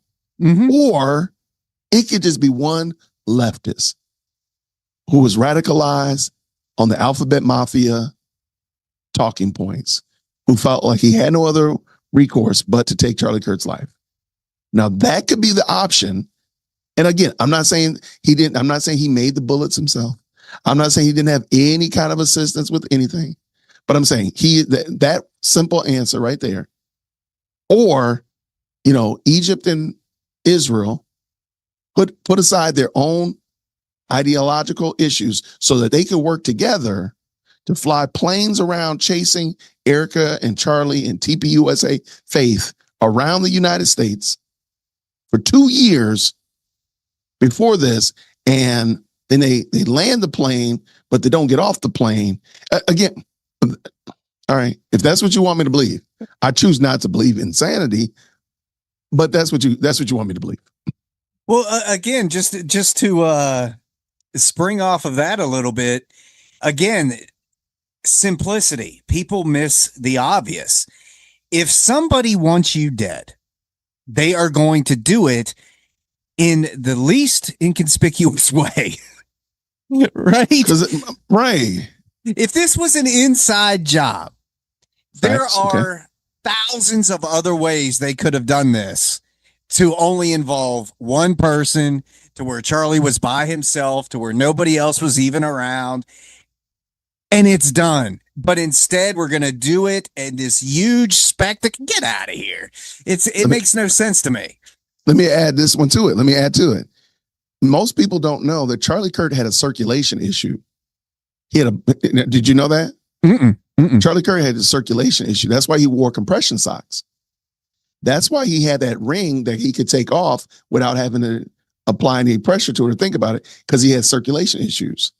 So if somebody really wanted to put Charlie Kirk's head to bed, why didn't they just give him an embolism and make it look like a circulation problem?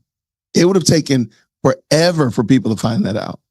And he had just flown back from Asia, by the way. So it would have been par for the course. Like, oh, he's already had circulation issues. He just took this 12+ hour flight from Asia. He developed a blood clot and he passed away in his sleep. Passed away on the plane. No, nobody was. Now that's what would happen if he was an inside job. Like that would have made sense. And if we found out like 2, 3, 4 days later, like, oh no, there was something that happened, and would have been like, oh wow, this is like some Jason Bourne identity type of stuff, right? No. I got an idea. Let's get 9,500 people involved in it. Let's get all of these moving pieces, and then we'll just try to hide it. That's it. Yeah, no, okay. I agree. And you kind of alluded to it earlier, but like we were saying, I like to use the word audacity because it's so fitting. But, Candace and now other people, Baron Coleman and these other just whatever, demanding answers. It's like, who are you? Erica doesn't owe any of you anything. Why would she even play into your game? And they want to use that as, well, she's not answering these questions. She doesn't have to. She doesn't have to. I've been saying this from the beginning. I think Brian Harpo, what he did should have been the blueprint and the model from the moment Charlie Kirk's body hit the ground. That Terrell Farnsworth guy that gave her the video clip from behind Charlie, he should have ignored her. Dan, everybody should have ignored her and just left her on red. But sadly, they treated her like she was a fair dealer, which again, I don't fault them for it, but they should have seen it real. Terrell Farnsworth should have known. No, she is not a person that I need to be dealing with.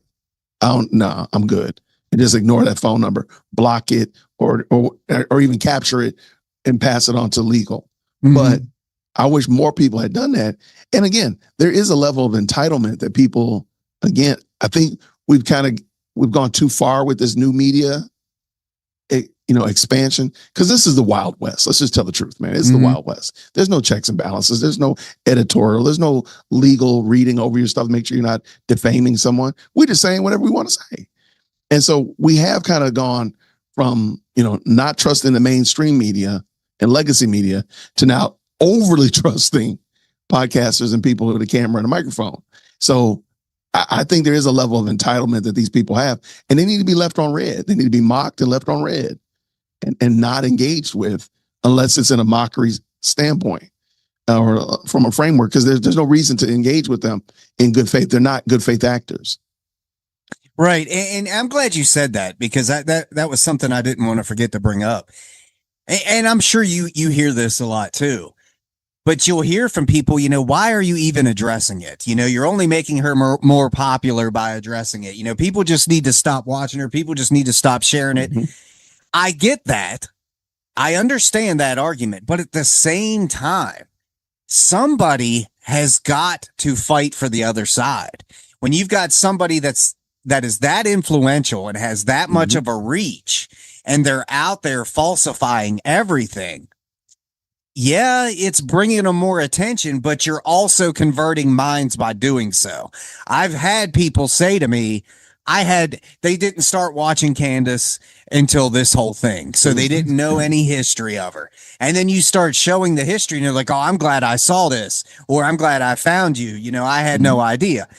Now that's few and far between versus those who would rather just argue with you and for sure say that they're right and go Max and all that stuff. But that's why I'd rather be talking about positive things. Trust me, but the truth needs to get out there, and it's starting to. We're seeing it hitting this apex, which is fantastic.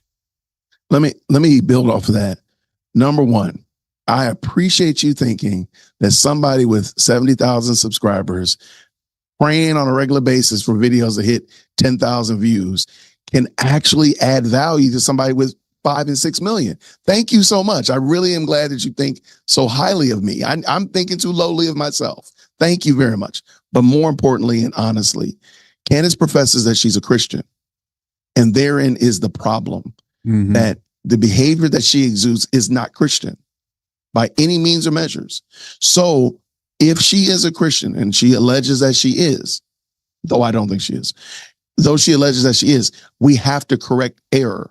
We can't allow it to go forward. So if Stephen is saying something that's wrong and professing that as a Christian, I know this to be true, blah, blah, blah. Well, I have to correct that error. So me correcting Candace or talking about Candace is not because I think that I'm going to make a whole hill of difference. I don't believe that.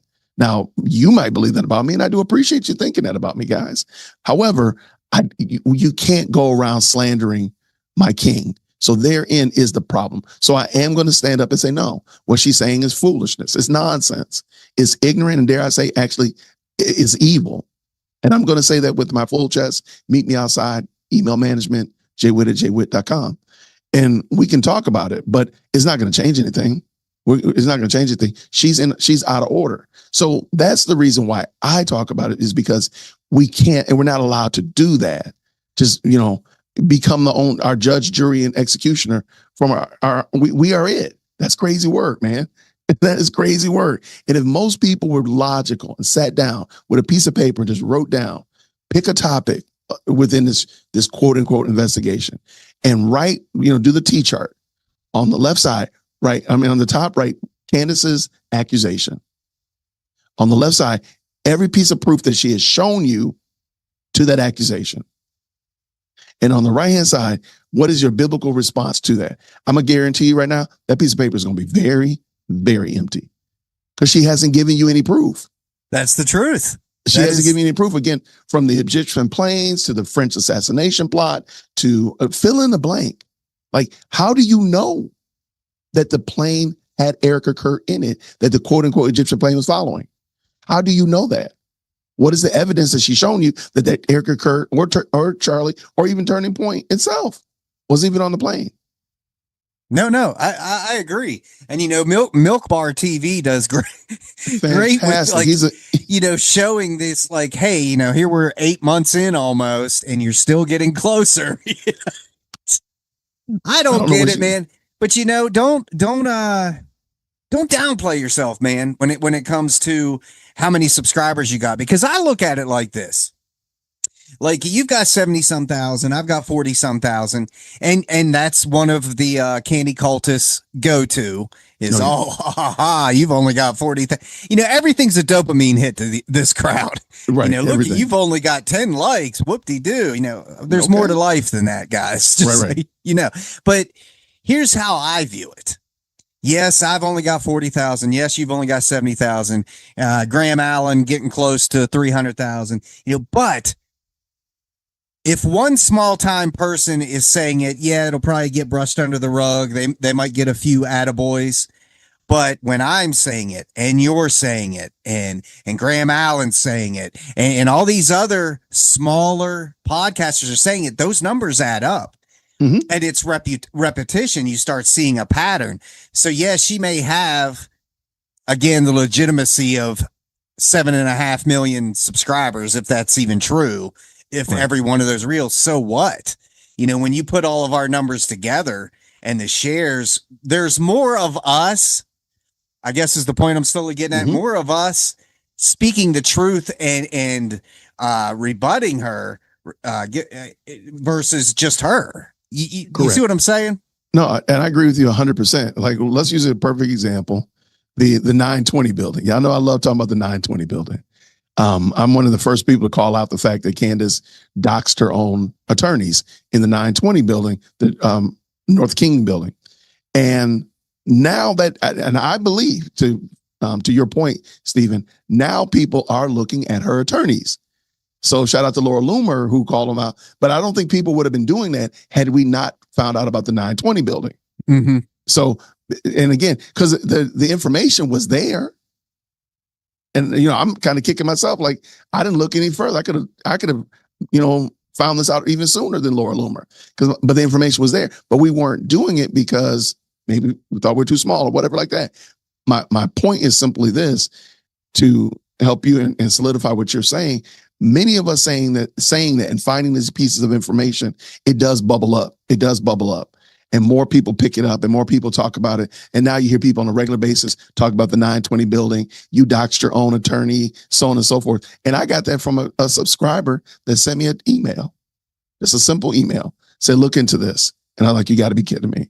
Mm-hmm. And now look where it is. Now it's like common knowledge. So same thing with Laura Loomer now. You know, at first everybody was looking at her sideways about that DUI charge. Mm-hmm. Now it's just common knowledge now. Literally people's like common knowledge. So these things are starting to take a hold as people look at them and investigate them.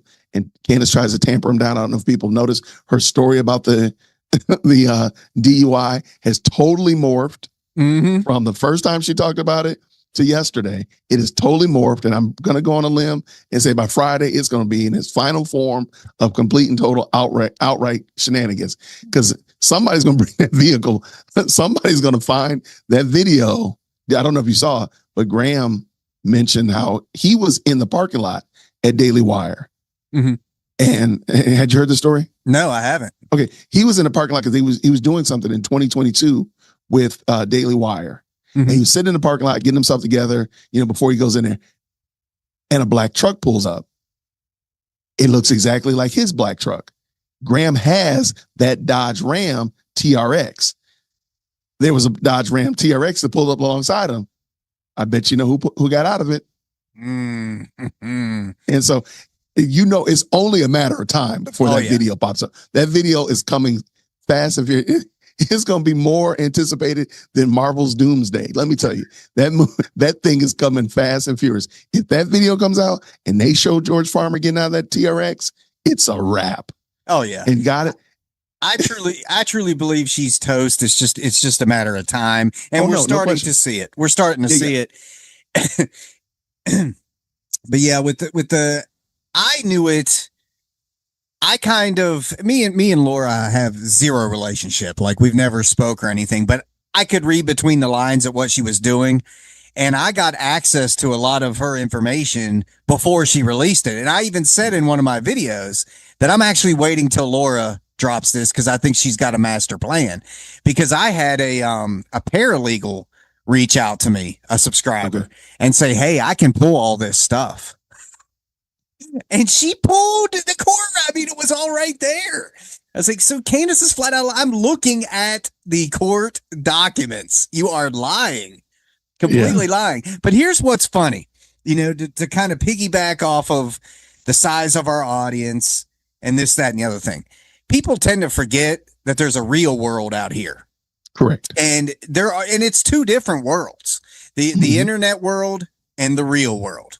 Okay. Yes. Real events happen on the internet, but you get what I'm saying. You go out into public or you're talking to your friends that maybe aren't as internet savvy, or they could just care less about social media. They don't even know who Candace Owens is, you know, in the real world. But with that being said, this will shock you. Okay. I pulled, I'm going to have to look at my notes here because I don't want to tell you the wrong numbers. But to go back to what opened this show was, would we be here if it wasn't for Candace Owens, right? Got it. Well, would Erica, here's the irony. Would Erica be as popular as she is right now if it wasn't for Candace Owens? That's right. And that's right. And I pulled some numbers. I was doing some research on it last night to get to prepare, but it said that like I asked you the question, did Candace Owens create her own monster with Erica? Okay, yes. Which she completely did. It said before Charlie Kirk died, Erica was mostly publicly known as his wife, former Miss Arizona USA, entrepreneur, podcaster, and an occasional speaker at Turning Point. Yep. Okay. The biggest measurable jump with Erica is after Charlie's assassination. Candace Owens made Erica Kirk the center of the assassination. Now, this is what really puts it in perspective. A social media analysis said that Erica's Instagram gained more than 4 million followers after Candace started her campaign, while accounts tied to Charlie and TP USA gained 23.3 million followers. Okay. And so today, Erica's Instagram shows around 7 million followers. And it claims that she went from 340,000 followers to over 7 million after Candace came out with all this stuff. So it's not working the way she thinks it. Like you alluded to earlier, when Charlie passed, there was this big just uplift and trending of God and Jesus and younger people discovering who Charlie was and younger people discovering Christianity and more and more people saying, hey, we need more of this. We need to keep Charlie's legacy alive. That's absolutely true. So yes. And like you said, God bringing that and saying, hey, basically a martyr in a way, like Stephen. Not me. Right. Absolutely. Right. The other one. The other one. But it's working against her. And ultimately, it's like I said, and I was being sincere when I said about it in a post the other day, that it is such a shame because, again, I try to find the good in all things. Mm-hmm. Candace is very talented at certain things. She's got charisma. She is able to I don't want to use the word control, even though that's what she's doing, but she's able to influence people easily. Okay. She's very believable. She's very good at storytelling. Book smart, she is not, but I was saying, it's such a shame because, and I think you'll agree. And if not, state the otherwise, but she's always wanted fame and money and power. And I don't think she's hid that, from doing music videos to trying to start this business, that business. Everything leads to her wanting to be famous. But the irony is she could have achieved everything she's got right now being the good guy. Correct. She didn't have to go down the evil path that she chose to go down. Okay. I can totally agree with you. I guess my only caveat or my only trying to shade that in a little bit more is, yes, I do believe she's always wanted power. But the problem is she also has a long memory of offenses. Mm-hmm. So if somebody offends her, she's gonna hold that for some time. Mm-hmm. As Khan said, revenge is a dish best served cold. And she's gonna dole it back to you cold. That's why I do believe that what we're watching is her anger toward Charlie Kirk. Mm-hmm. And Erica Kurt, respectfully. And yeah, it's 7 years old. Yep. It's got mold on it. It's old, dry, and crusty, and she don't care. She's going to dole it out.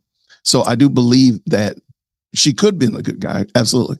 But she doesn't forgive because, and this is my last point, take everything that she's done, that she does, and just look and see where you see that in her own life. So when she accuses Erica of doing this, chasing after clout, look at her own life. When she accuses Erica or, besmirches Erica because of what she wears, look at what she wears. When she talks about somebody's family, look at her family. And like her dragging Erica's mom. Right. I want y'all to maybe start asking, who is Candace's mom? Because she's already told you her mom was an addict at one point. Mm-hmm. She got kicked out of the house when she was 14, this, that, and the third. Just ask yourself, is she just projecting? And I do believe that she's projecting a lot of this, her own insecurities, her own foibles, her own faults. She's pushing them out onto Erica or trying to find them, a correlation of them in Erica's life that she can say, oh, that's it. And she really wants to drag her own mom. She really wants to highlight her own family and issues. Talking about Erica's uncles that are in jail. She's talked about the fact that she's got uncles in jail. Mm-hmm. Right? In real time, like again, not historical uncles, but uncles that she knows are in jail right now. Mm-hmm. Family members that don't communicate with her right now. So I'm just wondering how much of this is just cosplaying. And if you really wanted to look at it, take every one of her accusations, every one of her finger pointing, and see how many of those, where is this played out in her own life? Even something as simple as her children. Even something as simple. She mentioned recently about weddings. And like, I don't know if you ever, were you invited to, were you invited to Charlie's and Erica's wedding, or did you just come? Like, I'm starting to think you were a wedding crasher. So anyway, that was just it. I wanted to add to that. No, I 100% see eye to eye to you, or eye to eye with you, or whatever. Right. As far as what you're saying, because I came to that realization. I 100% agree. I would say 99% of what she accuses somebody else of, she is guilty of. And when that really hit me was a couple months back. It was in March, well, a little before March, when I started researching doing the Bride of Candace, that almost 2-hour documentary. When I started gathering up everything and I started watching all this, it's like, this is literally the same stuff she's accusing Erica of. You know, she says, Erica went to Romania and this sex trafficking this. And then I was like, well, wait a minute, Candace, you went to Romania. You interviewed and defended Andrew Tate.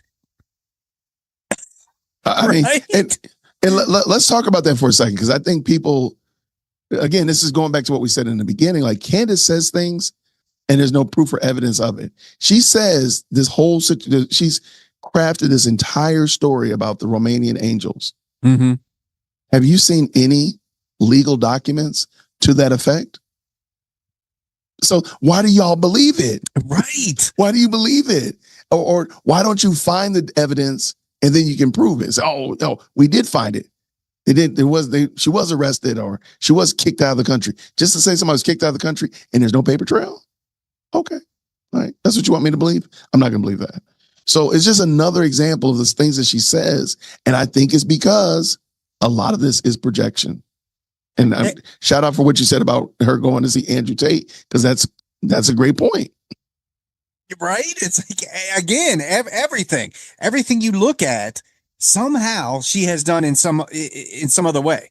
But like, it's difficult for me because I see the red flags and the obvious to me. Mm-hmm. So, you know, she says she's conservative. She says she's religious. Her fans claim to be the same thing. But I have said since day one, no, you're not. Because people of God don't act like that. Right. Conservatives don't act like that. You know, honest Christian people, conservatives, and you don't have to be a Christian to be honest. Don't get me wrong. I don't want to offend anybody. But they demand the truth. Mm-hmm. Right? Her audience doesn't. That's that leftist and liberal mentality of it's my feelings that's the truth, not the actual fact. And that's what kills me is they in the same breath will accept what Candace shows them on the screen or just something she says. But then when you rebuttal it and show them why that's not true, they demand from us proof. Mm-hmm. I had one of her supporters on my channel recently to defend it because she said I was wrong. I was a fake Christian because I wasn't supporting Candace.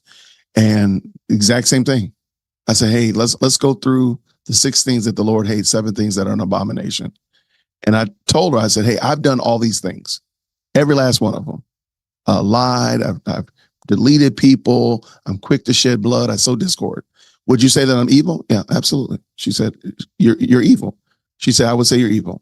I said, now, if I could show you that Candace has done each and every one of those things, would you say that she's evil? Well, no, I don't think that she would be. We need to understand the context. I'm like, wait, I didn't even prove anything that I had done these things. I said, and while we were talking, I'd already been giving examples of Candace doing those things as well. But I said, you know, I did it. I did it. But Candace has also done it. And I showed examples. And I said, well, you would call me evil, but you wouldn't call Candace evil, even though we walked through all 7 of them. Okay. Like they don't want, but I'll say this. I have never been convinced that she was a conservative. And I've been saying this for a while. Mm-hmm. I said she's been cosplaying. Mm-hmm. And my daughter is a debate champion. And one of the things that you have to do in debate is you have to learn how to argue against yourself. So you have to take your position and argue against your position. Mm-hmm. They do this quite a bit in lawyers do this quite often as well. And I said, you know, it's funny because she talks about how her and Charlie were really dialed into debating and debate and so on and so forth. I said, I really believe what she's been doing for the last 7 years is cosplaying, arguing against her own case for the longest. Since whenever she stepped on the stage, she's been just arguing against herself, role playing. But this is really truly who she is what we're watching. And there've been creaks and the mask kind of slips a little bit and little slip ups all along. If you go back and watch, you're like, yeah, I should have saw this. Yeah, she was like, yeah, that's exactly it. One of them is the way that she treated the Macrones. Whether dude looks like a lady or not, the way that she handled Brigitte Macron, in my opinion, was her basically telling y'all, I am not a conservative. I'm not seeking truth. I am out here to destroy this person for whatever reason. I still don't even understand. I'm like, why does that matter? Right. In the grand scheme of things, I really truly don't understand. And people have tried to make it, make it this international cabal and so on and so forth. I'm like, the girl lives in Nashville. It has one of the worst crime rates in the United States. You mean to tell me what's more important is whether or not dude looks like a lady in France versus what's going on in her own town, in her own state, definitely in her own state? Really? That's the most important thing? But you want me to believe America first? Okay, got you. Okay, because I don't believe that. And those are just some of the little oddities that I think when we go back and look, as we will be doing I don't want to say the word autopsy, but we'll be doing a deconstruction of Candace Owens' platform when it finally falls apart.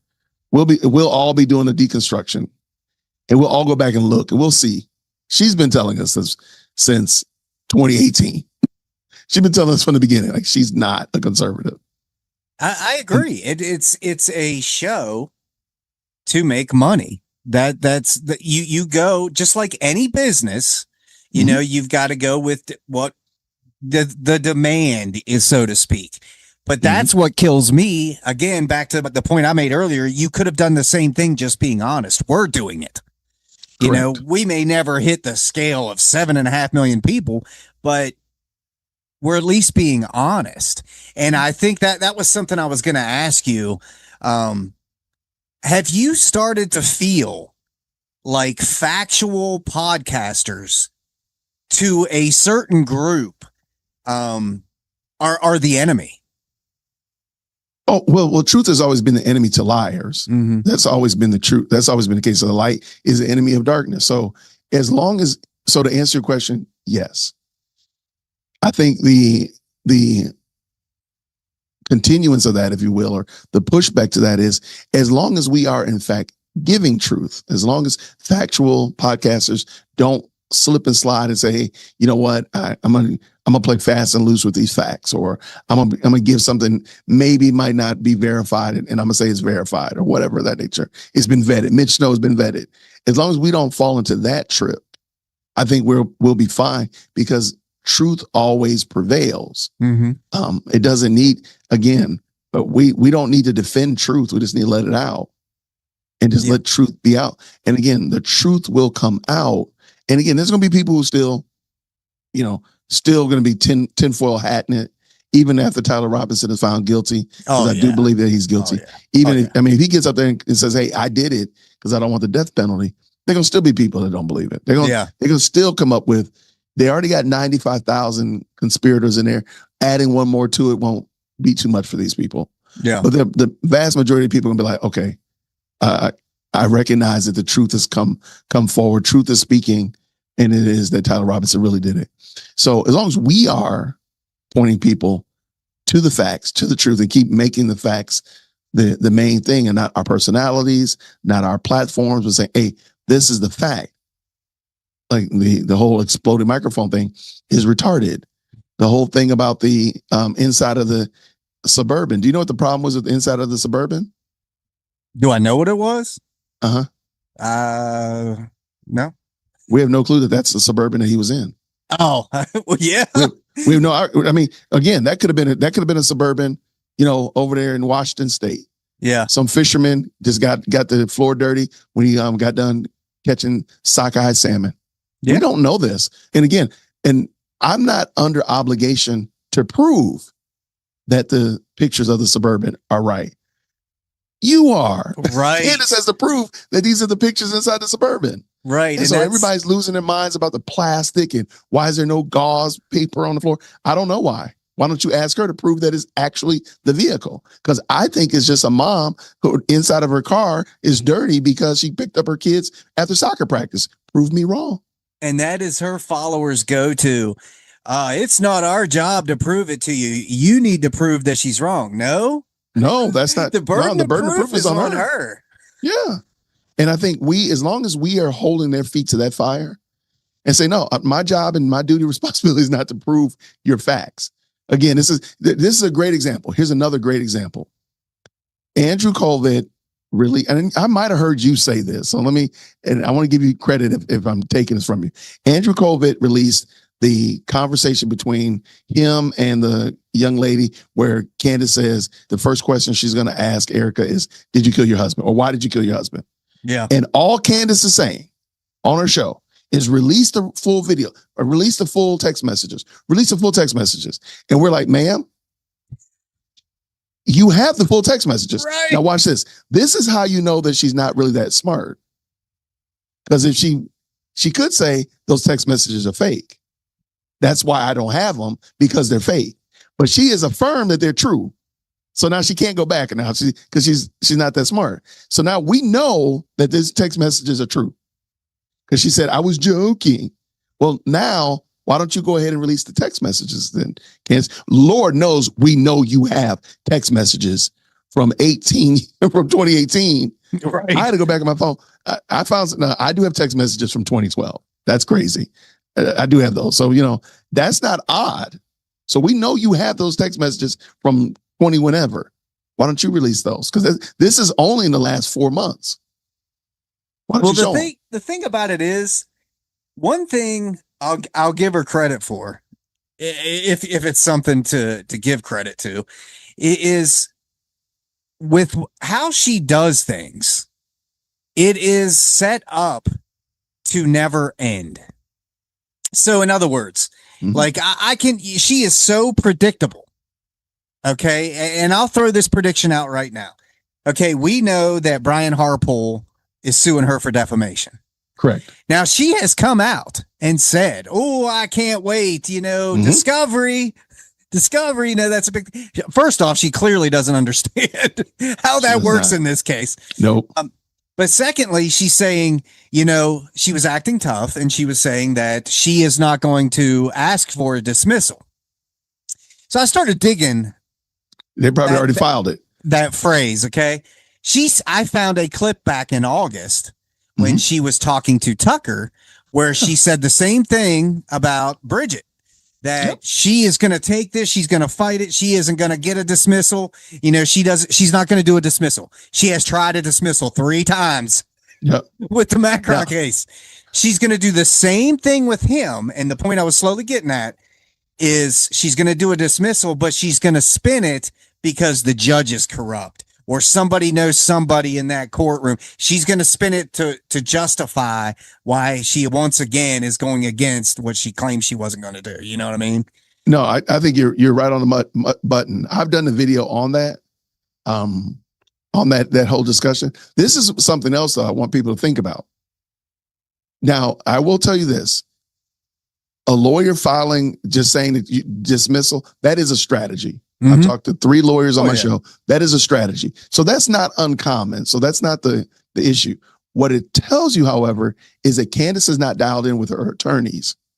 It tells you that Candace doesn't know the way. Go back and watch that, and I agree with you. The way she said that on Tucker's show, it's clear she doesn't know that her attorneys are doing that.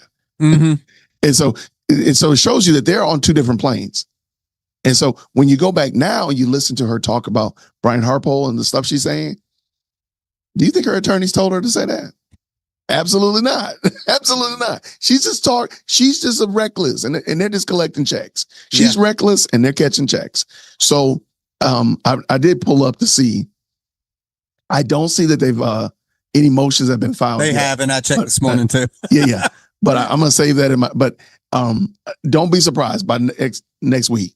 There's a motion to dismiss, and she's going. I agree. She's going to try to feign some kind of superiority and so on and so forth. But the problem is, I think, and a lot of people are picking up on this. She doesn't understand what discovery is, because if you go back and read it, she's not going to get everything. She's not going to be able to ask about body language at on 910. She's not going to be able to ask about training and so on and so forth. It is very direct what Brian Harpo is suing her about. In Sport Hakatua and that's going to be problematic. And she knows it because none of the stuff she wants to get is going to be able to come out. It is certainly going to be more damning for her because he can pull the phone records, her emails, and who knows what's in all that stuff, But it's funny because in that same interview with Tucker, Tucker's right. He's just about as trustworthy, but he acted like he didn't know what a dismissal was. Right. Hey, what's that? Right. But then follows that up with, I've never known of anybody not to try to do a dismissal. Well, you just said you didn't know what it was. But he's right, though, in that sense. Like you said, that's common practice. Correct. Who wants to go to court? Nobody wants to. They're going to try that dismissal first. That's part of the way the game is played.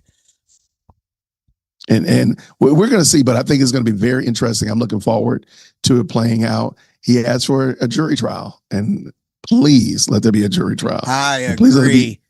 Please let it be streamed. All right, man. I think we can close this out. Jason, this was just awesome, man. And we have to do it again. We have to do it again. I think that's pretty much everything I wanted to get your opinion on.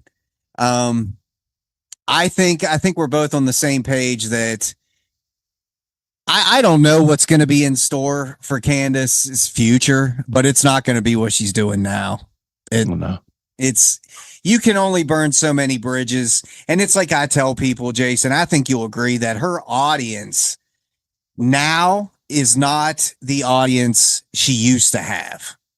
That is correct. I used to be her audience back in 2018, 2019, because I thought, hey, Charlie, how can Charlie be wrong? Right. That is the only reason I knew about Candace was because of Charlie Kirk. So it's like she lost all of the real conservatives, and now she's just got those same people that love The View. Right. Right. And eventually these people are going to be like, then they're gone. What do you think? No, I agree. Think about it like this. The audience that she has now is they have a bloodlust. They are here for their pound of flesh, and they want it. And eventually they are going to turn on Candace. And we've seen this even with when Candace and Erica spoke. That first day back after she and Erica spoke, she was different. She was moving differently.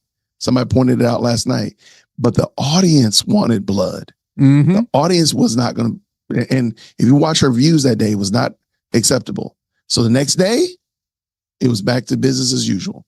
And I'm sorry, that's when she started the chaos. I said something very similar to piggyback off that real quick yesterday or the day before, that people need to realize, yes, we have freedom of speech. You and I are doing it right now, but that is not freedom of consequence. That is not freedom of accountability.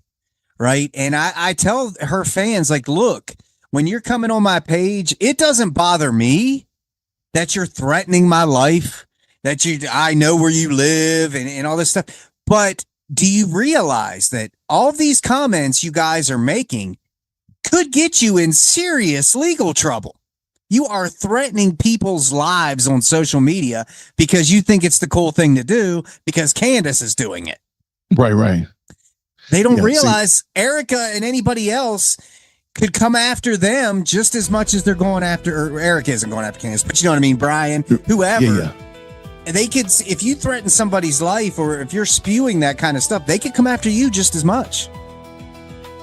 Yeah. They're just not going to because, who are you in the grand scheme of things? But I don't think they realize that to the full. It's like, this is digital. This is, we just respawn. Like, this doesn't, again, they're playing a video game in their minds. A lot of these people, they don't realize, like, no, these have real consequences that you don't come back from. Like, you're not going to be able to do the things that you're going to be doing after this. Like, that's crazy work. And I don't think they've come to understand that fully. But they will. They will. Well, soon Jason, enough. my friend, man, this has just been an absolute treat for me. I greatly appreciate you coming on the show. You guys, make sure if you're new to Jason, you have got to check out his podcast on YouTube. I'm going to put it up on the screen, Jay Whip Podcast. Check him out, guys, especially if you want the truth. You know, we try to be interesting. We're trying our best. And I love your videos, especially the cartoon ones. I'm such an 80s kid, man. Yeah. Every now and then we got to do a cartoon. Every now and then we got to do a cartoon. It's like I'm a huge puppet fan. The Muppets, you know, so every once in a while I got to do some stuff with puppets. You know. I like it. You got to dance with what brought you, you know.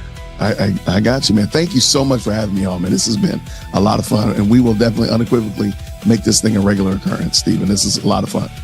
Fantastic, Jason. Well, God bless you, man. Bless you, sir. Best to you and your family, and I will be talking at you soon. You got it, man. Thank you so much, friend.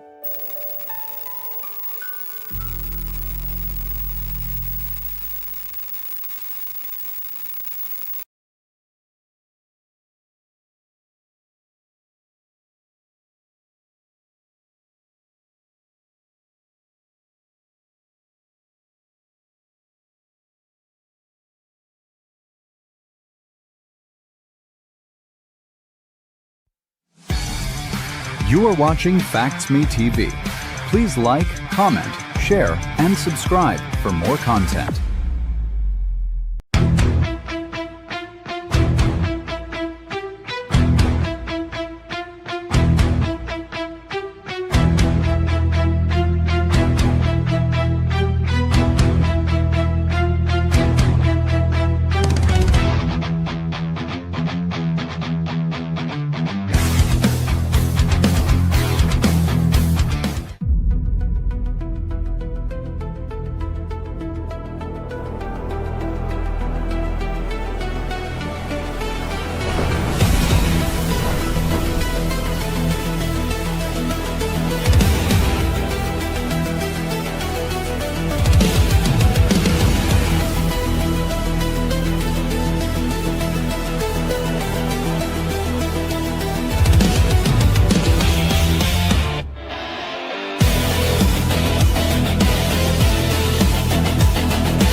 Like, hype, subscribe.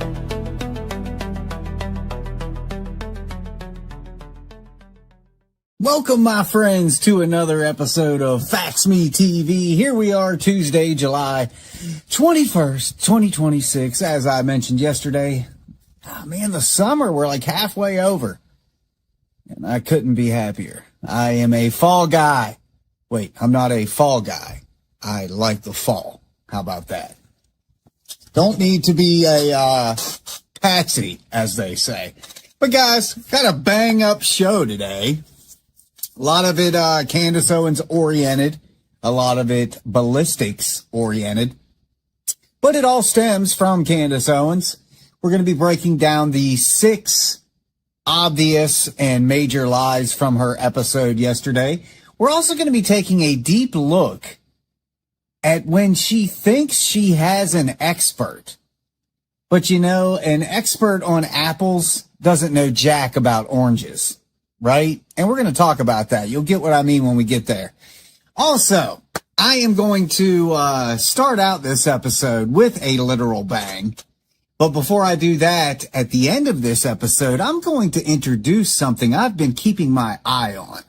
And I want you guys to be curious about it. Because it all stems back. It all stems back to the 2 reports that I did last week. And I think, as we all know, Candace Owens is fully aware of who Facts Me is. She goes out of her way to make sure her fans don't, right? And, you know, last week I did a couple reports on the NCRI report. And was even commended. Facts Me was commended for my work on their research from the actual director of the NCRI. So I'm closing out today's show with something that I believe has stemmed from that attention that I'm giving that report. But we'll get there when we get there. But I'm starting tonight's episode off with a literal bang because of the candy cultist morons. Why? Well, I'm glad you asked. Because look, all they keep saying is it was an exploding microphone, this, that, and the other thing. Well, you guys know here at Facts Me, we have debunked the exploding microphone tenfold and then some, plus 2, squared. You know what I'm saying? It's been debunked. But now, factivists, the candy morons, they can't accept that. So now, even though this is the irony, now they're saying that, well, that's because shaped charges don't explode. That there's no fire, there's no smoke. I can't even believe that they're saying this with a straight face. So now I'm pushing. You guys remember the episode yesterday where I showed Charlie's body immediately after being shot. Now they're saying there wouldn't be burn marks or there wouldn't be damage to the shirt or anything like that because shaped charges don't explode or show any signs of an explosion. Yes, factivists, I'm being for real. You have probably seen these comments yourself. Now, the irony of it is this. In that same breath, they back up Baron Coleman's burn marks on Charlie, where we have all said numerous times it's bloodstains. This discoloration that Baron Coleman has amplified and raised the contrast in these pictures to try to pawn it off as being burn marks from either electrocution, from his electrifying microphone theory, or from the exploding microphone theory. So in the same breath, factivists, her cultists are now saying that shaped charges don't show signs of exploding, even though we've all watched the pager bombs over and over again, throwing debris, smoke, flame everywhere. Okay? But they're saying shaped charges do not show explosive properties, while saying Charlie had burn marks on it. They're now saying that it wasn't an explosion bomb like we're trying to make it out to be, that it was shooting a projectile like a bullet. So that's what they're saying, and that's why I'm starting this show out with a literal bang.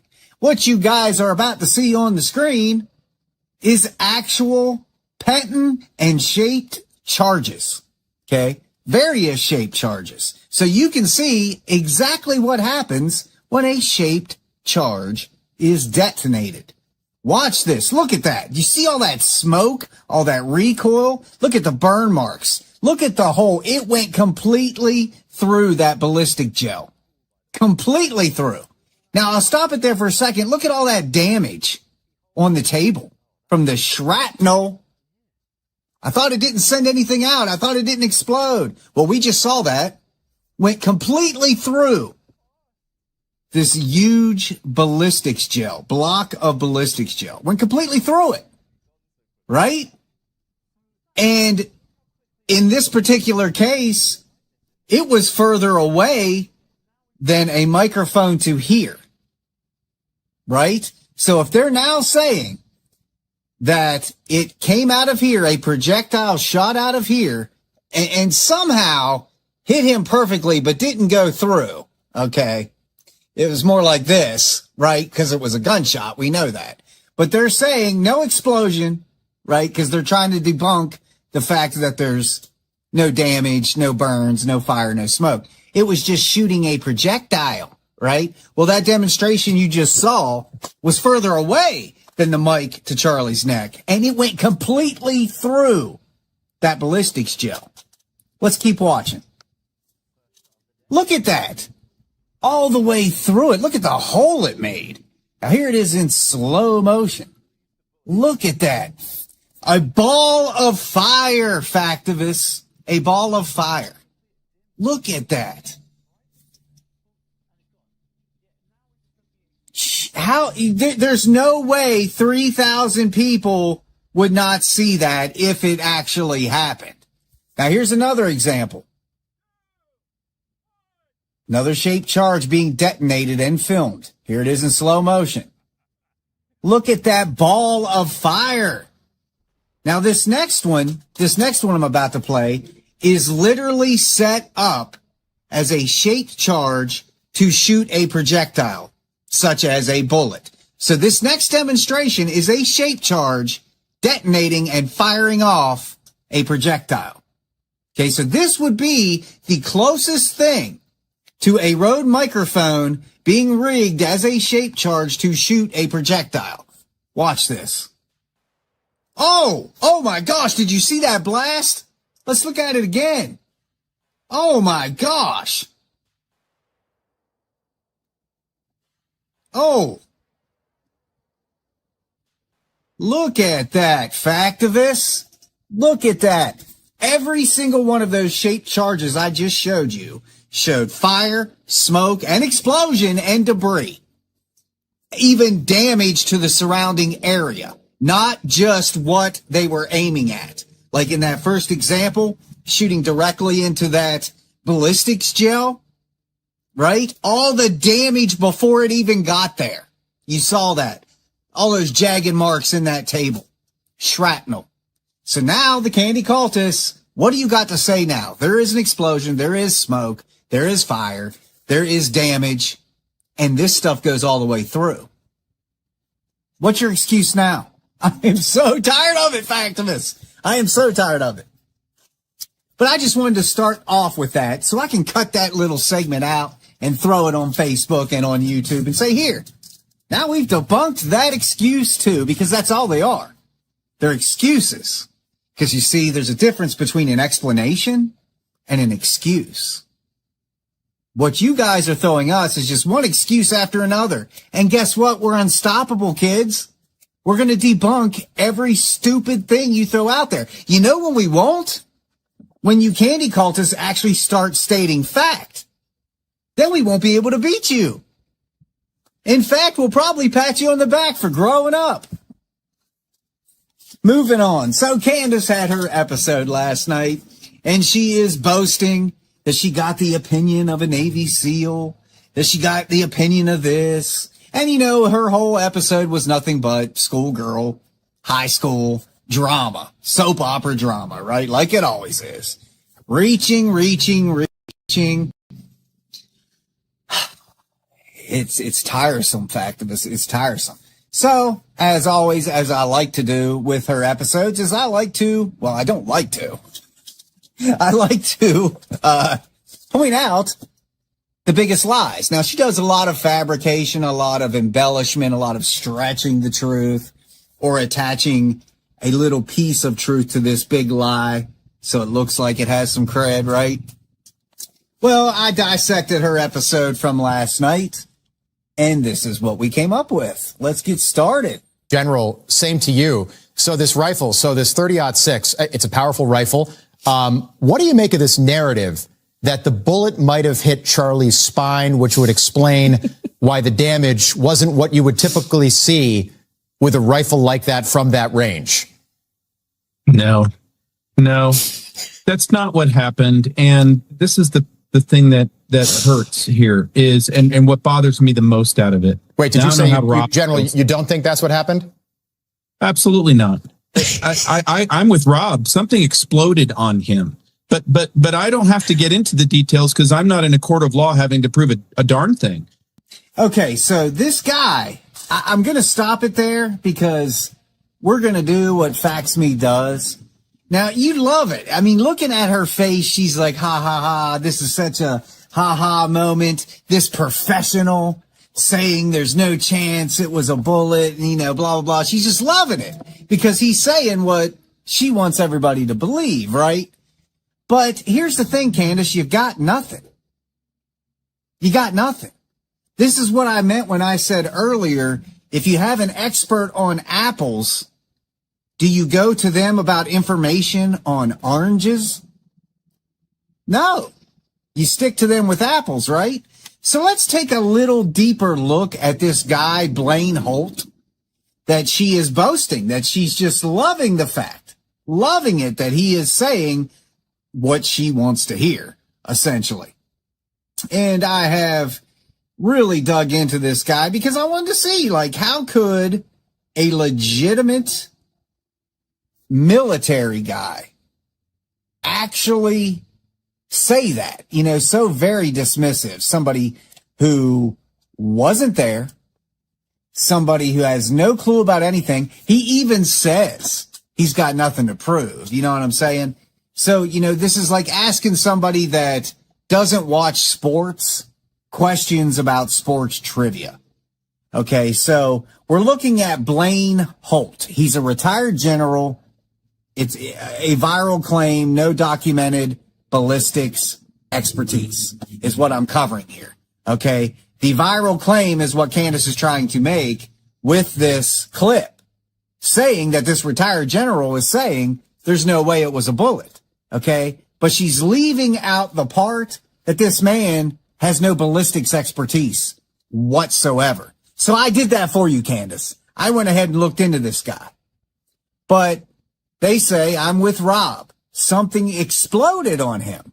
So here is a former military dude, Blaine Holt, on national television, rejecting the 30-06 explanation of Charlie Kirk's death and presenting it as a conclusion when Holt himself actually said, I'm not in a court of law trying to prove it, right? And she leaves out the part that he's not a ballistics expert, okay? So I dug into him. He's a legitimate retired U.S. Air Force Brigadier General. Okay, that's not in dispute. I thank him for his service. That's awesome. He was a command pilot, 376th Air Wing, blah, blah, blah, NATO diplomacy. That's what he is. That's what he's done. Not a commander of the Air Force. It's just a specific rank that he had, right?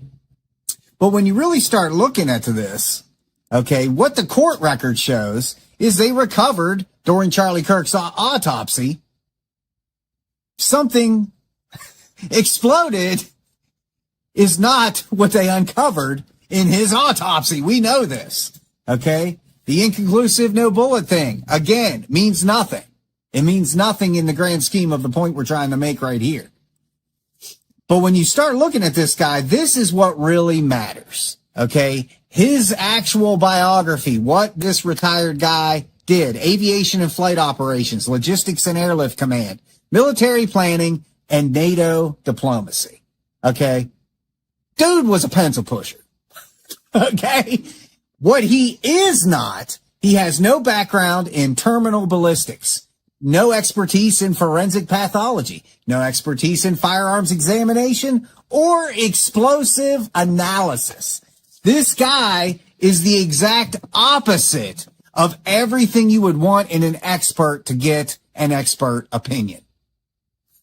Are you catching why I did this? Because she is boasting this guy's opinion, and he doesn't even have any ballistic or explosive expertise, experience, nothing. Okay, Holt has an impressive and legitimate military record, but he is not a documented ballistics or explosives expert and has developed a pattern of making dramatic, highly speculative media claims outside his established expertise. That's right, Factivists. You look at the history. This isn't the first time this man has done that. Okay, that is factual criticism. He has made comments about China that are out there, you know, conspiracy oriented. He has made comments about extraterrestrials and aliens and UFOs. Okay, look at the history of this guy. This is the guy she boasts and puts on a pedestal as having an expertise opinion on ballistics and explosives when he has zero experience and research into any of that. So I thought that was a good thing to point out as we continue on this charade here. Let's move on to the next thing from her show. Everyone knows you're trying to attempt this hat trick and they don't care. they're just going to run it and go, doesn't matter. We're powerful. There's something that you can do. Bring on the grieving widow. Anyway, we are in the process right now of going back. I was telling you guys this last week and trying to remember all of the random cow manure that we were spoon-fed early on, right? It's actually quite a difficult task. I'd argue it's actually a full-time job to keep track of fed slop, but somebody's got to do it. And do you remember when we were told by Governor Cox during an official FBI press conference, a briefing on September 12th, that the assassin changed clothes on the rooftop? That's what the public was told 2 days after the assassination, after they were able to pull, review, and release the footage to the public. Take a listen. One more thing, Governor. Could you just clarify the clothing issue you mentioned earlier? Was he changing outfits? Correct. Yes. So when he's first spotted on campus, he has different clothing on, and then he changes clothing on the roof, and then changed back into that clothing at some point, so that when he was apprehended, when he was arrested, the clothing matched the clothing he had on before the shooting here at UVU. The next question, quick. I don't want to have to follow up on the BS that I just said. Now, standing to his side, obviously on the right-hand side of your screen, that's Kash Patel. I gotta say, absolutely, the amount of disdain I have towards this woman now, it is nauseating listening to how disgusting and evil Candace Owens is. But she implies the suspect changed clothes on the rooftop. That detail was invented or never explained. Here's the truth. Prosecutors released surveillance video documenting the suspect's clothing changes as part of the confirmed timeline. It wasn't a fabricated detail. Candace is flat out lying. Flat out lying. Moving on. Let's get on to this next one. God, I can't stand listening to her. This wouldn't get the job done. What's up with this screwdriver? And as we now know, the rooftop man neither assembled or disassembled his rifle on Losey. So did something go wrong? Did they not think that part through? Did they already plant the evidence and they had to just sort of make it work after that because it had Tyler Robinson's DNA on it? And they were like, oh, I can't let that go because that's kind of one of the only things that we have tying him to this rooftop. So we're just going to say he took it out as he was changing. Forget the changing part. Of course, when these questions started coming in about how nothing that the public officials were telling us made any sense, Dan Bongino then came out and did a news hit. You know, he's the tough guy who's going to beat up Tucker Carlson. Yeah, I can beat him in a fight. Well, Dan Bongino joined Megyn Kelly. I want you to understand this is on September 15th. So we're now 5 days removed from the assassination. He's working at the FBI and has every resource at his fingertip. And here's his excuse for why nothing's making sense. Take a listen. That's another thing that people are confused about, because if Kash said that they found his, what we presume was his screwdriver on the top of the building, and they found his DNA on it, leading many to believe he had disassembled the gun when he jumped off of the roof. But then it appears when you guys found it in the woods, it was assembled. So can you provide any clarity on that?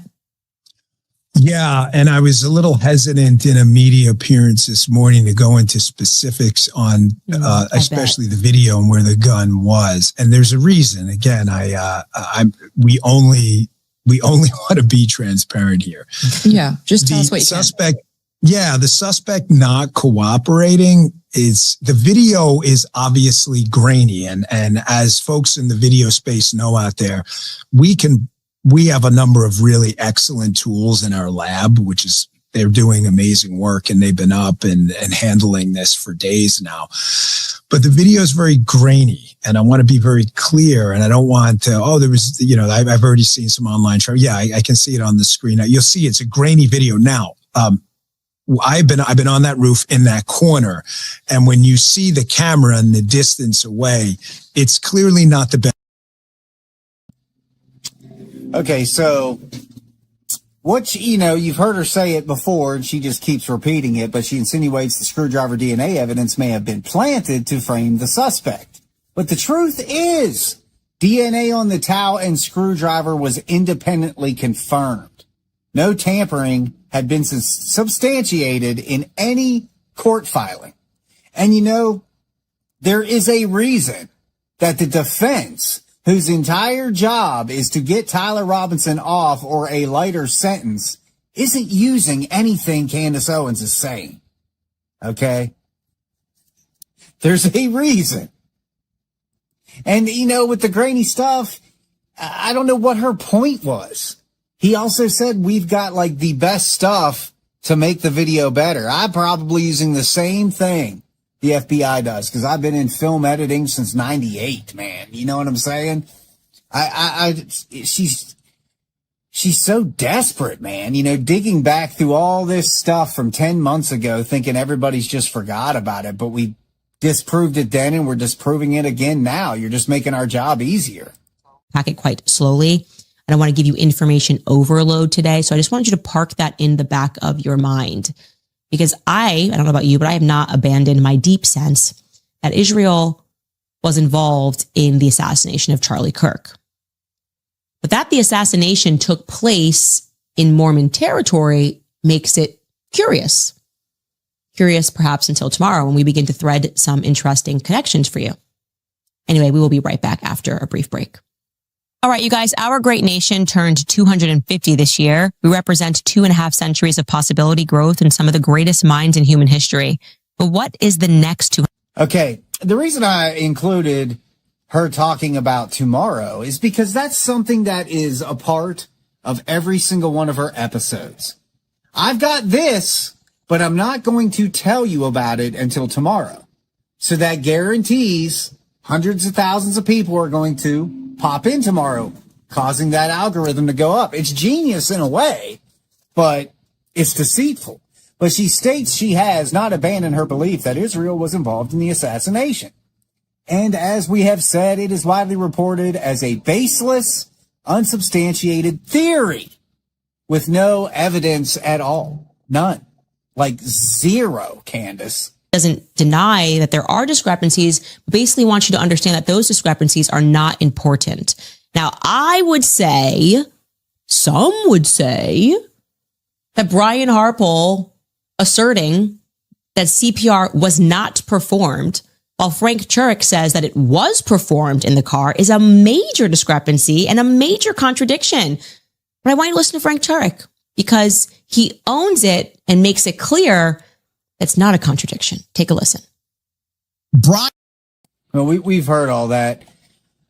But is he calling different eyewitness CPR recollections a major contradiction? Turek's own account reconciles the timeline. CPR was only attempted in the final 30 seconds. Witness variance, we have talked about this. During chaotic emergencies like this is not evidence of lying.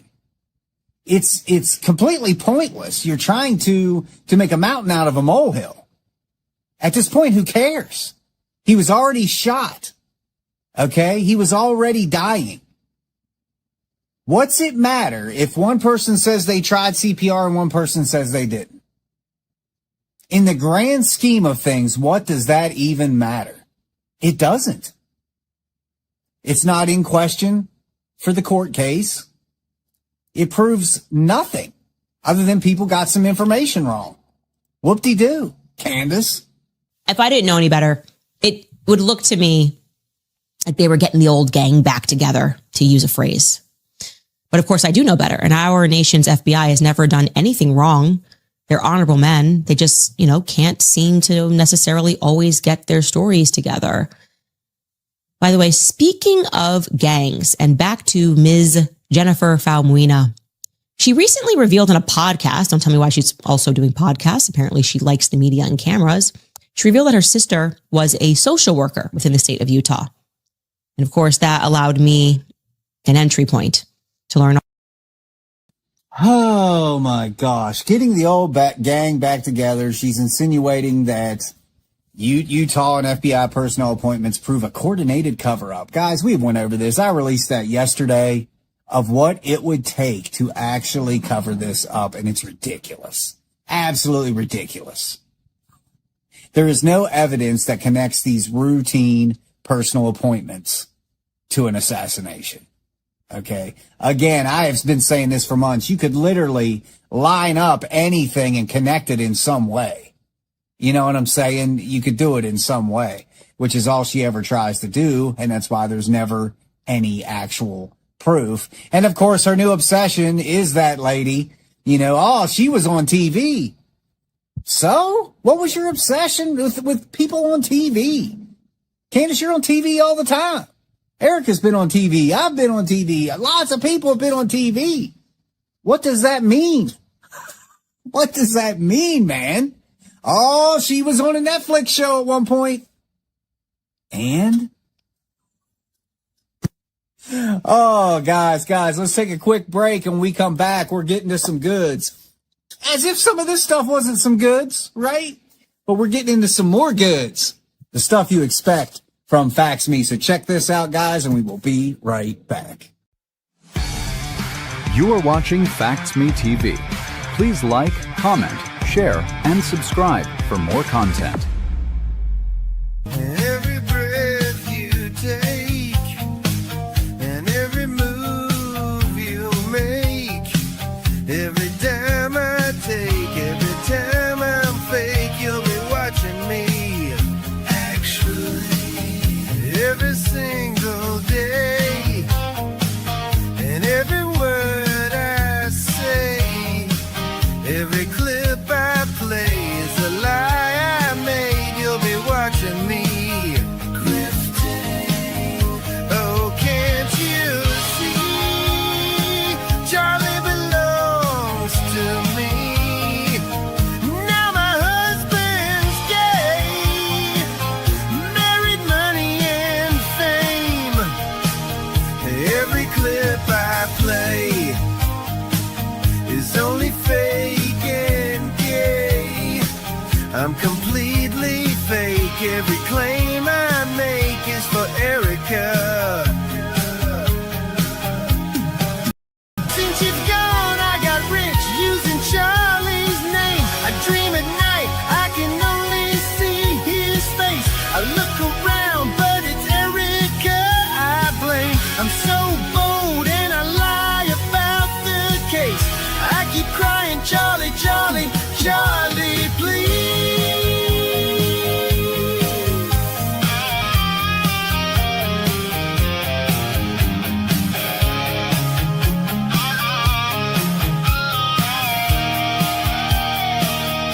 Every lie I speak, my grammar is weak.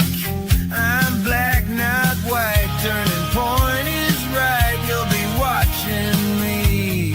Grifting. Fake and gay.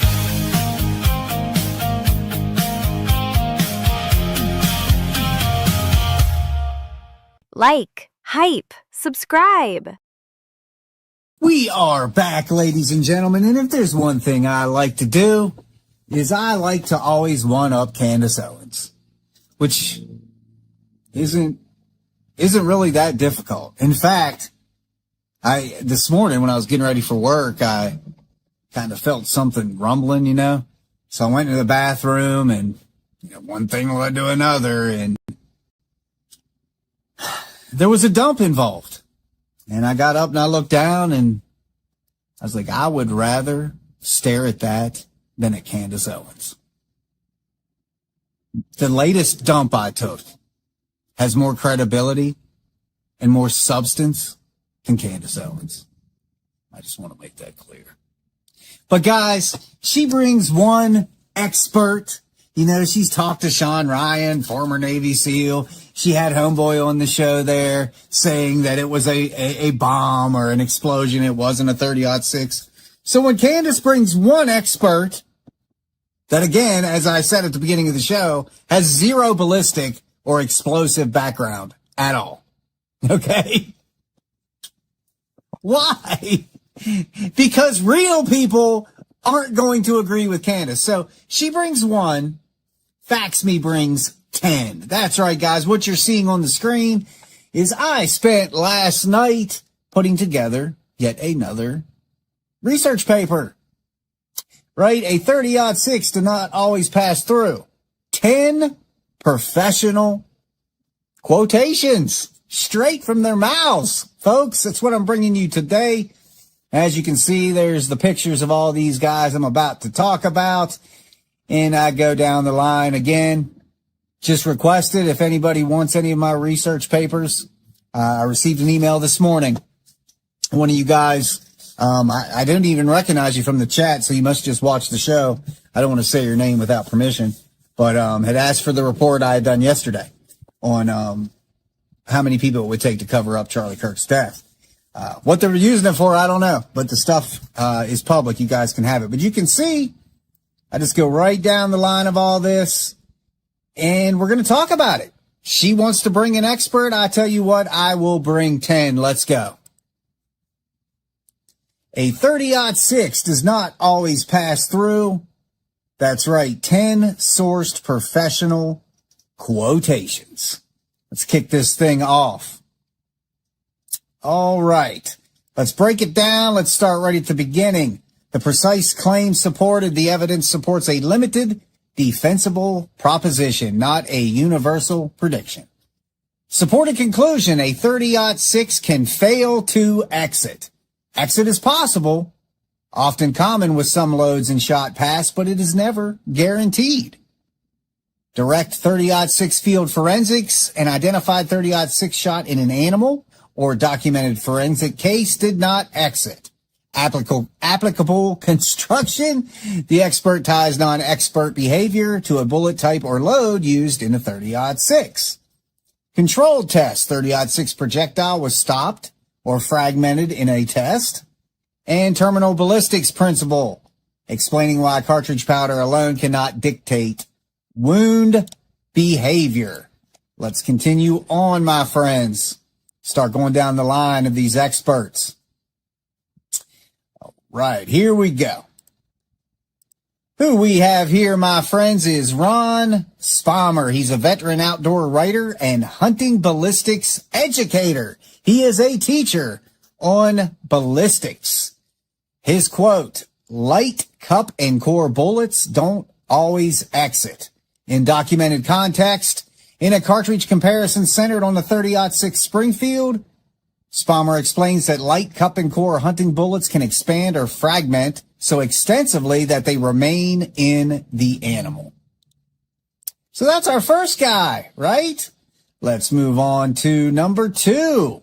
Who do we got here, my friends? We have got David Petzel, Field and Stream Rifles editor and U.S. Army Reserve veteran. He says going to pieces in the chest cavity and never reaching the ribs on the far side. Documented context, Petzel describes a 150 grain 30-06 bullet striking at approximately 210 pound deer at about 15 yards. Instead of passing through, the bullet broke up in the chest and did not reach the far side of the ribs. That was a shot at only 15 yards. Did not go through the deer. Moving on to our next expert. Who do we have? We have got Sam Fadala, firearms author and a veteran gun writer. He says the 180 grain SST did not exit. His documented context, Fadala reports the result of a 30-06 Springfield shot on an antelope at 124 yards. His plain finding is that the 180 grain Hornady SST remained in the animal. So now we've got multiple distances. We've got close proximity, and then we've got longer distance. Next up, we have got Craig Boddington. He is a retired U.S. Marine Corps colonel. This is a retired Marine Corps colonel. And he says these bullets are likely to remain inside the animal rather than provide through and through penetration and exit wounds. Boddington is discussing conventional cup and core bullets. Immediately beforehand, he identifies the 180 grain Hornady interlock as his longtime 30-06 load, then explains why this construction may not produce an exit. Moving on, my friends. Here we have John Haviland, longtime rifle and ammunition writer. He says the two Barnes 150 grain triple shock X bullets stopped under the hide on its far side. His documented context, In an American Rifleman article devoted to the 30-06 Springfield, Haviland describes two 150 grain Barnes bullets that broke elk shoulder bone but were recovered beneath the far side hide rather than exiting. This is what real expert testimony looks like, Candace. Moving on. Here we go. We've got a doctor in the house, a forensic pathologist and chief medical examiner, Dr. Michael Baden. He says, coming to the rest on the left side of the back.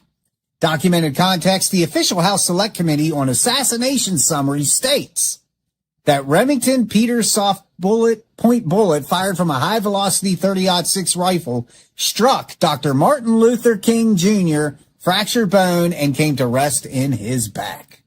Going to say that again. The official House Select Committee on Assassination Summary states that the 30-06 that struck Dr. Martin Luther King Jr. fractured bone and came to rest in his back. All right, moving along, whipping right through these, my friends. Next up, got another doctor in the house. Forensic medicine researcher from Helsinki, Dr. Petteri Aurora. The full metal jacketed jacked match bullet fragmented at approximately halfway in the gelatin block. Aurora and colleagues fired 30 caliber bullets from a Tika M65 chambered in 30-06 Springfield into ballistic gelatin. CT documented retained fragments. The projectile broke apart about halfway through the block. Wow, it never happens. It never happens. A 30-06 always goes through and through. Oh, it never happens. Moving on, let's see who we got next here, guys, as we wind down my list of experts. We've got another doctor. Oh my, look at all these smart people, folks. He is a reconstructive urologist and a gunshot injury researcher. He is a gunshot injury researcher, Dr. Richard Santucci. The behavior of all bullets is unpredictable. High-velocity weapons do not reliably create massive wounds. His documented context from a peer-reviewed review of gunshot injuries, co-authored with Dr. Yang Jen Chang. It does not test the 30-06 specifically. It establishes the broader expert principle that velocity alone cannot guarantee a particular wound path or result. Moving on, we have got Colonel Martin L. Fackler, MD, U.S. Army Wound Ballistics Laboratory founder and combat surgeon. He says the severity of the injury produced is quite variable, erratic, and highly dependent on anatomic and physiologic considerations. His documented context, Fackler's statement concerns gunshot wounds generally, not just the 30-06 alone. It directly undercuts deterministic claims based on only cartridge powder and is reproduced in an ILEETA amicus brief citing his 1996 paper. Ladies and gentlemen, we've got this next guy. His name is John Barsness. He's a veteran gun writer and rifle columnist. So we've got writers, we've got scientists, we've got doctors, we've got colonels, former military guys. He says the bullets were all stopped by the fake deer. Documented context, Barsness fired 5 cartridges, including a 30-06 at a 150-pound test target made of moist earth and wood at 100 yards. Every projectile was stopped, plainly showing 30-06 penetration is not unlimited or automatic. There you guys go. And I put these up here. Editorial note, 5 entries are direct field or forensic 30-06 cases. 2 are direct 30-06 controlled tests. 1 is a 30-06 applicable construction explanation. And 2 provide broader peer-reviewed wound ballistics principles. This was a FaxMe research document. Again, guys, if you want your hands on just that document, email me at canyouffaxme@gmail.com and I will get that out to you. Of course, after this live, it will be its own standalone video. But next, guys, I want to close out this show with a theory That's right, ladies and gentlemen. Fax Me today is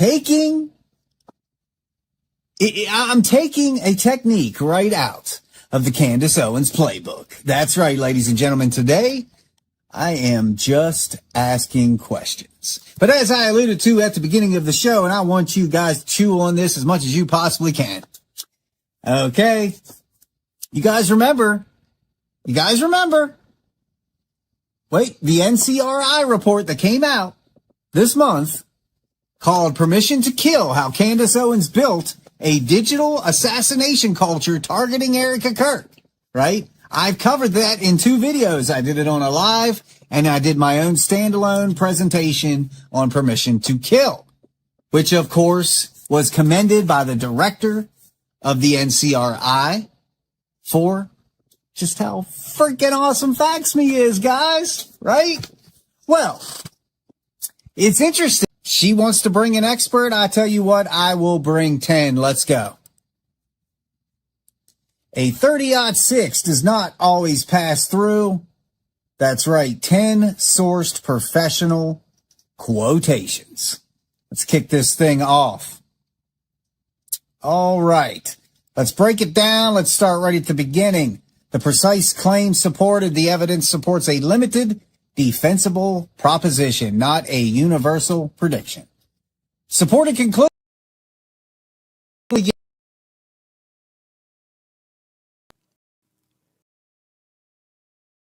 Clarity of the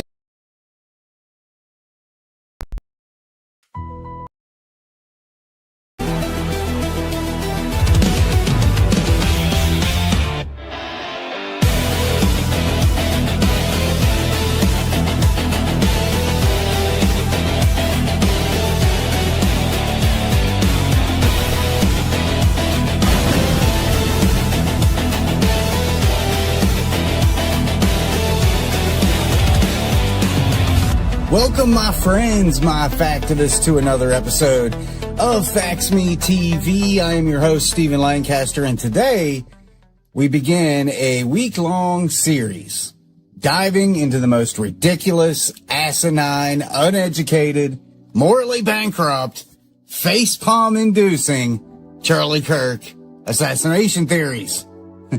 You might think these theories derived from the mind of Kamala Harris or AOC, considering how over-the-top stupid they are. But you'd be wrong. These theories come from the anger-driven and grifting Baron Coleman. I'm starting this series today with Baron Coleman's electrifying microphone theory.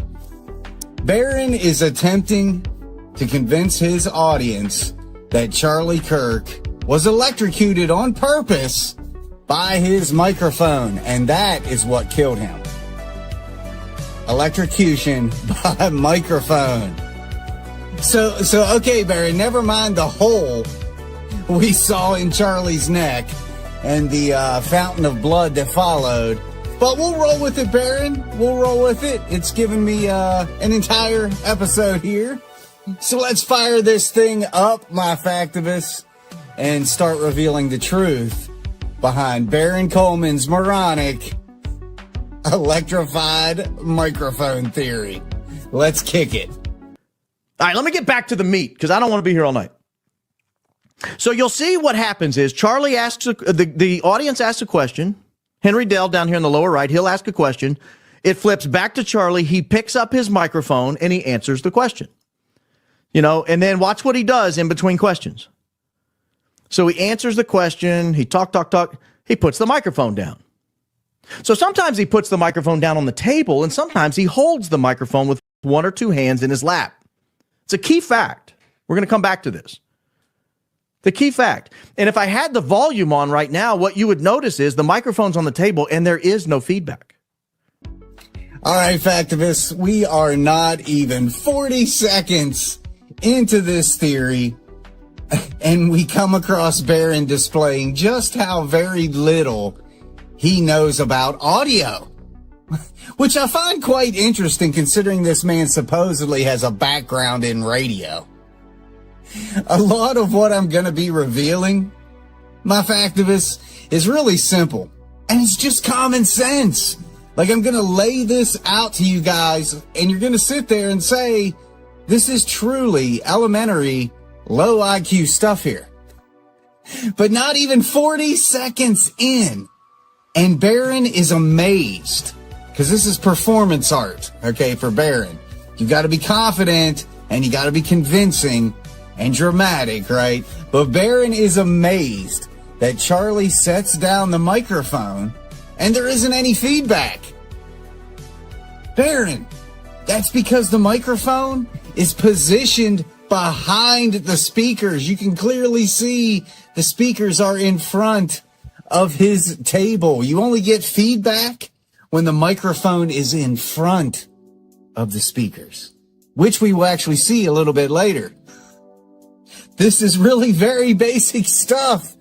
So what Barron has already accomplished right out the gate is setting the stage with his audience on feedback.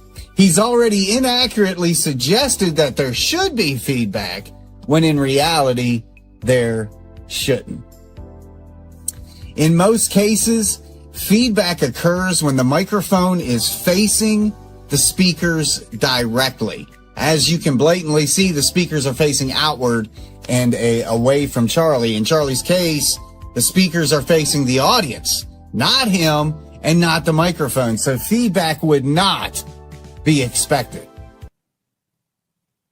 And that's a key fact as well. We'll learn here in just a little bit.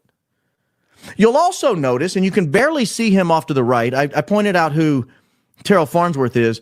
There's a guy down here on his knees. Let me see if I can find an image where he is more visible. See the guy in the white hat that says 1776 standing right next to Terrell Farnsworth? Can I zoom that in? Yeah. That guy right there in the 1776, the white hat with the dark brim. See that?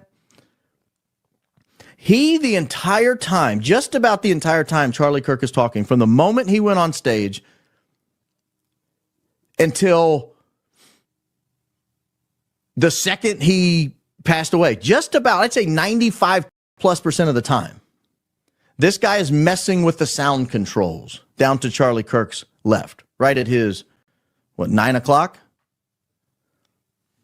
He's down there messing with the sound controls. And this guy, Terrell Farnsworth, his boss, is hawking him, standing right over him, hawking him. I don't know the guy's name in the 1776 shirt. Now, we are not even 3 minutes into Barron's theory, and he has already taken two very simple things and made them out to be conspiratorial, right? He's claiming there's no feedback from Charlie's mic. There wouldn't be, because Charlie and the microphone are behind the speakers. Secondly, now he's trying to convince his audience that the sound guy is constantly messing with equipment. So let's fast forward a little bit, and let's just get an idea of how this pattern works. Charlie answers a question. Henry Dell asks a question. Charlie answers a question. And watch what he does with the microphone. Sometimes he puts it on the table. Sometimes he holds it. See how he's holding the microphone there? He didn't put it down. He drops it in between his lap. So if you were going to try to time this, what you would do is you would wait for Charlie Kirk to finish answering a question. And if you wanted to time it just as he dropped the microphone and before he put it on the table, if he was going to, you would need some way to send out a timing mechanism that we've got about 1 second or less left. And it's going to be important. I promise you this is going to be important. I'm raising issues. I've gotten a lot of emails on this issue. I looked into it and I thought, holy mackerel, that's pretty compelling. And so I want to raise the issue. I haven't seen really anyone else talking about it. So I want to raise the issue and I want to hear from you guys, and I'll go through and I'll read some comments. I want to hear from you guys what you think. But let me go through and play some stuff. So let me fast forward now that you kind of got a thing. Notice as I skip around and I skip forward. Okay, I'm back here at the 0 minute mark. I've got 1776 hat leaning over, messing with the controls, right? Let me just skip through. 39 second, leaning over, messing with the controls. Minute 24, nowhere to be found. 2:12, leaning over, messing with the controls. Well, there I can't see him. To 309, leaning over, messing with the controls. These are the sound controls. Now he's standing up talking to his boss right next to the sound controls. Now he's leaning over, messing with the sound controls at 402. Leaning over, messing with the sound controls at 433. Leaning over, messing with the sound controls at 448. 543, what do you think he's doing? 610, leaning over, messing with the sound controls. 647, leaning over, messing with the sound controls. 720, leaning over, messing with the sound controls. 754, leaning over, messing with the sound controls. 813, leaning over, messing with the sound controls. 840, leaning over, messing with the sound controls. Barron is painting this as abnormal. It is not. In fact, this is very common. In fact, if the sound guy wasn't being so attentive, he should be fired. But this is very common, guys. It demonstrates the sound guy doing exactly what he is supposed to be doing. At a live speaking event, a rally, a campus appearance, a podcast, a political event, a rock concert, whatever, it is completely normal for the sound engineer to make constant adjustments throughout the event. Like I just said, it's a full-time, highly attentive job. In fact, if the audio person is actively touching controls, watching meters, and making tweaks, that usually means they are doing their job correctly, Barron. I worked in radio in the late 90s during college, Q94 out of West Virginia. I've also been in and out of recording studios my entire life. I have toured with my band. I have performed live. I have a home recording studio. Music, sound, and production are some of my specialties, my friends. You guys know this. There are zero abnormalities in what we are seeing here with Charlie's sound guy. What we are seeing is very normal, very expected. Nobody would even think twice about it. He's not raising issues. He is not raising issues. So far, Barron has done nothing but point out obvious and normal activities that he's trying to make appear abnormal when in reality they're not. The only issue I see so far is the fact that Barron doesn't understand how feedback works, and he certainly doesn't understand how running sound for an event works. Those are the issues. Congratulations, Barron. You just did a play-by-play of what a sound engineer is supposed to be doing. This is normal. There is nothing remotely questionable about this. Adjustments constantly happen in scenarios like this. There are so many changing variables that running sound is literally a full-time job. This isn't a situation where you just set the levels for everything and walk away. There's never a situation like that. The environment is constantly changing, so the sound is constantly changing, which means the sound guy is constantly making changes. And notice how Barron carefully plants that phrase, messing around. Every time he mentions the sound guy making changes, messing around. He's messing around, he's messing around again. Messing around implies shenanigans, right? The proper way to say it would be making adjustments. He's making adjustments, but that doesn't sound interesting or conspiracy driven, does it? Seeing the sound guy touching knobs and sliders repeatedly is not inherently suspicious at all. It is standard live event operation. And Barron's got his audience convinced. They're in the chat. Yes. Oh my God, somebody figured it out. Guys, you can't make this up.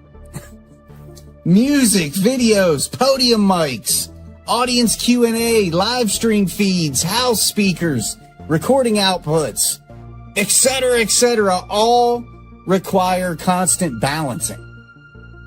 Different people speak at different volumes. Crowd noise changes, feedback prevention changes, people move. There are so many variables at a live event that require constant monitoring.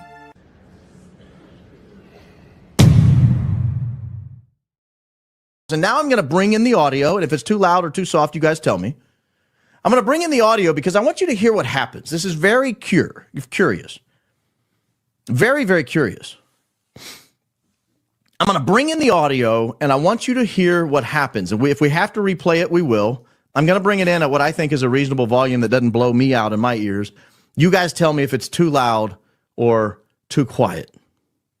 We can talk about Dan texting in a second, but I want you to focus on the sound guy right now, and I want you to focus on what we hear as Henry Dell wraps up. Henry Dell's about to finish up here. I think at the 8-minute and 48-second mark he finishes. Jewish scholar, not a Christian. Right, that's the point, is that the audience I've come wants you to run. God bless you, I love Mormons. Thank you so much. All right, we got a 5-by, so we're good here. Okay. He's put the microphone down on the table. And Dan Flood has come and said something into his ears here, right? So let me back that up. I'll turn the sound back off. But he finishes up his speech here. He runs Henry Dell off. Hey, the audience had enough of you. Dan comes in to talk to him, and the microphone goes down on the table. I don't know what Dan said, but they're talking back and forth to each other. But I want to back the sound up because I want you to hear what's happened. It's something new that happens here that has not happened in the previous 8 minutes and 50 seconds, that the sound man has been messing with the sound the entire time. You know, a lot of people think that in order to conceal carry, you're going to need a tactical belt and a set of jeans. Well, I'm here to tell you that you don't. In fact, you can carry in a bathing suit, in a business suit.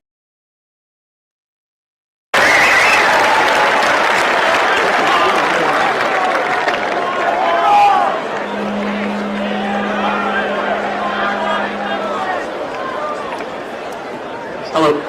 Hi. Yeah, this is working. Hey, Charlie. Hey, hopefully we're going to have a little bit more disagreement.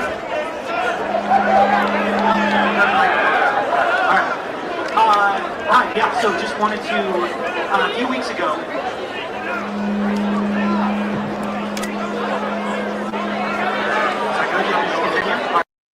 Did anyone hear what was happening? Yes, there was a feedback loop. I've been in radio a long time. I know what causes a feedback loop. And I know what can control a feedback loop, particularly when your sound man is sitting on the machine. Charlie's mic has no reason to be up high enough to be causing feedback right now. No reason whatsoever. The only reason you would need feedback, the only reason you would get feedback if there's a volume issue. If there's a volume issue, you would get feedback. Short of that, you wouldn't have feedback. And you've got a sound guy who for 8 minutes and 48 seconds was able to control the sound without feedback. Microphone in the lap, no feedback. Microphone on the table, no feedback. All of a sudden, Hunter Kozak walks up to the steps. Hunter Kozak gets to the microphone, and all of a sudden, we've got a real feedback problem. Interesting. It's not interesting. And notice how Barron keeps your focus on Charlie's mic.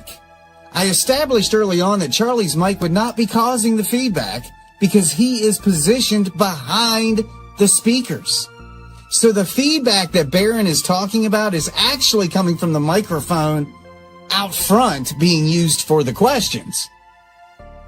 If you noticed, when they changed the person asking Charlie's questions, or asking Charlie questions, the crowd became louder, which means the sound needed adjusted again. We also have a different speaker, which means the sound needs adjusted again. That speaker could talk louder. He could talk softer. He or she could be closer to the mic or farther away. There are so many constantly changing variables that require monitoring. This is normal. It behaves like standard acoustic feedback, guys. This sounds like a pretty classic live event audio feedback loop. We have heard this. If you've ever been to any kind of live event, you have heard this. During large live events like the one at UVU, feedback commonly happens when switching the people speaking, unmuting a microphone, or adjusting the levels on a fly, which is what you have to do.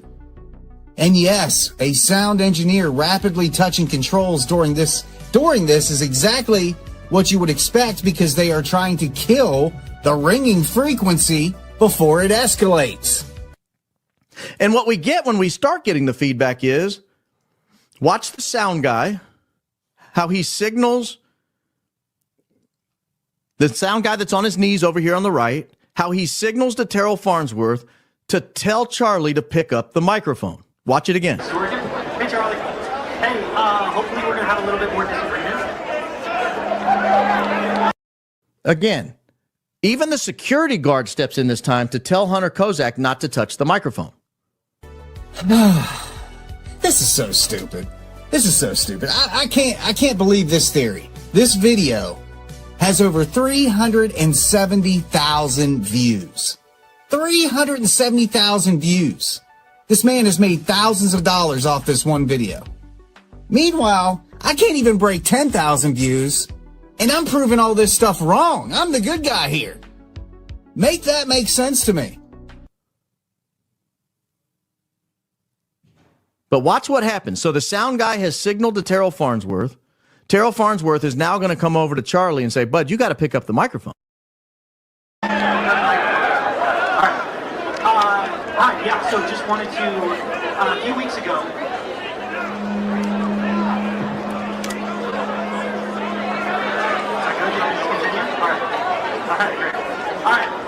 a few weeks ago, there was a transgender mass shooter, and ever since then, about 3 weeks later, the Trump DOJ said that we should start talking about. And you see over there on the right, now we're within 20 or 35 seconds of Charlie Kirk's death here. You see over there at the right, Terrell Farnsworth and the sound guy are having a real conversation. Leaning over, he even made some hand motion. I can back it up if you want to see it. I'll cut the volume so you don't have to hear it again. But he made some kind of hand motion here. He signals to him. They look. See that? He makes some kind of hand motion. Terrell Farnsworth stands back up, leans back down. I'll turn the sound back on for a second so you can kind of hear what we're talking about, because you'll recognize now this is where most of the clips pick up. Revoking gun rights for transgender Americans.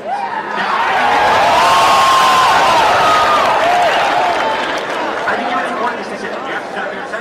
Right. So, do you know how many transgender Americans have been mass shooters over the last 10 years? Now, from this point forward, I don't believe he puts the microphone down. Or maybe he puts it down one time and the next time he holds it up. But that was the transgender count. How many transgenders have been shooters over the last 5 years? Too many. It's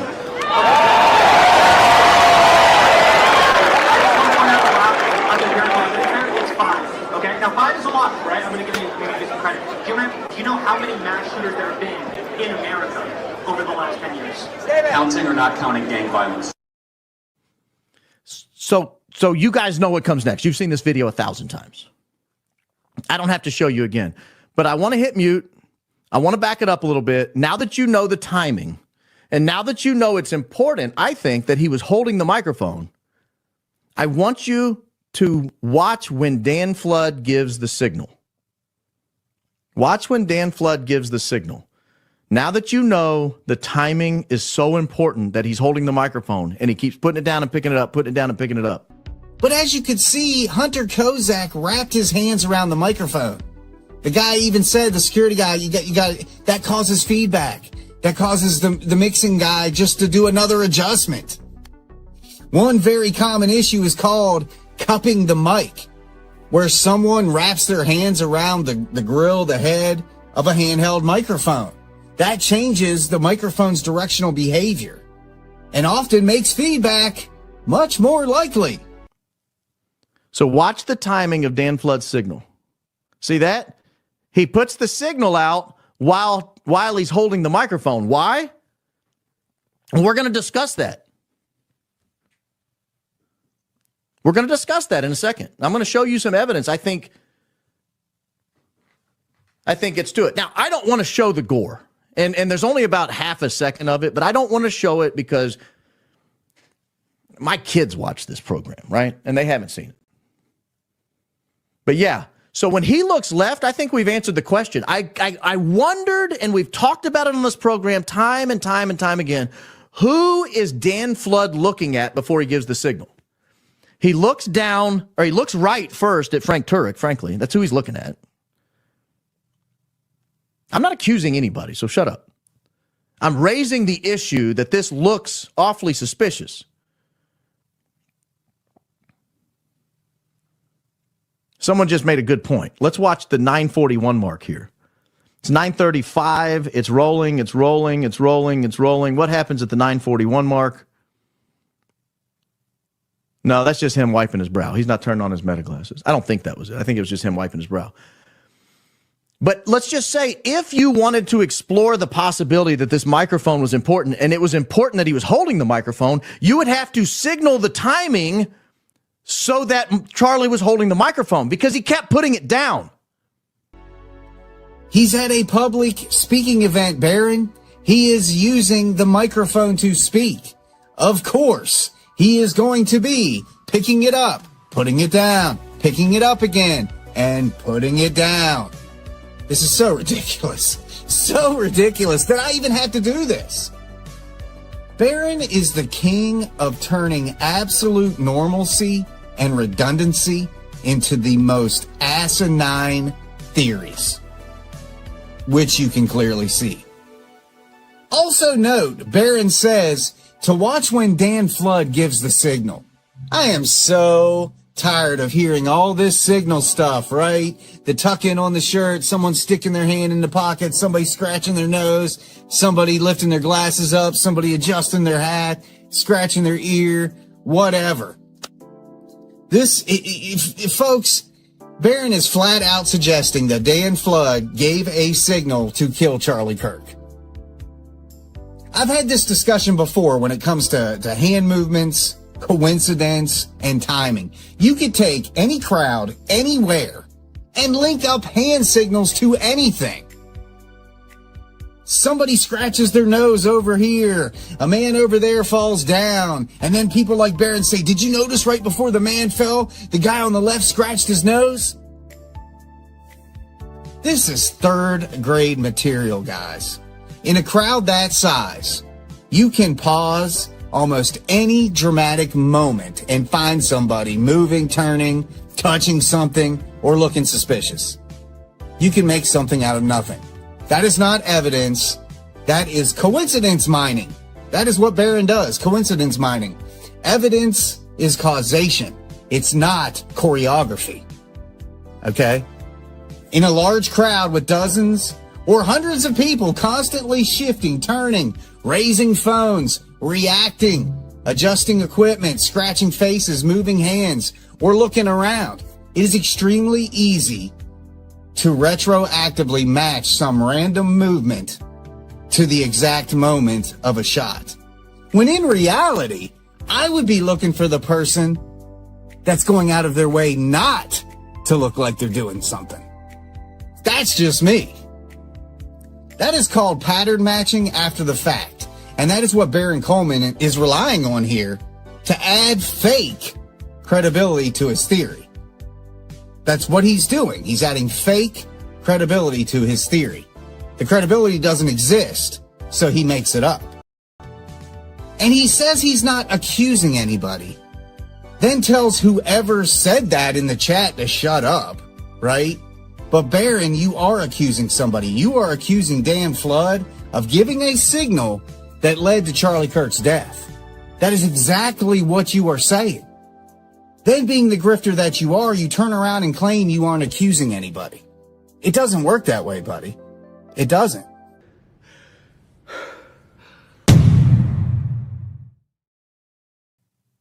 Okay, so let's just allow this to sort of play out through some images. You guys know what happens.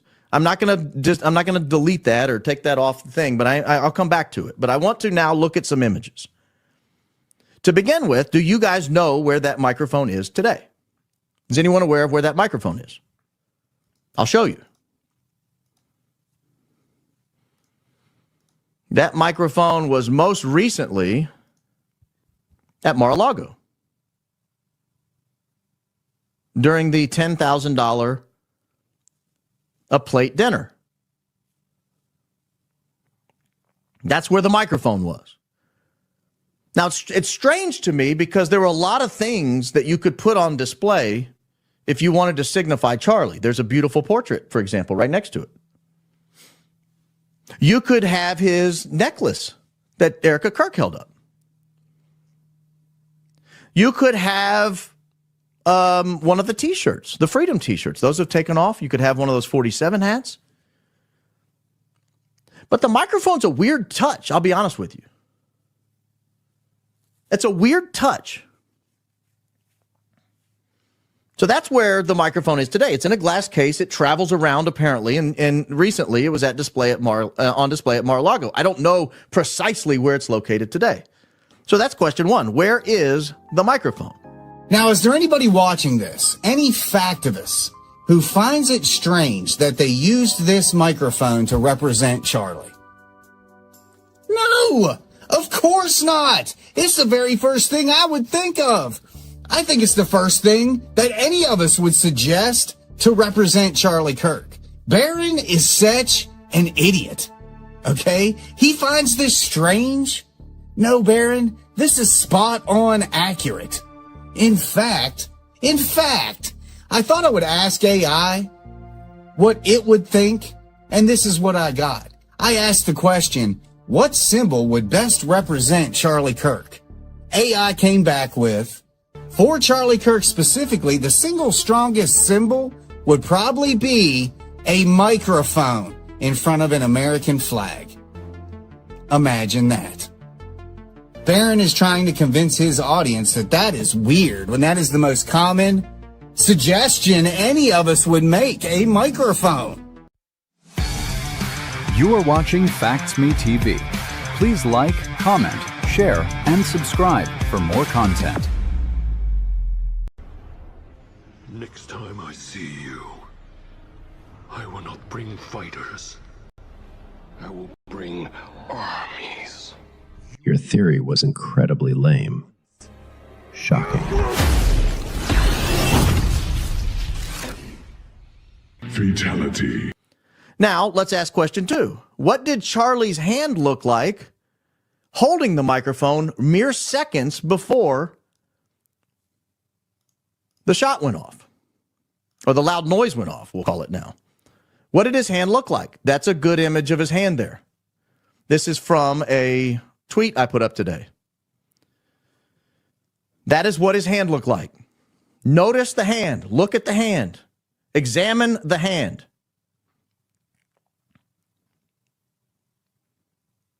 Do you see anything remarkable about the hand? I don't. I don't see anything remarkable about the hand. So let's see what his hand looked like immediately following. This is a picture taken 20-something seconds. I think 22 or 3 I counted out. And I wasn't sure exactly when it was taken, so I gave like a 2-second window. This is his hand taken immediately after. What does that look like to you? That's not blood. So people online often assume red marks equal burns, dark areas, and electrical injury. But true electrical burns usually have much more distinctive characteristics, such as sharply defined entry and exit wounds, charring, blistering, crater-like lesions. I've had these from electrocution. Severe tissue deconstruction or destruction, whatever. This image that he is showing does not clearly show those classic features, right?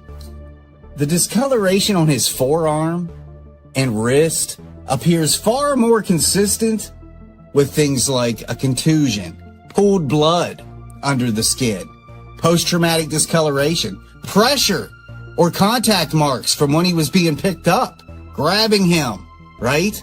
That's what it looks like. Or just lighting and shadow effects, which in the one picture he shows, it just looks like shadows. I showed this picture before I did this. I showed this picture to a wound care nurse who had no clue this was Charlie Kirk. I just showed the picture and I simply asked, what does this look like to you? Was this person electrocuted? Her response was, looking at that image alone, The most believable explanations are far more ordinary than electrocution theories. The discoloration could possibly come from trauma-related blood pooling, which is what I just said, pressure during medical treatment, which is what I just said, or carrying or moving the body, which is what I just said. Importantly, nothing in that still image clearly demonstrates an electrical entry wound, arc burn, electrocution pattern, or microphone shock injury. End quote from wound care nurse.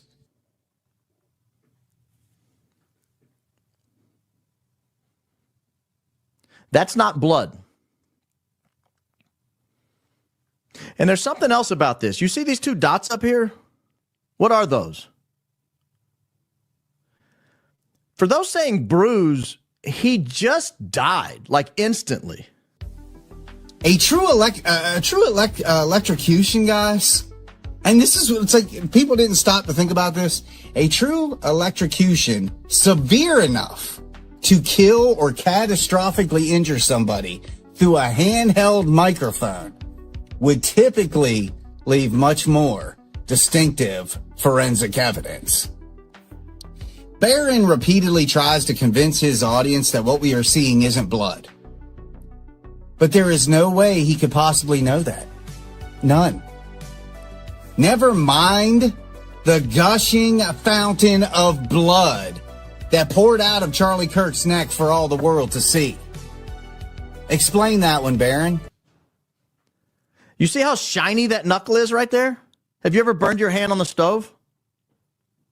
Have you ever burned your hand on a pan when you reach in and grab something and you see a little shine on it? You start to rub some butter on it or you put some water over it?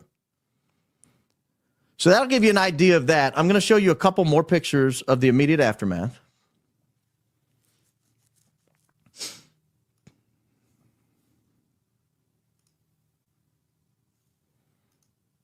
Let's see if I can get this one up.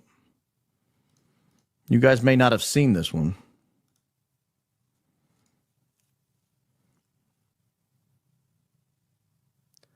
That is Charlie's arm. That's his right hand hanging down after he was shot. Now there is blood in that on the thumb right there. No doubt about it. Or what appears to be blood on that thumb. But there you get those burn marks or whatever those are. Again, this was 20 seconds ago. For those of you talking about bruises, if you hit yourself 20 seconds later, do you have a bruise? And you're alive. Your heart's beating. I would show you his other hand, but it's pretty gruesome. His whole arm looks like his fingertips there with a little tiny bit of blood on them. His whole arm looks that way. So if that's blood, then somebody took the time in 20 seconds to wipe the blood off and really take the time to get a fresh, clean towel out and, do one of these numbers to it and really clean it up. And that is exactly what happened, Barron. That is exactly what happened. His skin looks exactly like it was covered in blood and somebody wiped it off, leaving that faint red stain. We have all seen this 1,000 times in our lives.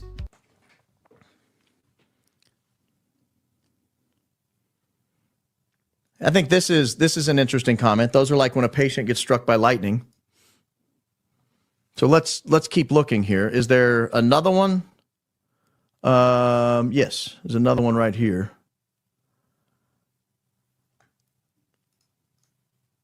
Let me show you this one.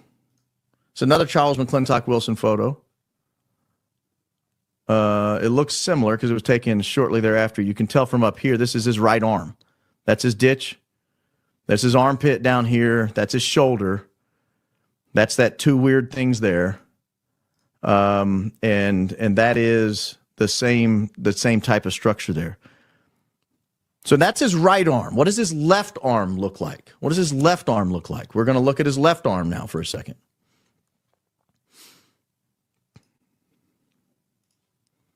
Because I think it's important to see both hands.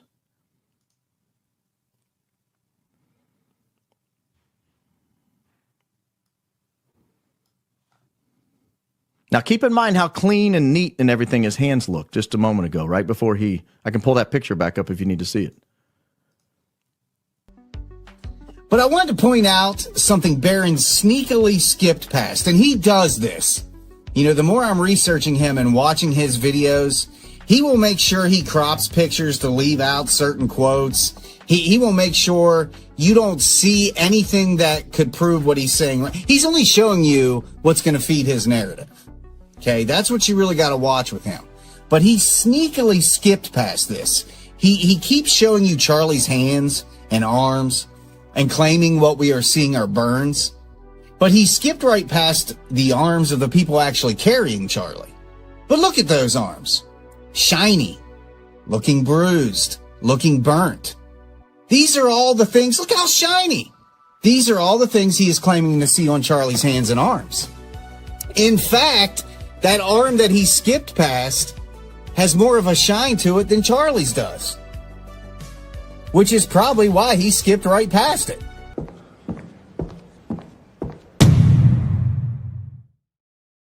What's really funny is the fact that not one time has he explained the hole in Charlie's neck, or how all of that blood came rushing out simply from being electrocuted by a microphone.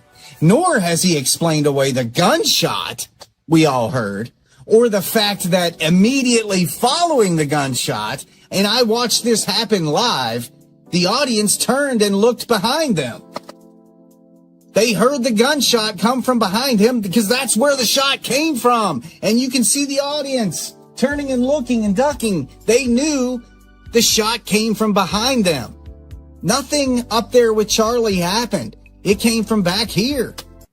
So that's his left arm as he's being carried off. It kind of looks charred. That's his left arm. Now, his left arm, in that image that I showed you, and I can go back to the video, his left arm was what was holding the microphone. And I'm not going to show the point of impact, but he brings the microphone down and holds it then with both hands. It's at that moment when he grabs it with both hands, the shirt flies up and he gets tense. And I'm going to tell you what kind of led me down this path, and I'm going to show you a few more pictures. But that hand looks crispy. I'll be honest. The right hand looked like it had been tased or something, but the left hand looks just fried, in my humble opinion. So now he shows the left arm, even after saying he wouldn't, because it was too gross, or however he worded it. But what you are really seeing is nothing more than bloodstains, despite Barron incessantly trying to convince you that what you are seeing are burns. I'm going to show you what led me down this path without showing the video, and it's hard to do without showing the video. When I first asked the question the other day, why was Charlie still holding on to the microphone when he was dead? Why was Charlie still holding on to the microphone when he was dead? I asked the question. Charlie's dead right now, and we're told. You'll notice if you zoom in on this picture, you'll notice his ring has left his ring finger and is now falling off of his hand. And he is still gripping the microphone. He is falling over and he's got both hands clenched. I'll show you the other fist in just a second. Now, at first we were told this was a cerebral reflex due to a spinal cord injury. Well, lo and behold, wouldn't you know, I made a comment about that on air, and I got reached out to by a neurosurgeon. I verified that he was, in fact, a neurosurgeon. The neurosurgeon said, no, that's not true. The neurosurgeon said that's not the reaction to a spinal cord injury. And then actually a nurse told me this today who I was talking to about these images. The nurse said the same thing. That's not a spinal cord injury that makes you do this. That's a brain injury, a deep brain injury, or an electrocution. The neurosurgeon's the one that put me on electrocution. Because I said, why is he still holding onto the microphone? And somebody said, oh, he was a spinal cord injury. Neurosurgeon writes in and says, that ain't a neurosurgery. That's not a neuro injury. That's a deep brain injury or an electrocution. Are we sure he wasn't electrocuted? It looks more like an electrocution to me. And I thought, what? What are you talking about? So I start digging. And I really start digging. And I'll show you one more showing the clenched fists. One more showing the clenched fists. I'm not blaming anybody. Stop it. Stop it in the comments. There are your clenched fists.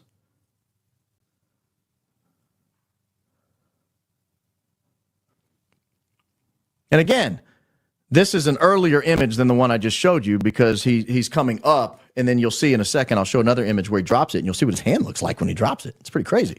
Keep in mind, there's no blood on his hand. He hadn't hit the ground yet. So don't tell me it's a bruise. Don't tell me it's dirt unless he just was like farming with bare hands right before he went on the air, or right before he started the event.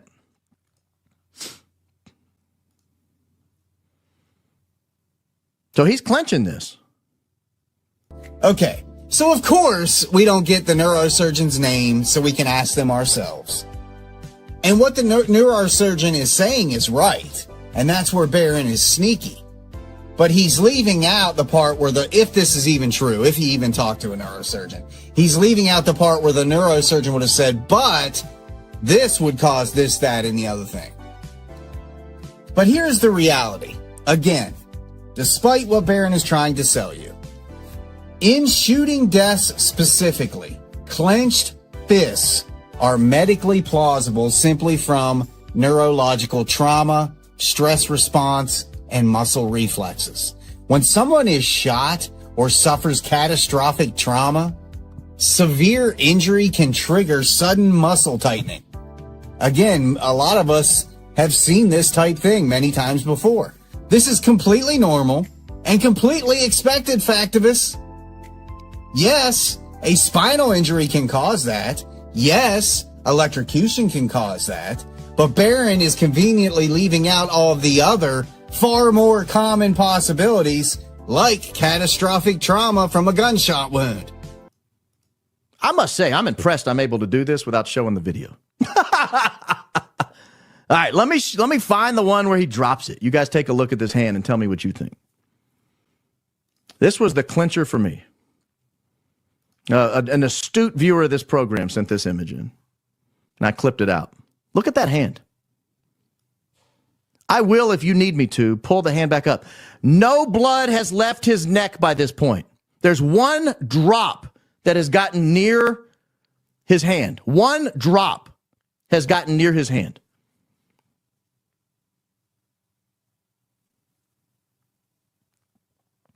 That hand is fried. You can watch the video, slow it down yourself if you don't believe me. I did not alter this photo. All I did was hit pause and take a screen cap. That hand is fried. The hand is not fried. The hand is not fried. But you see what grifters do. He is stating as fact that his hand is fried. Friends, we know it isn't fried. And Barron is flat out lying. Flat out lying. And to add insult to injury, Barron has never revisited this theory. He has never said he was wrong. He has never validated it in any way. He released this theory back in December, and we've never heard another thing about it. He just moved on to the next one. He moved on right to his next theory, leaving this one to quietly disappear. And each day this week, I'm going back through his theories to bring them back out and open and hopefully force him to address them. But let's continue.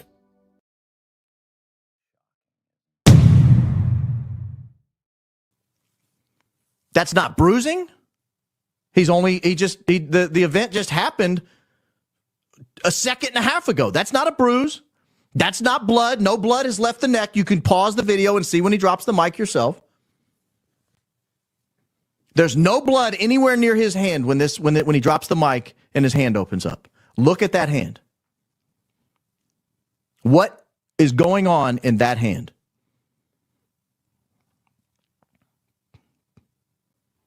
Yeah. Have you wondered why his hands looked like that in the casket? Have you thought about that? You guys have seen dead people. You guys have been to funerals. You ever seen a hand that looked like a mannequin? Yes, Baron, all the time. This is a very typical look for a deceased person who has been cleaned up, covered in makeup, and made to look lifelike for a public viewing. We've all seen it. This is very common.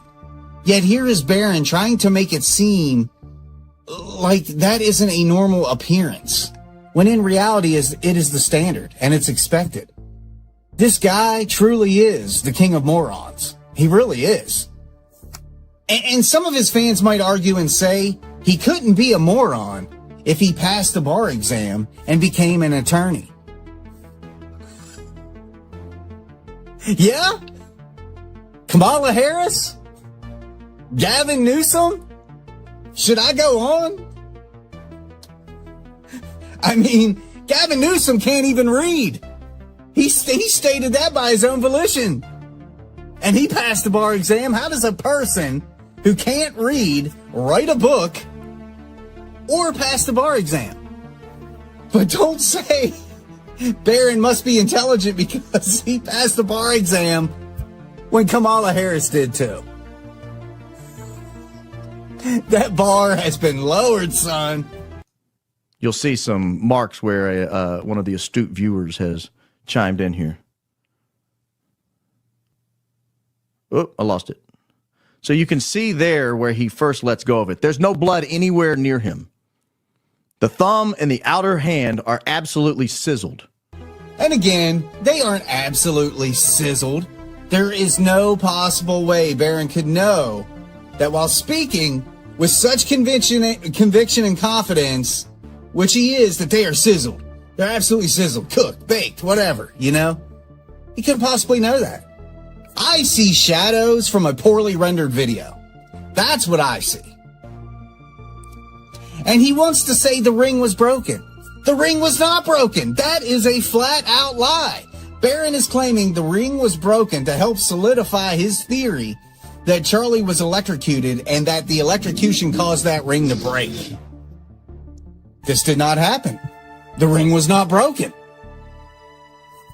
2 hours and 49 minutes was the total runtime of Barron's electrocution theory.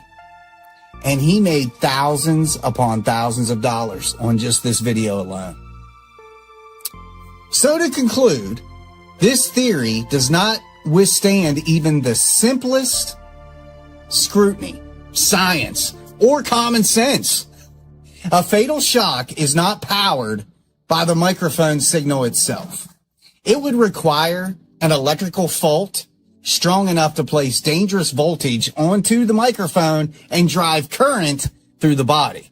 You would need approximately 100 milliamps passing through the body to potentially cause a fatal electrical shock. And of course, that depends on like the body's resistance and conditions. It could require hundreds to over thousands of volts under certain circumstances. How big's the person? You know, how strong's the person? There are so many variables.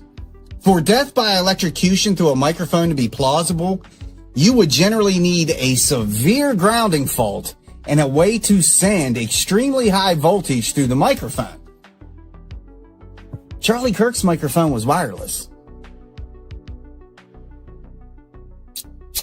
A wireless microphone does not have the capability to deliver that kind of shock unless it is connected to some external power source capable of generating it.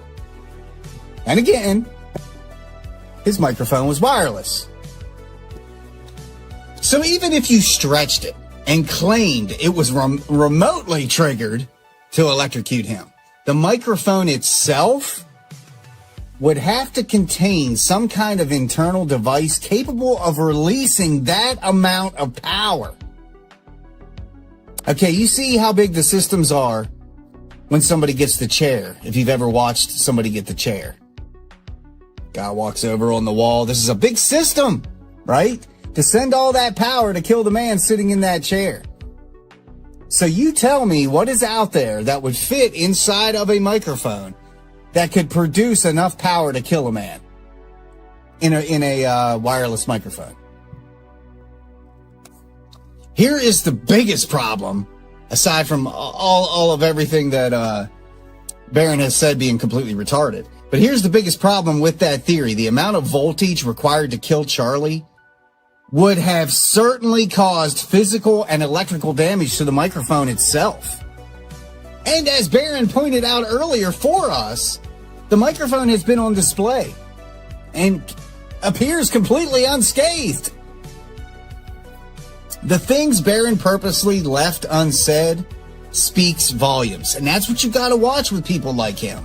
When he comes out with a theory, when he's got such conviction behind it, ask yourself, okay, now what isn't he telling us to make his theory look like he's right?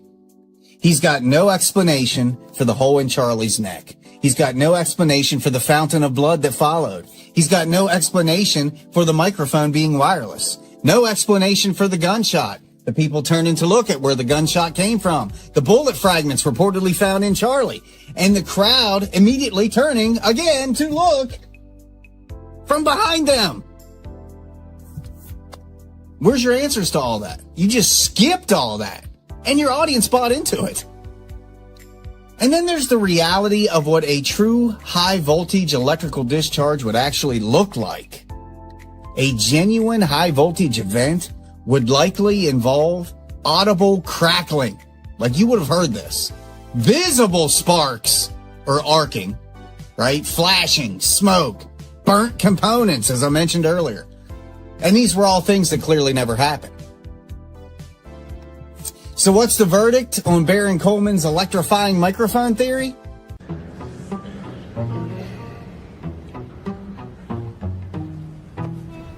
Has the jury reached a verdict? Yes, Your Honor.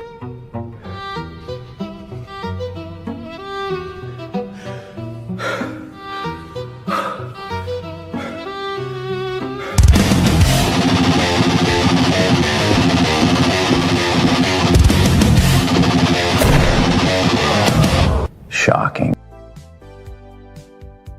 Now let's take a look at how his audience reacted to his theory. Let me pull some of these comments up, okay? Here they are right here. I mean, and there's hundreds and hundreds and hundreds and hundreds of comments, just like what I'm about to read you. This first batch here, they say, this is crazy. This episode will go down in history. This person says, I'm convinced the red streaks now show internal injury of electrocution. No, those red streaks are stained blood that was wiped off. These diabolical criminals all need to be immediately investigated. Let's see what else his fans have to say. This explains why they paved over the area. No, it doesn't. That was already planned. That was already on the books. That was already scheduled. This wasn't something they decided after the fact. You guys need to really learn your facts. The next person says this is the most compelling and most believable answer as to how Charlie Kirk died. This next person, this is the first time after seeing every theory that I feel that Barron has solved it. Yeah? Has Barron solved it? Because he's never went back and revisited this theory at all. He just moved on to the next one. Where you guys at now? And I'll show you this last batch of comments. This video, this might be the video that shuts it down. I am in shock. This is the first theory that explains everything for me. Stunning work. This person says, it all makes sense now. The way his ring broke, his ring didn't break. How his shirt looked like it almost jumped off his chest. Oh my God, they're just agreeing with him. This next person, this actually makes sense. Next person, no wonder they paved over that scene. There's that misinformation again. Last person here, I'll be honest, the electrocution angle actually makes the most sense. All of these people convinced. You know what they call that, kids? Defamation. That's what they call that. Right there is proof that he has infected and affected the opinions of his audience. Right there in print. They believe it. They believe that's what happened. And that is not what happened. So, moving on. The comments go on and on, guys. This is his audience. And this is the kind of misinformation being believed by ignorant and gullible people. So, my friends, my factivists, if there are any third graders or just elementary school children in general who believed this theory, rest assured, my friends, you can move on. Barron is an idiot grifter who made thousands of dollars on just this one episode. And he does episodes 4 or 5 times a week, 2 to 3 hours long. So think about that. All lies, all misleading, all fabrication, all misinformation, all presented at a very elementary, low IQ level because that's his audience. You are watching Facts Me TV. Please like, comment, share, and subscribe for more content. Thank you, my friends and factivists, for tuning into this episode of Breaking Barron, episode 1. Facts Me, episode number 31. I will be continuing the breakdown of Barron's low IQ theories all week, with the exception of Wednesday. Wednesday, I am debating a Candace Cultus. It looks like she is going to go through with it. So Wednesday, we'll be taking a break from the Barron theories, and I will be debating a Candace Cultus. So that should be fun. And then we'll be back to the Breaking Barron series Thursday and Friday. Leave your thoughts in the comments, my friends. Don't forget to like this video. Share this video. If you're new to Facts Me, hit that subscribe button, guys. The more you interact, the more comments, the more likes, the more subscriptions, the more that brings Facts Me up in the algorithm for YouTube and helps us compete with the grifters, because right now it's an uphill battle and only you guys can help. So I want you to take care. I'll be talking at you soon throughout the day on social media. Please leave your thoughts. What did you think of episode 1 of Barron's low IQ theories? God bless you all. Take care.